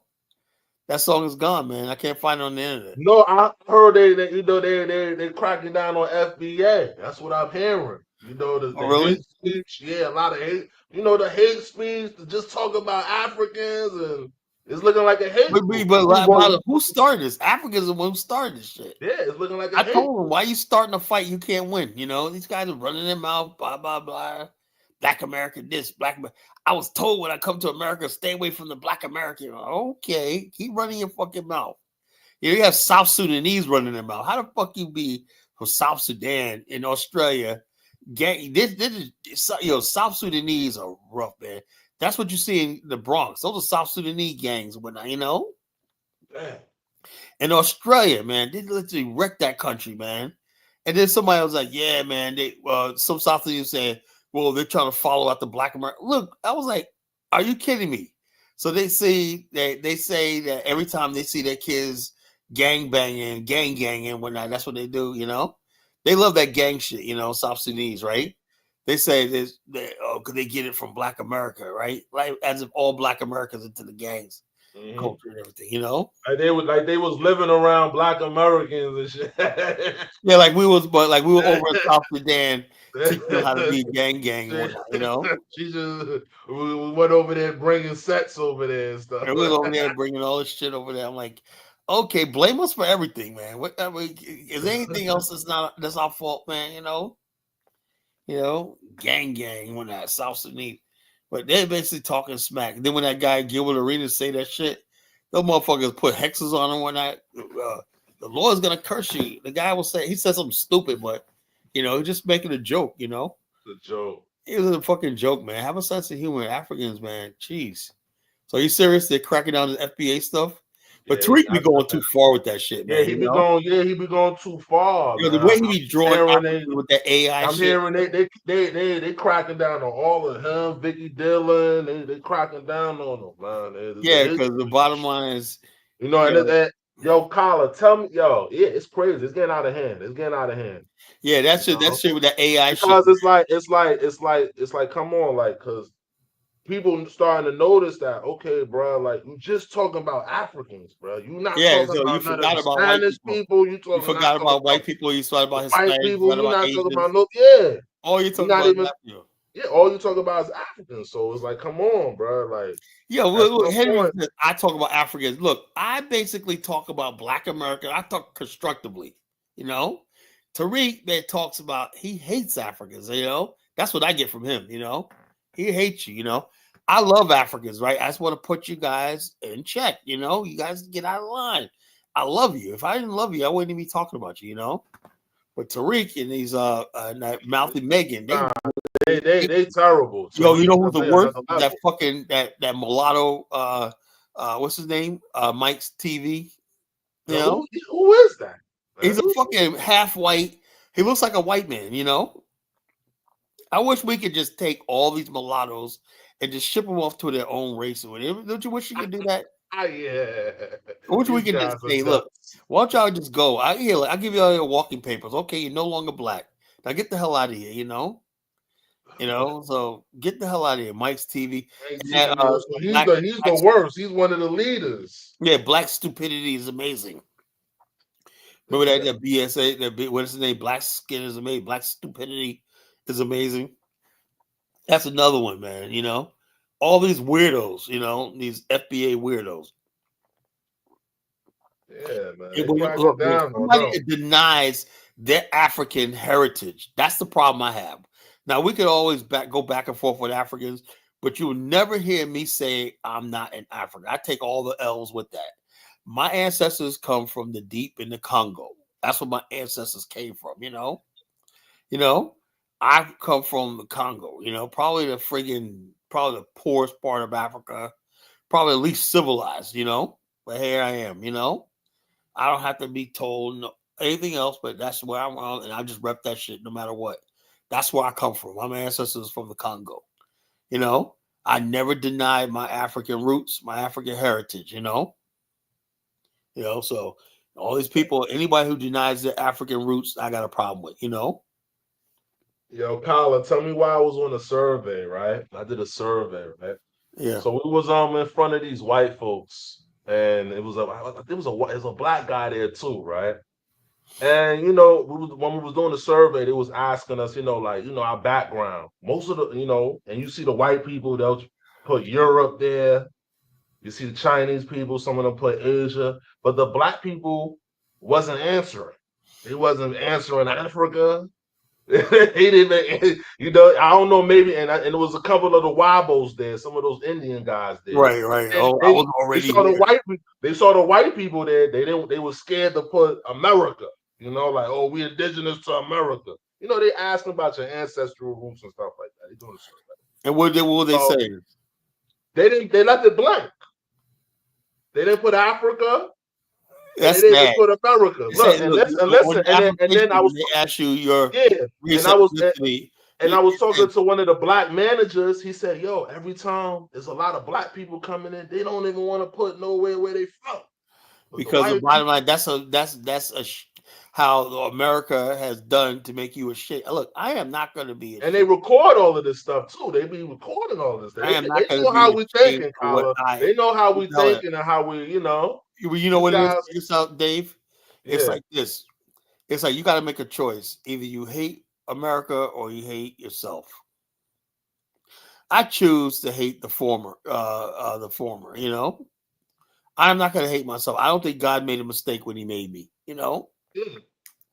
You got black people walking around. Oh, man, they're trying to say, you got these people on TikTok, right? It's the only place on TikTok.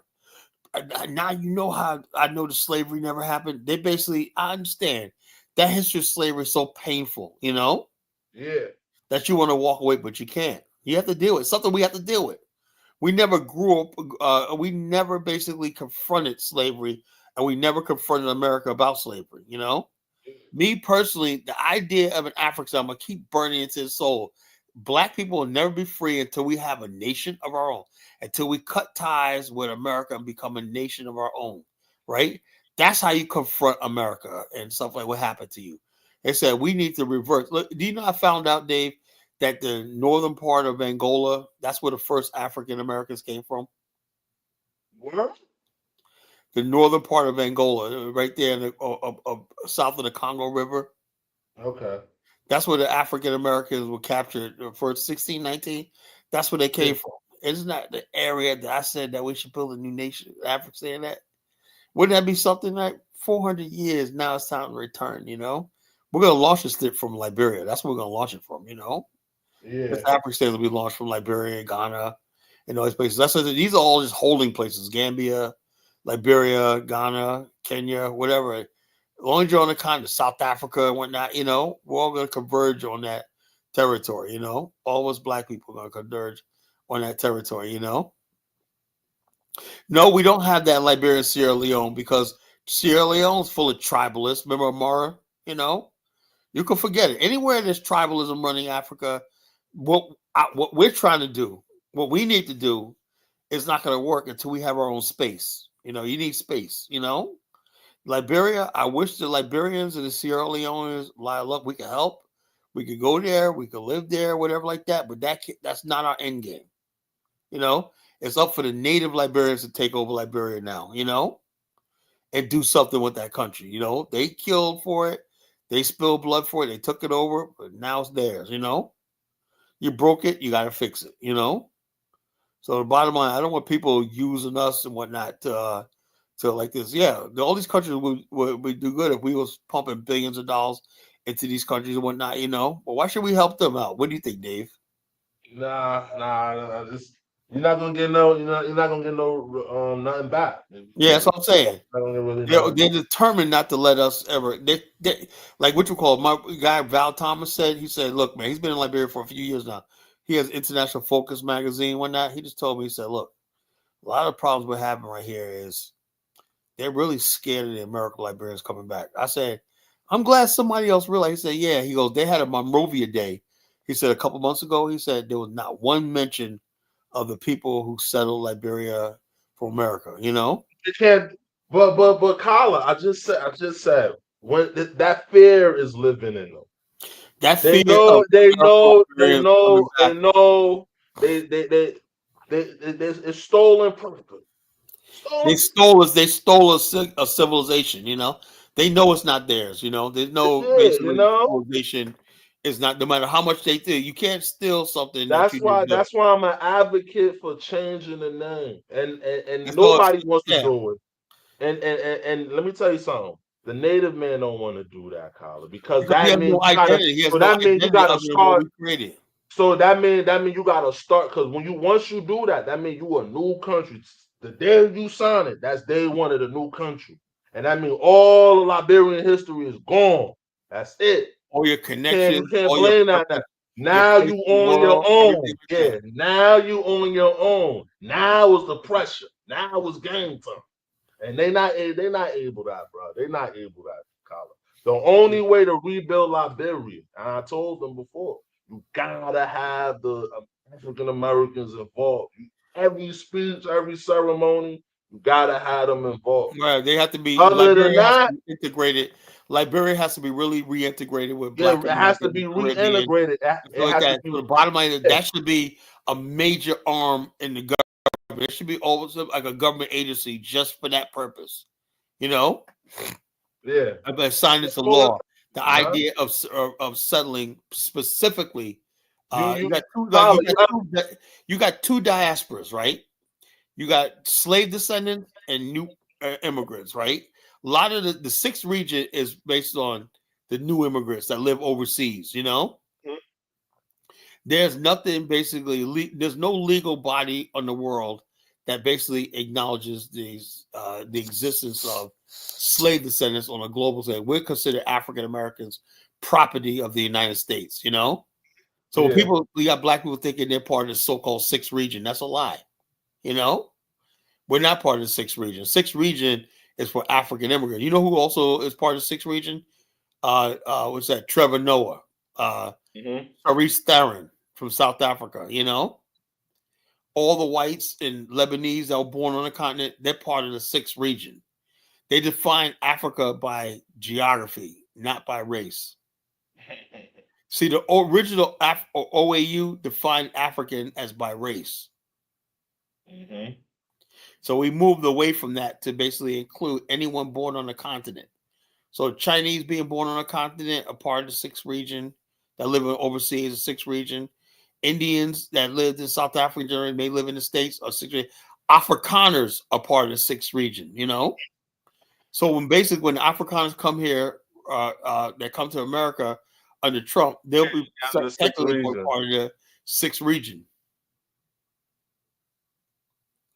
That's how messed up everything is. That's why I said this is why people like O'Shea wants people like me out of it, you know, because it's a real calculated thing of redefining what African is or whatever like that, what African race and stuff like that is. I'm very to me, but mine Kala too. I'm gonna bring up something too. It's a lot of African Americans that want to go back to Liberia, and that is going back to Liberia. Yeah, we so want to make you have to. I think we really have to, you know, like you said, you know, do some preparing, you know, prepping, you know, getting them ready. Yeah, well, like I said, what we need is they're going back by themselves. They don't know something. They don't know a college genesis or something. They don't know. Right. I have the group. Understand me? Did I ever add you to the Association of African Americans of Liberia? No. You didn't add me to that. So okay, it's on Facebook. I got to add you to the Association of African Americans. I had this group for like since 2011. Man, it's grown really good. You know, let's see, Association. I thought I had you. I thought I had you. Yeah. I'm in a group. Yeah. Okay, I'm in a group. Yeah, I think you are. You know. Yeah. Okay. I joined. Okay. I joined. Yeah. So you can post anytime, man. You know. So like I said, that group right there has opened. I was the first one to basically say back then that Liberia is going to be a major part of Black. Was I right? Yeah. I found like in 2011. Look what happened all this time. Because I stuck with it. I believed in this, you know. I still believe Liberia, Black America should basically build in Liberia. I think we should build communities, enclaves. And imagine that building a new Brewerville, new Clay Ashland, you know. Imagine that shit, you know. I would like to find out how we can actually do that, you know. Can we incorporate what you have to do is when you build a territory, you gotta make it a corporation, you know. Yep. And then basically you could basically hire your own police, everything like that. That's what's needed in Liberia, you know? Yeah.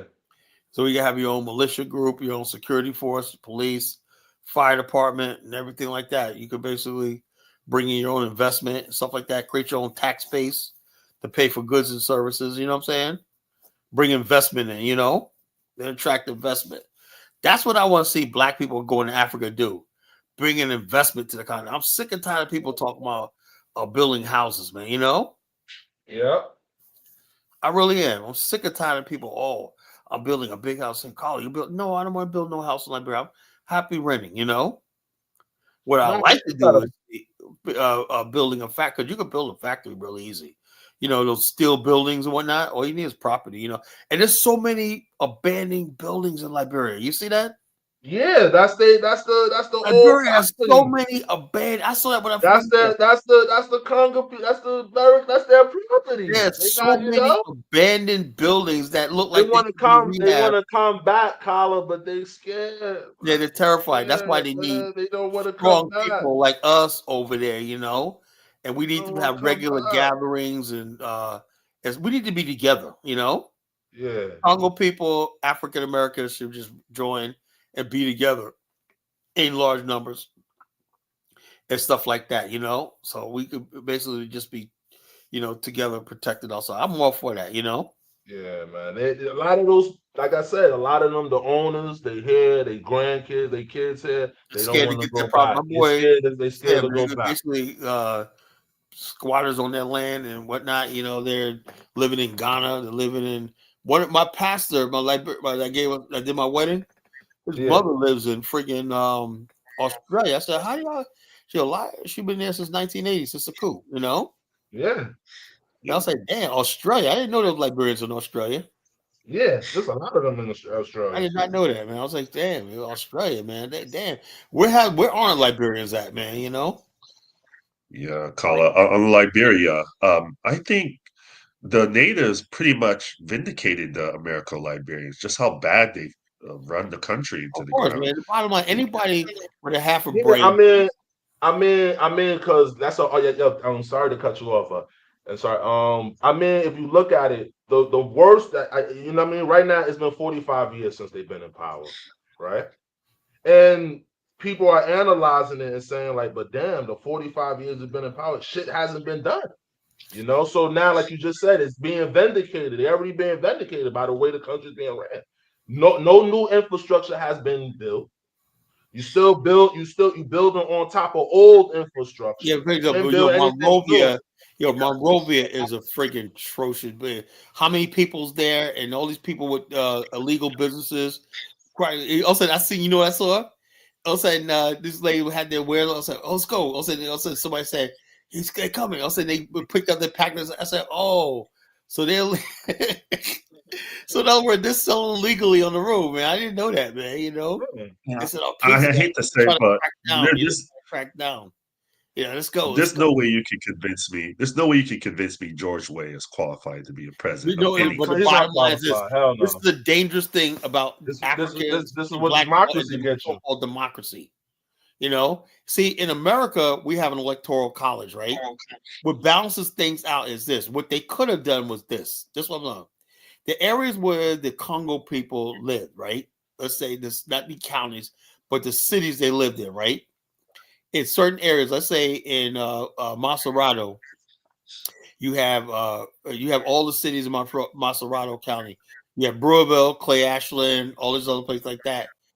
They should have basically, because of the amount of settlements they had, they should have had a certain amount of representatives. You know, that's where the American Liberians live, right? And therefore, and then the indigenous people, since they were spread out, whatnot, you know, they would have had one body of government that was equal, and the other body of government was based on their population in the areas where they lived at and whatnot. So in other words, if you got numbers all spread out whatnot, you don't have a densely populated area, so you can't justify having a representative. Had they did it like that and had a representation like that, the American Liberians would have had some political representation. You know, it would be possible. It would be possible for American Liberian to win the presidency and stuff like this. You know, but we just have just a general friggin' popular vote. You're never going to win. Yep. And You're never going to win. And DK, you know, that's why that is you right, man. Look what they did when they first got in power. When you know a president used to do 4-year terms, you know, 4-year, 1 term, right? A representative got in power. When they got in power, they did 6 years, 1 term, right? Then the senator used to do 6 years. They got in power. They gave the senator 9 years. So representative was what, 6 years? 4 years, no, 4 years. It was 4 years, just like the president. Yeah. So they you know, power. It wasn't about they ruling over us. Oh no, it was about power and self-interest. So that's all it was. Well, it had nothing to do with I would say rule. Nobody was talking about rule. We're talking about a government. We look in a free country with liberty. We don't have rules. So what about somewhere like China, when the Chinese president, he's been ruling there for 20-something years? You know, a billion people. Nobody got problems. Moving to China like crazy one night, you know. All the Liberians going to China, learning to be. I'm beginning to think like, you know what, that type of government they got in China, I think that's what we need in Africa. Yo, check this out. Let me say something. I was thinking about this today. What you just said. That's why the Chinese cracked down at Tiananmen. Now I see why they did that, right? You had all these students out there talking about democracy and whatnot. Little tanks rolled out there. Most funded by the CIA too. Yeah, that's what I'm saying. They do that. They try to undermine countries with this fake we democracy, freedom, when that's bullshit, you know. They use democracy to destabilize countries, you know, to delegitimize countries, you know. That's how they do. They get through the young people, democracy, blah, blah, blah, blah, blah, blah. And you know for a fact that the matter is, see, right then, that's when China's government started booming, right? After that Tiananmen Square crackdown. Yeah. That's what China started. So China must have did something right? They knew what they was doing. They knew what they were doing. They said, yo, fucking, no, this is the way it is. They knew the fact that people were not ready, because the bottom line is this. If you have democracy, China has many different ethnic groups and political affiliations. You know, who are going to rule? You know, you cannot have a country where one group of people just rules ethnically. You have to have a neutral body governing. You know, that's what the Communist Party was. They took all of. Imagine how many political parties they would have. 1.5 billion people. Yeah, that's what I'm saying. They would never get anything done. See, like China's population is bigger than Africa, right? You got one political party making a decision for 1 billion people in China, right? Africa, you got 55 governments, right, and thousands of political parties over the same amount of people, and that's why nothing ever gets done. Nothing ever gets done. But Pete, Dan, look at Liberia's case study, right? You had the True Wing Party, one party. It was getting things they got shit done. Now in Liberia, you got 22 political parties. And more political parties than a tribe. And you see that Yepa clown? He gets up in the middle of Congress and start doing karate moves and whatnot. Yeah. Start selling planting in the street. Yeah. No diplomacy, no statesman. He's not a statesman or nothing. He can't talk. It's terrible, man. Yeah, Carrier's Gray and whatnot. District, well, he brought a well. He dug a well in his district, right? But he goes off and does $100,000 wedding, in France. And he'll get elected again. He'll get elected again. You have like a bunch of uneducated people. You give them the right to vote. You never give poor people power. You don't do it. You never give poor people power. Just don't. You empower poor people. That means you give them power over the basic things of their life. They go like that. But you never hand over fucking power to fucking people who don't know the responsibility of power. That's what I'm trying to tell Lewis. This should include, get the fuck out of here, The bottom line is Native people didn't want education, they didn't want the way, like they rejected. That's true. They didn't want it, You can't educate people who don't want to be educated, What's that? And then the native people that did want an education, they have to do.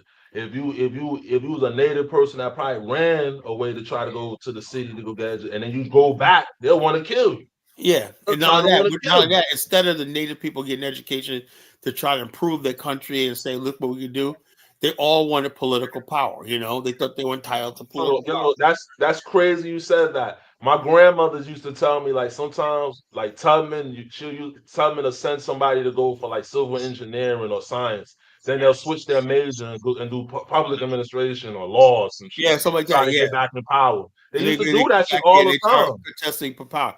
That's a perpetual thing in Liberia. People, they send all these people overseas to study engineering. You can't say Lewis because Liberia spent a lot of good parts of the budget educating people in foreign universities and stuff like that. And these people, instead of the people coming back to build a country, they came back talking about democracy and having an agency, having a voice. And Elvis tries to sound like he's civilized. Elvis is a savage, That's how my aunt and my mom's came. My aunt came on a student visa. She was at LU, and then from LU she went to school in New Jersey City College. That's how she transferred. That's how a lot of people was coming over. So they was going to school. So all this shit that Ross Boy says that's a lie. That's not my Guido Frey telling. Ross Boy, let me tell you something about Liberians. Liberians lie. They're the fucking biggest liars on the fucking planet. I'm telling him how my aunt came over and he's saying I'm lying. Get the fuck out of here. I think he's talking about me. That's a lie. It's like, that's what they did. The government basically sent so many people overseas, to get educated, and they had Liberia University. They had African American instructors in Liberia and whatnot, all different types of stuff. Yeah, they took education very seriously in Liberia, and so Native people had a chance to get education to build their country, but they got more into politics. They want to rule. They wanted to be part of the thing. They thought ruling the country was going to give them the good life and everything like that. And they were wrong. The country spiraled out of control.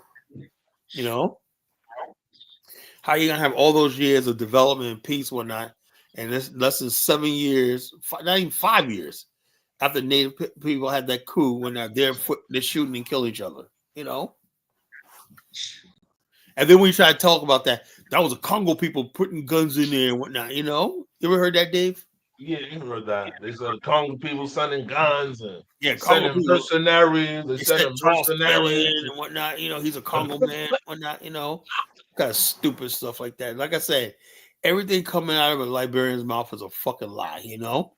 That's a lie. It's a straight up scam. Real fucking lie. I'm saying. So the bottom line, they can't say anything. Now, like I said, I really give Liberia one more chance. Let's say one more chance.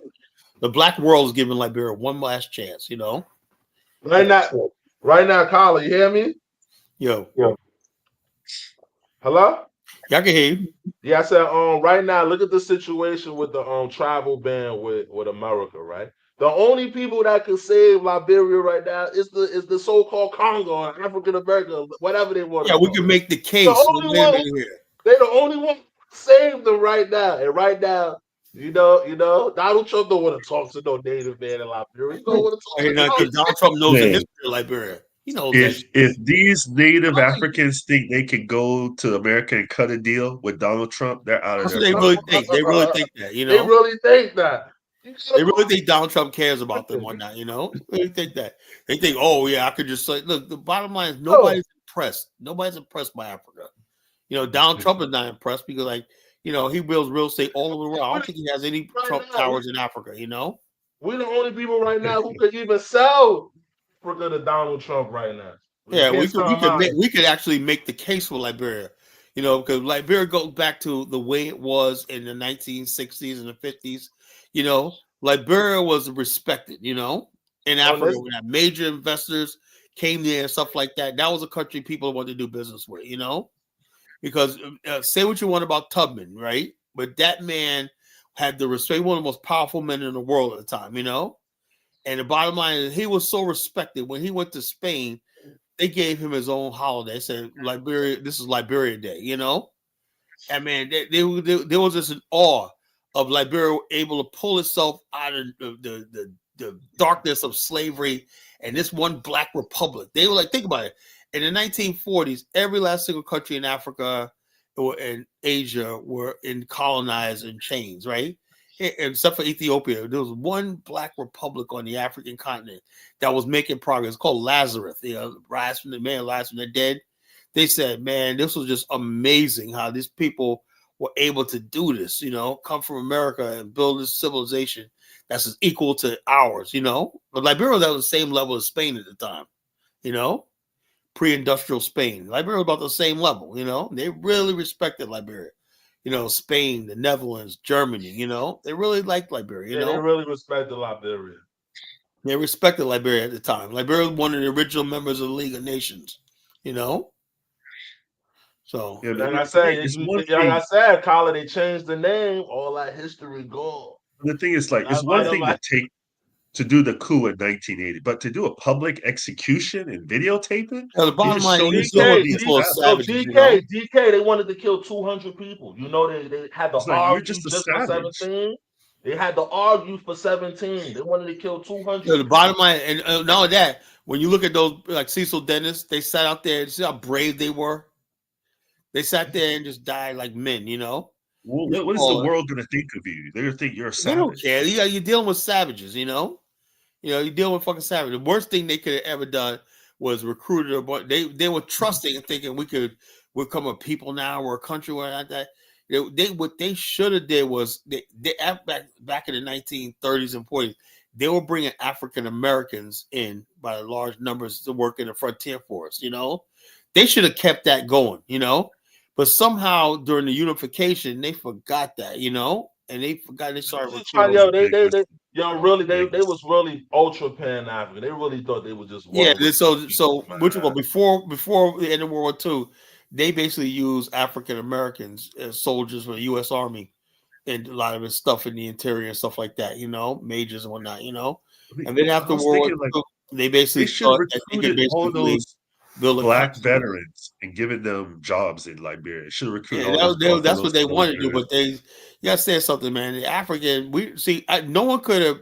Basically, I would have imagined that these people one day were going to do that. I would have, because I'm saying to myself, if you put these people in the military, what exactly is stopping them from freaking turning this on you? Now, Liberians figured that, okay, they're the master class. They're always going to rule. The native people like this. But you got to understand something, right? Just like they underestimated you never underestimate the ambition of a young man, you never do that. You do that if you will. When you have young men and ambition, you never underestimate that, And so therefore I think they miscalculated. They figured all these people are just They gonna would. come from They like, figured they figured it was family, bro. That's yeah, how they I. thought they were gonna be Yeah, family. We're all one people, yeah, you and know, they we could thought it was forget family. about tribal differences and everything. But that was not what's in the heart of the native people. You know, matter of fact, the native people, brother, were just biding their time. You know, they were just biding their time. The native people were showing that the key things like the airport, they were all over the airport. Things like the military, you know, presidential guard and whatnot. They're like Seaport, you know what I mean? Seaport, stuff like that. You let all these people in key vital Because they police. thought they was one, Kyla. They thought they Yeah. was So one, Kyla. I would say, you know something? All the people that hold the vital thing are not like from our side, you know. They should have basically what they should have did was a massive recruiting of people from the Caribbean, even other parts of Africa, you know. They should have brought Nigerians in. They should have brought Ghanaians in. They should have brought some Congolese in. They should have brought some people from the UK in. They should have brought some people from Brazil in. They should have shored up their numbers, you know. Yeah. And some people from Black America in, you know. They should have did an all-out effort. I would took the money that they spent on educating the native people. I would have friggin' basically paid African Americans to come there, you know. You know, that's one of the things when you talk about Israel and apartheid South Africa, that's one of the things they were good at. They were good at reaching out to the diaspora to find Right. people to come. Yeah, that's what I'm saying. Even like right now, most African countries basically, I have no idea. This is sad, man. It's just, you know, the answer for Africa is tapping into Black America. The first countries that do that is going to win big, you know? Yeah, because Black America generates $1.5 trillion. We literally got trillions of dollars worth of home equity, pension funds, and all this kind of shit like that. You know, the wealth right there is in Black America, you know? And so you get Black America and interested in a country and whatnot. But the thing is, unfortunately, you know, there hasn't been anything exciting about Africa that Black America. I mean, people think Ghana. I don't think Ghana's really oversold. You know, it's not really there. South Africa somewhat, where people are scared of crime. They hear about crime in South Africa. You know, they hear about murder and stuff like that. You know, Liberia could be a real good place, right? Because one, you can own land. And Liberia is basically empty, you know.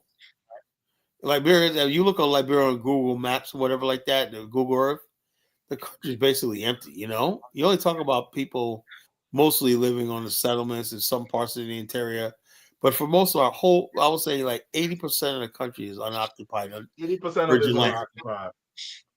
But the thing about Liberia is you got guys like criminals like General Butt Naked still around who, you I know, don't think so. something I could think trigger, it's a butt naked. I don't know where's that, you know.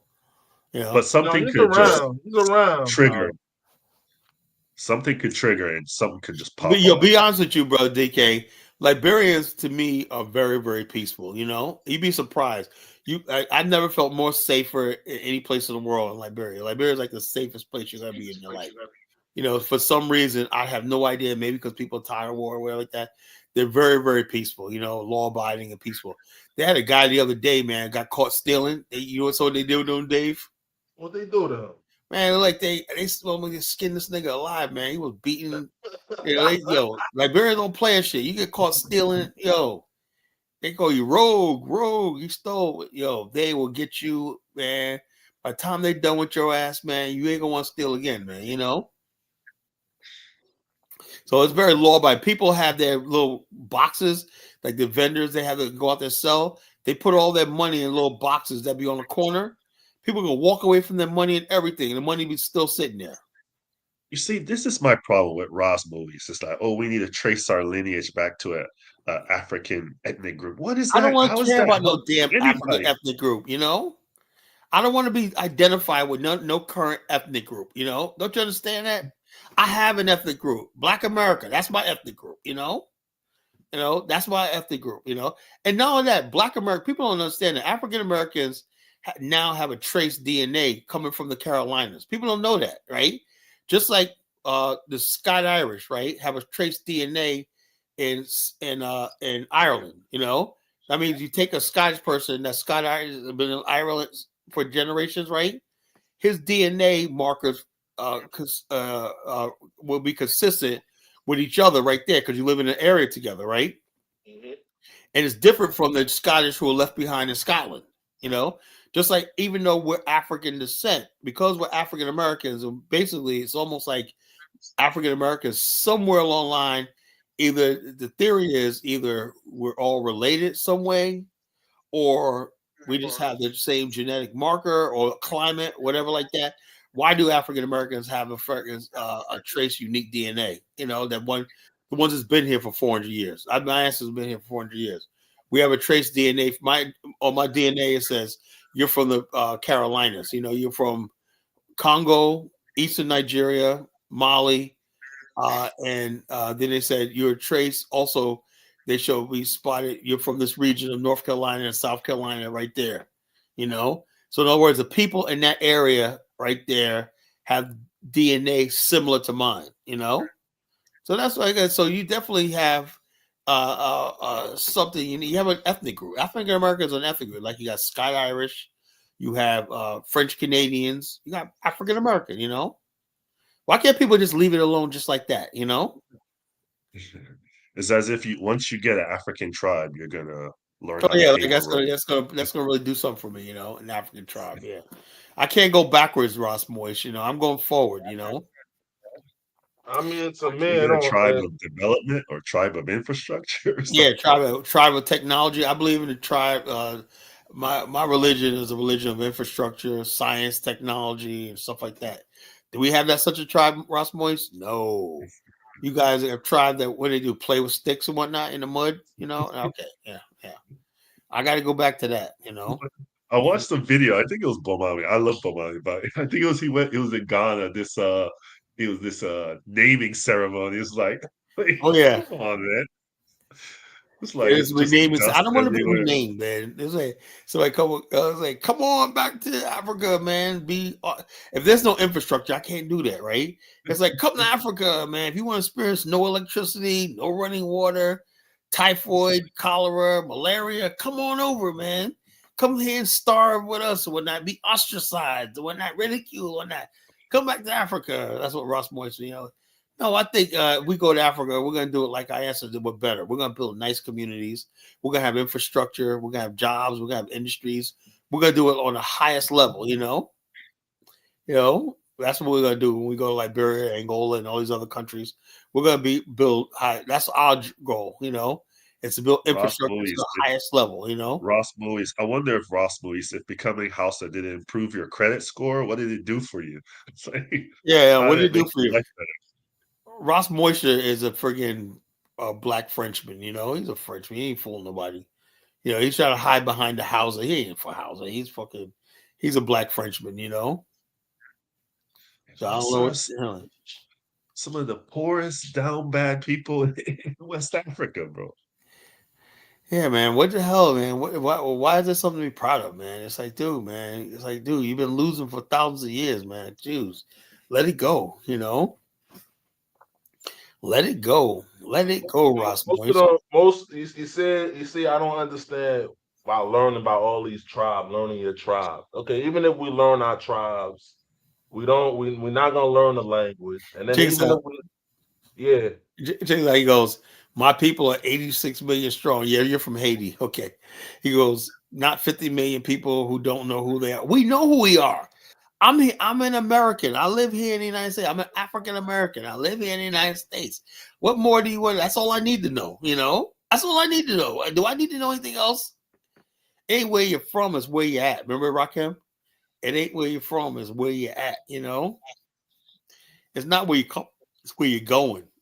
You know, it doesn't have no value. None of these tribes took the tribe international. They didn't conquer no land and foreign land. They didn't suppress nobody. Right. It don't mean nothing. They didn't win no war. I guess the only one is I could say Ethiopia because they actually have a functioning language and culture. Amharic, you know, I know. Yeah. But I all just these other agree with that. tribes, their language, nothing's written down. There's no written language. I say so. If you have no written language, I can't fuck with you. You know. What can You we got do then? so you gotta have a language more than clicks and grunts and growls, you know, and but you gotta have a real language, alphabet and stuff like that, you know. Books are the building blocks of civilization, you know. I don't hear about another thing I learned about years ago when I first started really communicating with Africans online. Oral history is bullshit, you know, because the oral story changes every time somebody else says it. You ever notice that? Yeah. And all of it is oral. All of Yeah, it is so they oral. trade is not written down. When something's written down, it's like okay, he wrote this. Okay, he can't know like this. It's not like somebody did an oral story, you pass it down. Everybody else adds some things, subtract certain things. You know what I'm saying? Yeah. It's never really accurate. You know, it's like damn, well he said this like this. No, it's like so we have books. There's no conflict. This is what it is. Boom. Boom, you know. You know. Of course, y'all wouldn't understand. No, I don't want to understand. You know, Ross Moisture. You know, I don't want to understand. You know, I said, look, until basically I start seeing infrastructure, industries, technology, and shit like that. Then now you're talking my language. That's the language I want to hear. You know, Black African infrastructure. You know, that's what I want to hear. It's a shame that out of all the countries in Africa, there's not one shipping company. Me and Dollar Bill talk about that today. There's not one African-owned shipping company. You know. Come on, man. Come on. You think the African gonna look at a $50 or $100 million to buy a cargo ship collar? Well, One but they could time. start. Hold up. They could They're not start gonna by. do it. They're not. It's They're like gonna eat the you know what they could bread. do is start by. Collar. They're gonna eat the bread. They're gonna put the bread in their pocket. Yeah, I know. But They're check this not out. gonna This is what care. could happen. This is what could happen, right? If they could get 10 countries, right, along the West African coast from Senegal all the way down to Cape Town, right? And said, you know something, we're gonna create a unified shipping line, right? Start with the line first, right? We're gonna subcontract out cargo vessels, right, to build the line up, right? That's what Mitsubishi did, right? They contracted a subcontract out by foreign vessels to ship goods all throughout the Japanese cities on the ports. Each city had ports, you know, they modernized their ports. And so then once the shipping pattern was made, right, the Japanese government bought 13 steamboats, right, and gave them to Mitsubishi. Now Mitsubishi was basically shipping goods in their place or alongside them. And then Mitsubishi said, now the government said, you know something, Mitsubishi, you know, it's all about expansion. We want you to open up a shipping line connected in Nagasaki and Hiroshima with Shanghai and Seoul, South Korea. And what happened after that? The Japanese occupation of Korea and Manchuria invaded. Japanese shipping, that was the influence was spreading in Asia, you know?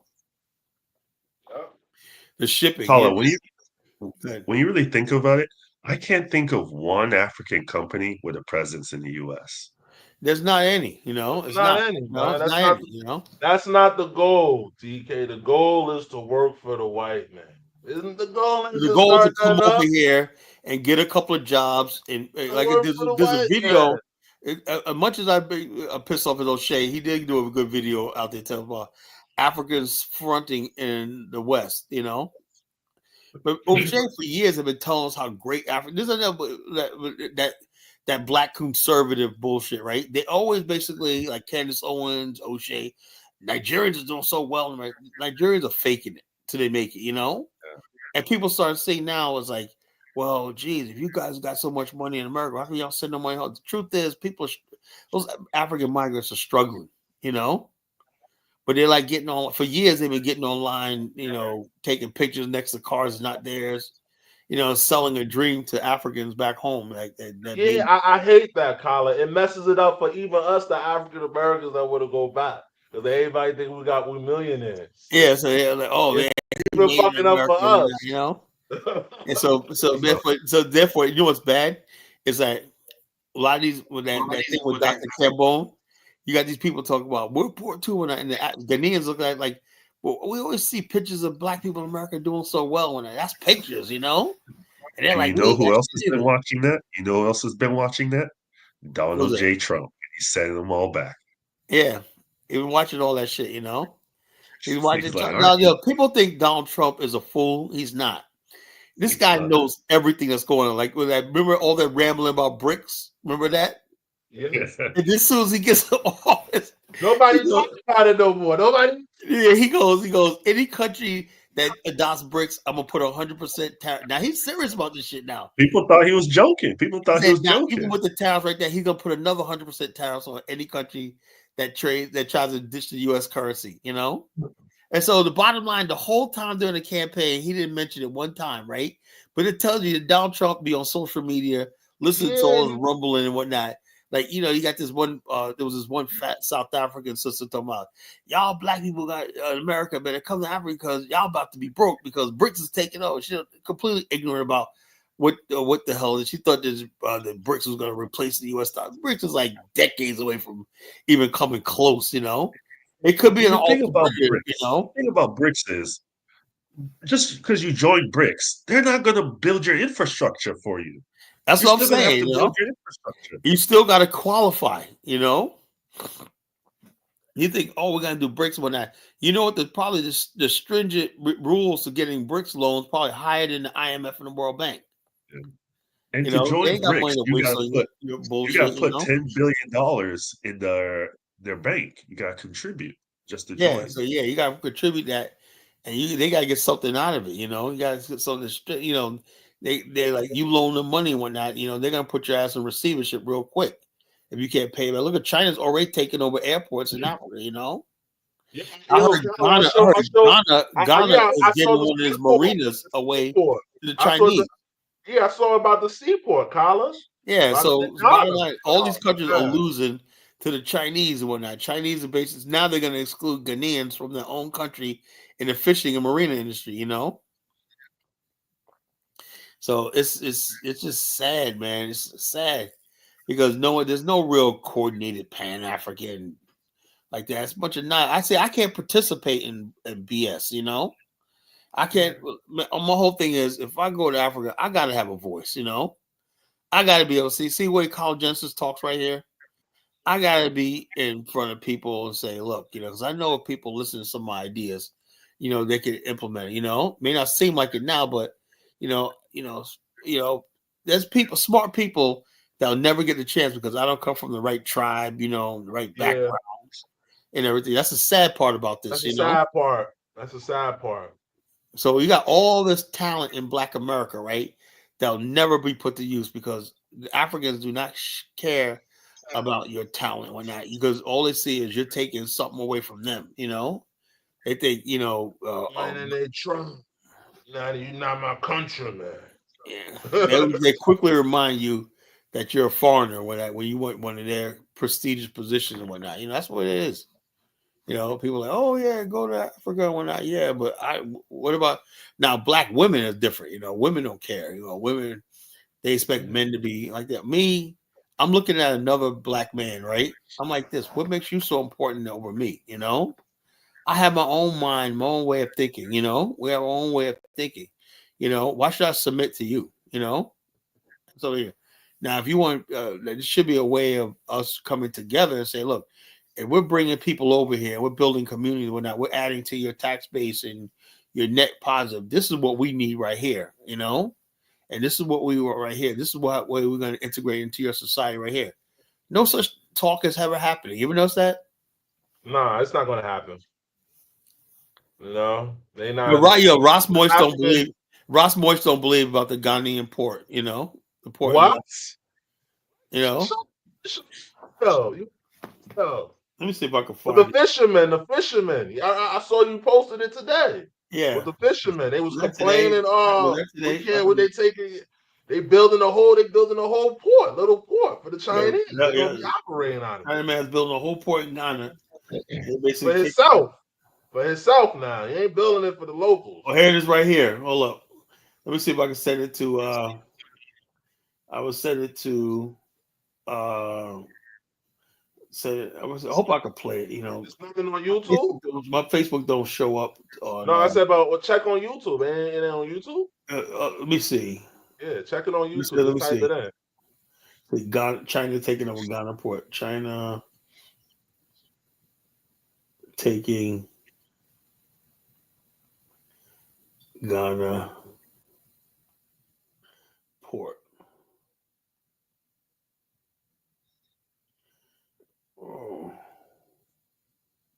Oh yeah, hers right here. Yeah. You gonna find it, man. You gonna find it, Colin. All right, let's see like this. Let's have some Oh fun. man. Let's have some fun, man. Since I don't have the He said, government Colin, video no as more. usual, lying. China's not taking shit from God. Oh yeah, I'm lying. Okay, all right. They always ask for it, right? They be asking for it. Let's go to the video, man. Voice of America, VOA.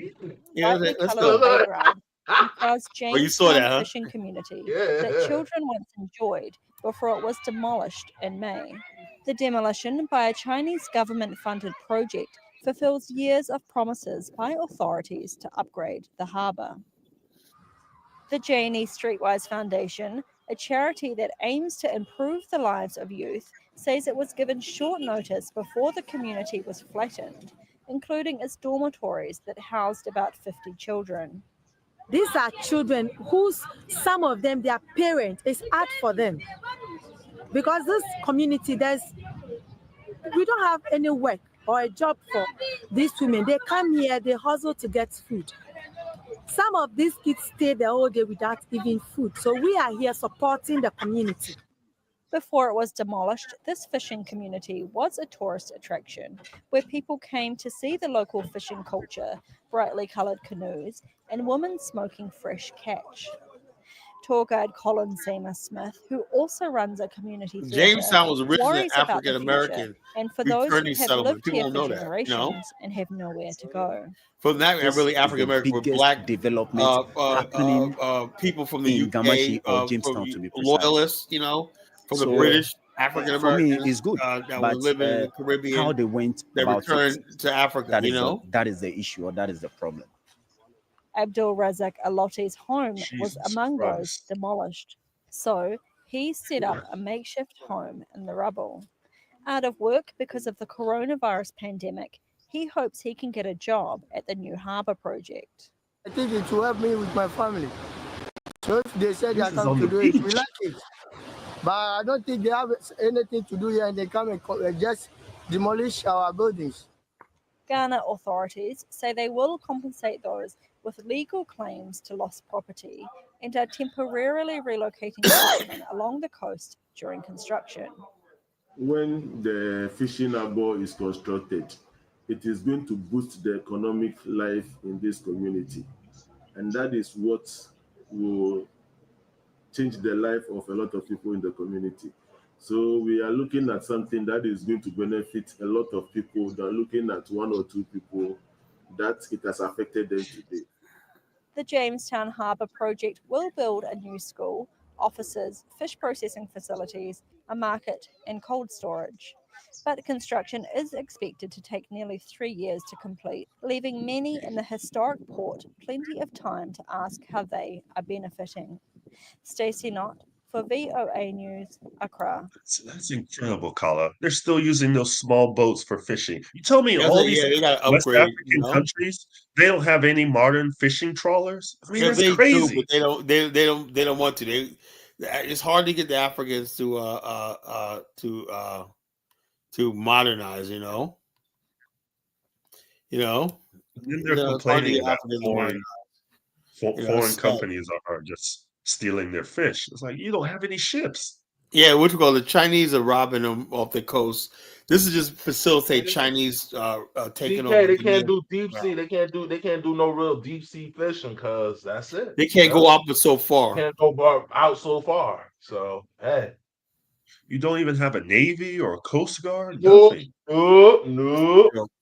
Yo, DK. Anybody else, son? It be sometimes I hear stories about military submarines doing underwater digging, underwater dredging, and taking out minerals, rare earth minerals, and they don't even know about it because, like you said, they don't got no navy. Liberia. So right now, Liberia has a coast guard. They did impound several Chinese vessels and stuff like that. Yeah. Liberia's coast guard. So Liberia got a good Coast Guard. I give them that. DK, if we had a submarine, we can go underwater and just start digging, man. Yeah.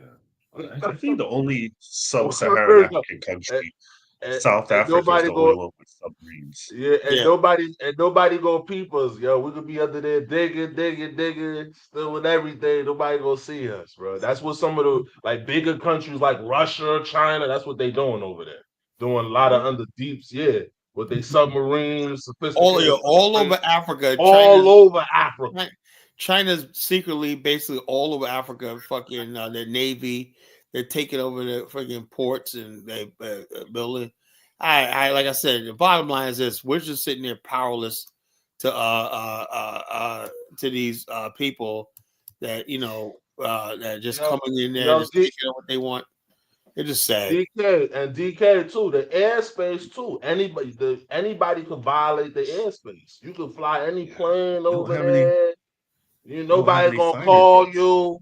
You could drop down in any jungle with your chopper. See, people like Chukwu don't like when I talk like this, because what they like to do is come here, and despite all Black America's problem, we're still better off than most of these people. We're still better off. And people like Chukwu don't understand that. They like try to think, oh, Africa don't got that shit together. I know that. DK, the whole airspace. We got choppers. We could just land at any bush, go dig, do whatever fuck we want, get out of there. Ain't nobody gonna say nothing to us. Africa. Check us out. Can we do deep sea fishing? Yeah, we got our Black Americans from Freeport, Long Island to Nantucket. We've been doing deep water fishing, oysters, stuff like that for generations here. The Chesapeake Bay area. We got so many Black people that got their own modern fishing boats here. Ross Moisture.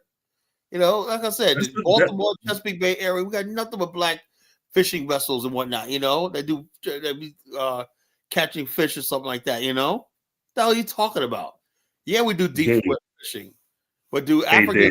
Will we build a modern fishing thing and get into the fishing industry in Africa? Would they let us do that? No. You know the problem, Carla, when I'm peeping, they willing to learn from white people, but they ain't willing to learn from other Black people. That's what I'm saying. They won't do that. The pride is saying you guys do deep sea fishing.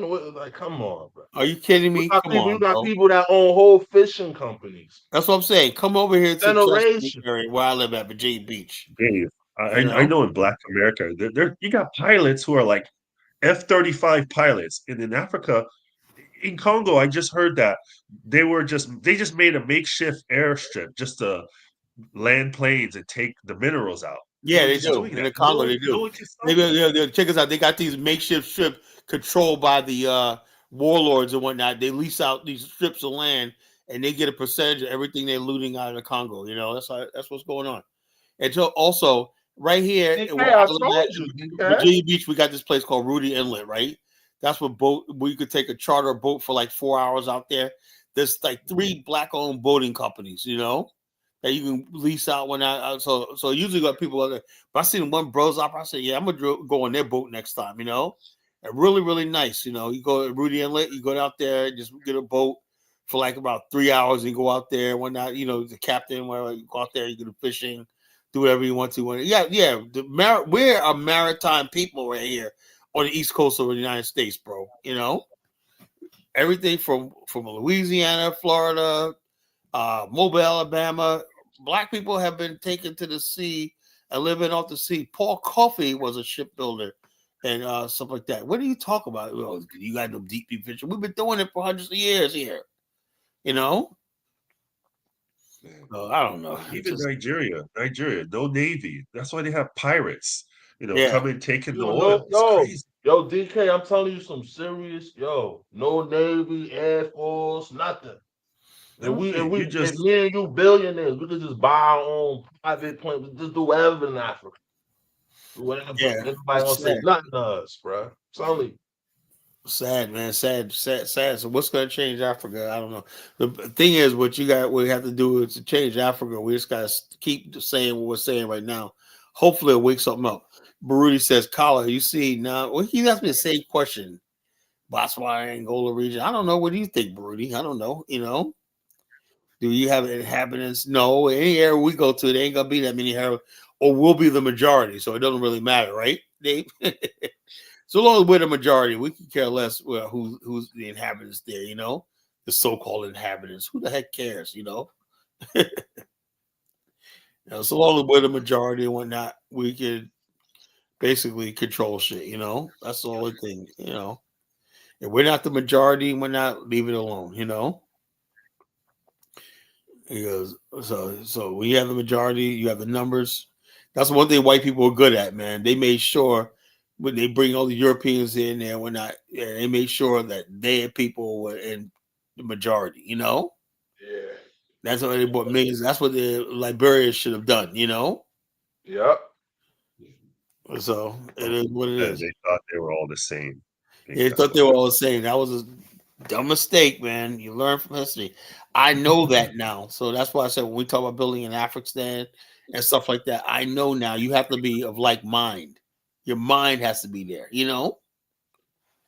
And we gotta have your own security. That's number one. That's what I say. You gotta have your own security, man. Shit, you know. How do you motherfuckers, like you said earlier, how you motherfuckers gonna give these people guns, right? And then put them in charge of your port, the airport, you know? So pretty sooner or later, they were just thinking, they were just biding their time, you know. That coup just happened. That was planning, they were planning that coup for decades, you know. And they were just saying a matter of time before we overthrow these people and take them out, you know. And then when the day of jubilation came, they were out there. If you look at what that was, they call it Redemption Day, whatever like that, you know. I was like, where did you redeem yourself from? Civilization, you know. And right now they said Doe wanted to send a message like it's no more Congo rule, no more. Yeah, Kill 200 people. Not, you know. And then you kill off the people that can run their country. Liberia's diplomatic channels alone made it so powerful. It had connections all the way down to Zimbabwe, you know. Liberia was brokering the peace in Namibia, you know, Southwest Africa. Liberia was all over the world, you know. It was head of the OAU, you know. All that collapsed after that coup. Liberia's whole diplomatic global infrastructure collapsed. Why the Native people have never recovered? Because Liberia was also the connection to Black America. That was what made Liberia really strong. It's like Liberia University was considered HBCU, you know? Yeah, I know that, yeah. It was considered historically Black unit. It was so tethered to, like, because, well, Vaughn Sherman went to school with Martin Luther King in Morehouse, you know? Mm-hmm. Cecil Dennis went to school at Lincoln University, you know? So all these people, the connection between Liberia and Black America was one, you know? That's what Liberia was so strong, you know? The connection to Black America, well, that's what made Liberia strong. That coup just basically erased all that, you know? And then basically Native Liberians tried to build a connection with white America, you know? Yeah, it never worked I out, guess, you know? I guess, you know, you could say early in the 20th century, it would have been difficult because it wasn't really modern air travel. Yeah, the modern Liberians didn't start really till Firestone got there, you know? Yeah. In the 1920s. Actually, they got there in the 20s, but they didn't start work till like the 1930s. And then post World War II, Liberia got a break, you know? I think that's when they should have World War II. All the African American, like Tuskegee Airmen, all the African American veterans, they should have recruited those people. They should have recruited them. They did. They had Booker T. University. You had Tuskegee in Liberia. Mm-hmm. They had Tuskegee in Liberia, you know. So they had Tuskegee, Marcus Garvey Institute. They have all these Black American institutions were in Liberia, you know. So there was a lot of Black people. But the thing is, after World War II, Black people in America were brought into integration in America. That's what they kept putting on. So, you know, there was a lot of people up until World War II, when Garvey's time went up, Black people were 90% of Black people were headed to Liberia, you know. Mm-hmm.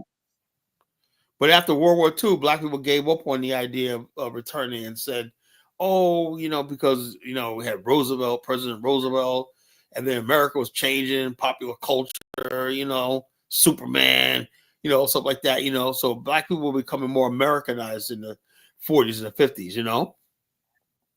And we thought, yeah, we're on our way to become Americans. But we realized now that was a mistake, you know. Mm-hmm. we was on the right track with Liberia. That's why we support the Garvey movement. You know.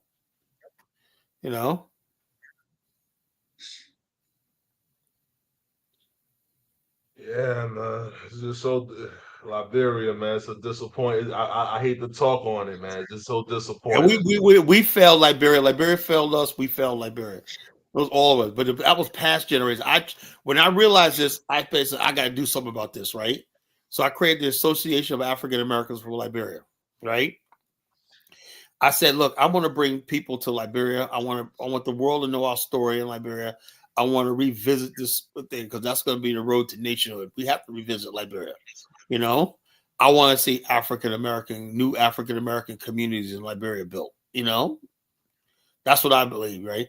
Let's say, okay, let me answer Baruti's question. Kala, I asked you a question earlier in the show. I don't think you addressed it. However, when you asked Reed to launch your question, look, yes, okay, Northern Angola, yeah, blah, blah, the Congo Kingdom, whatever the heck it is, Baruti. That's what you want to hear? Yeah, big deal. Now the whole thing is getting it done, Yeah, we got territory there. But we got to start what we got right now. We got Liberia. We got to do something with this first, Ain't going to be no African until we build Liberia, That's as simple as that, Hey, Kala, check the private chat for a video. I don't know if you've seen this, but I thought it was pretty decent about Liberia.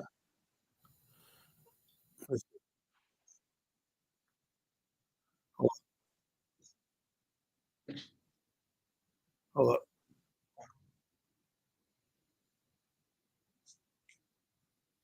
So I guess that story's hitting the mainstream about African. Oh, yeah, I saw this. After so many years, that was actually a good one. That video I posted a couple of weeks ago about Liberia's history. Yeah, they're starting to revisit Liberia's history. Everybody's starting to revisit Liberia's history. So Liberia's starting to look to a lot of people in a favorable light. Yeah, I saw that video. So they're trying to look at Liberia now, and people are like, "Oh yeah, this is an interesting part of our history." Yeah, it's part of Black American history, but you don't see a lot. You see a lot of the African American Encyclopedia. They don't dedicate like 5 pages to Liberia. It was well integrated into African American history. I think that was beautiful. And so now more Black history, African American history books include Liberia's history in with African American history.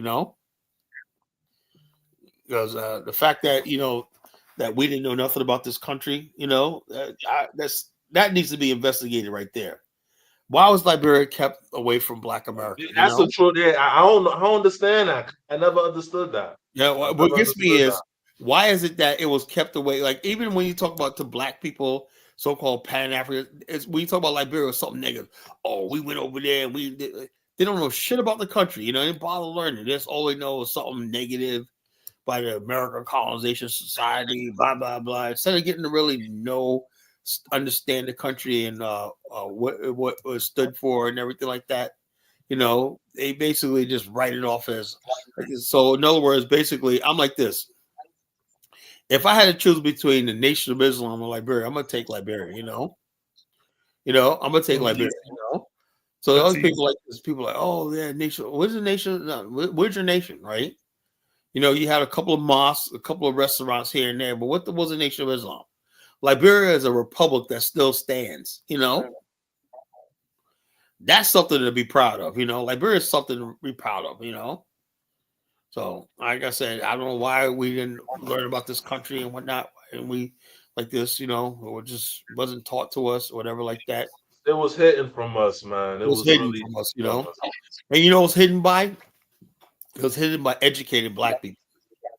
Yeah. Who want to push us into integration by making it seem like there's no alternative.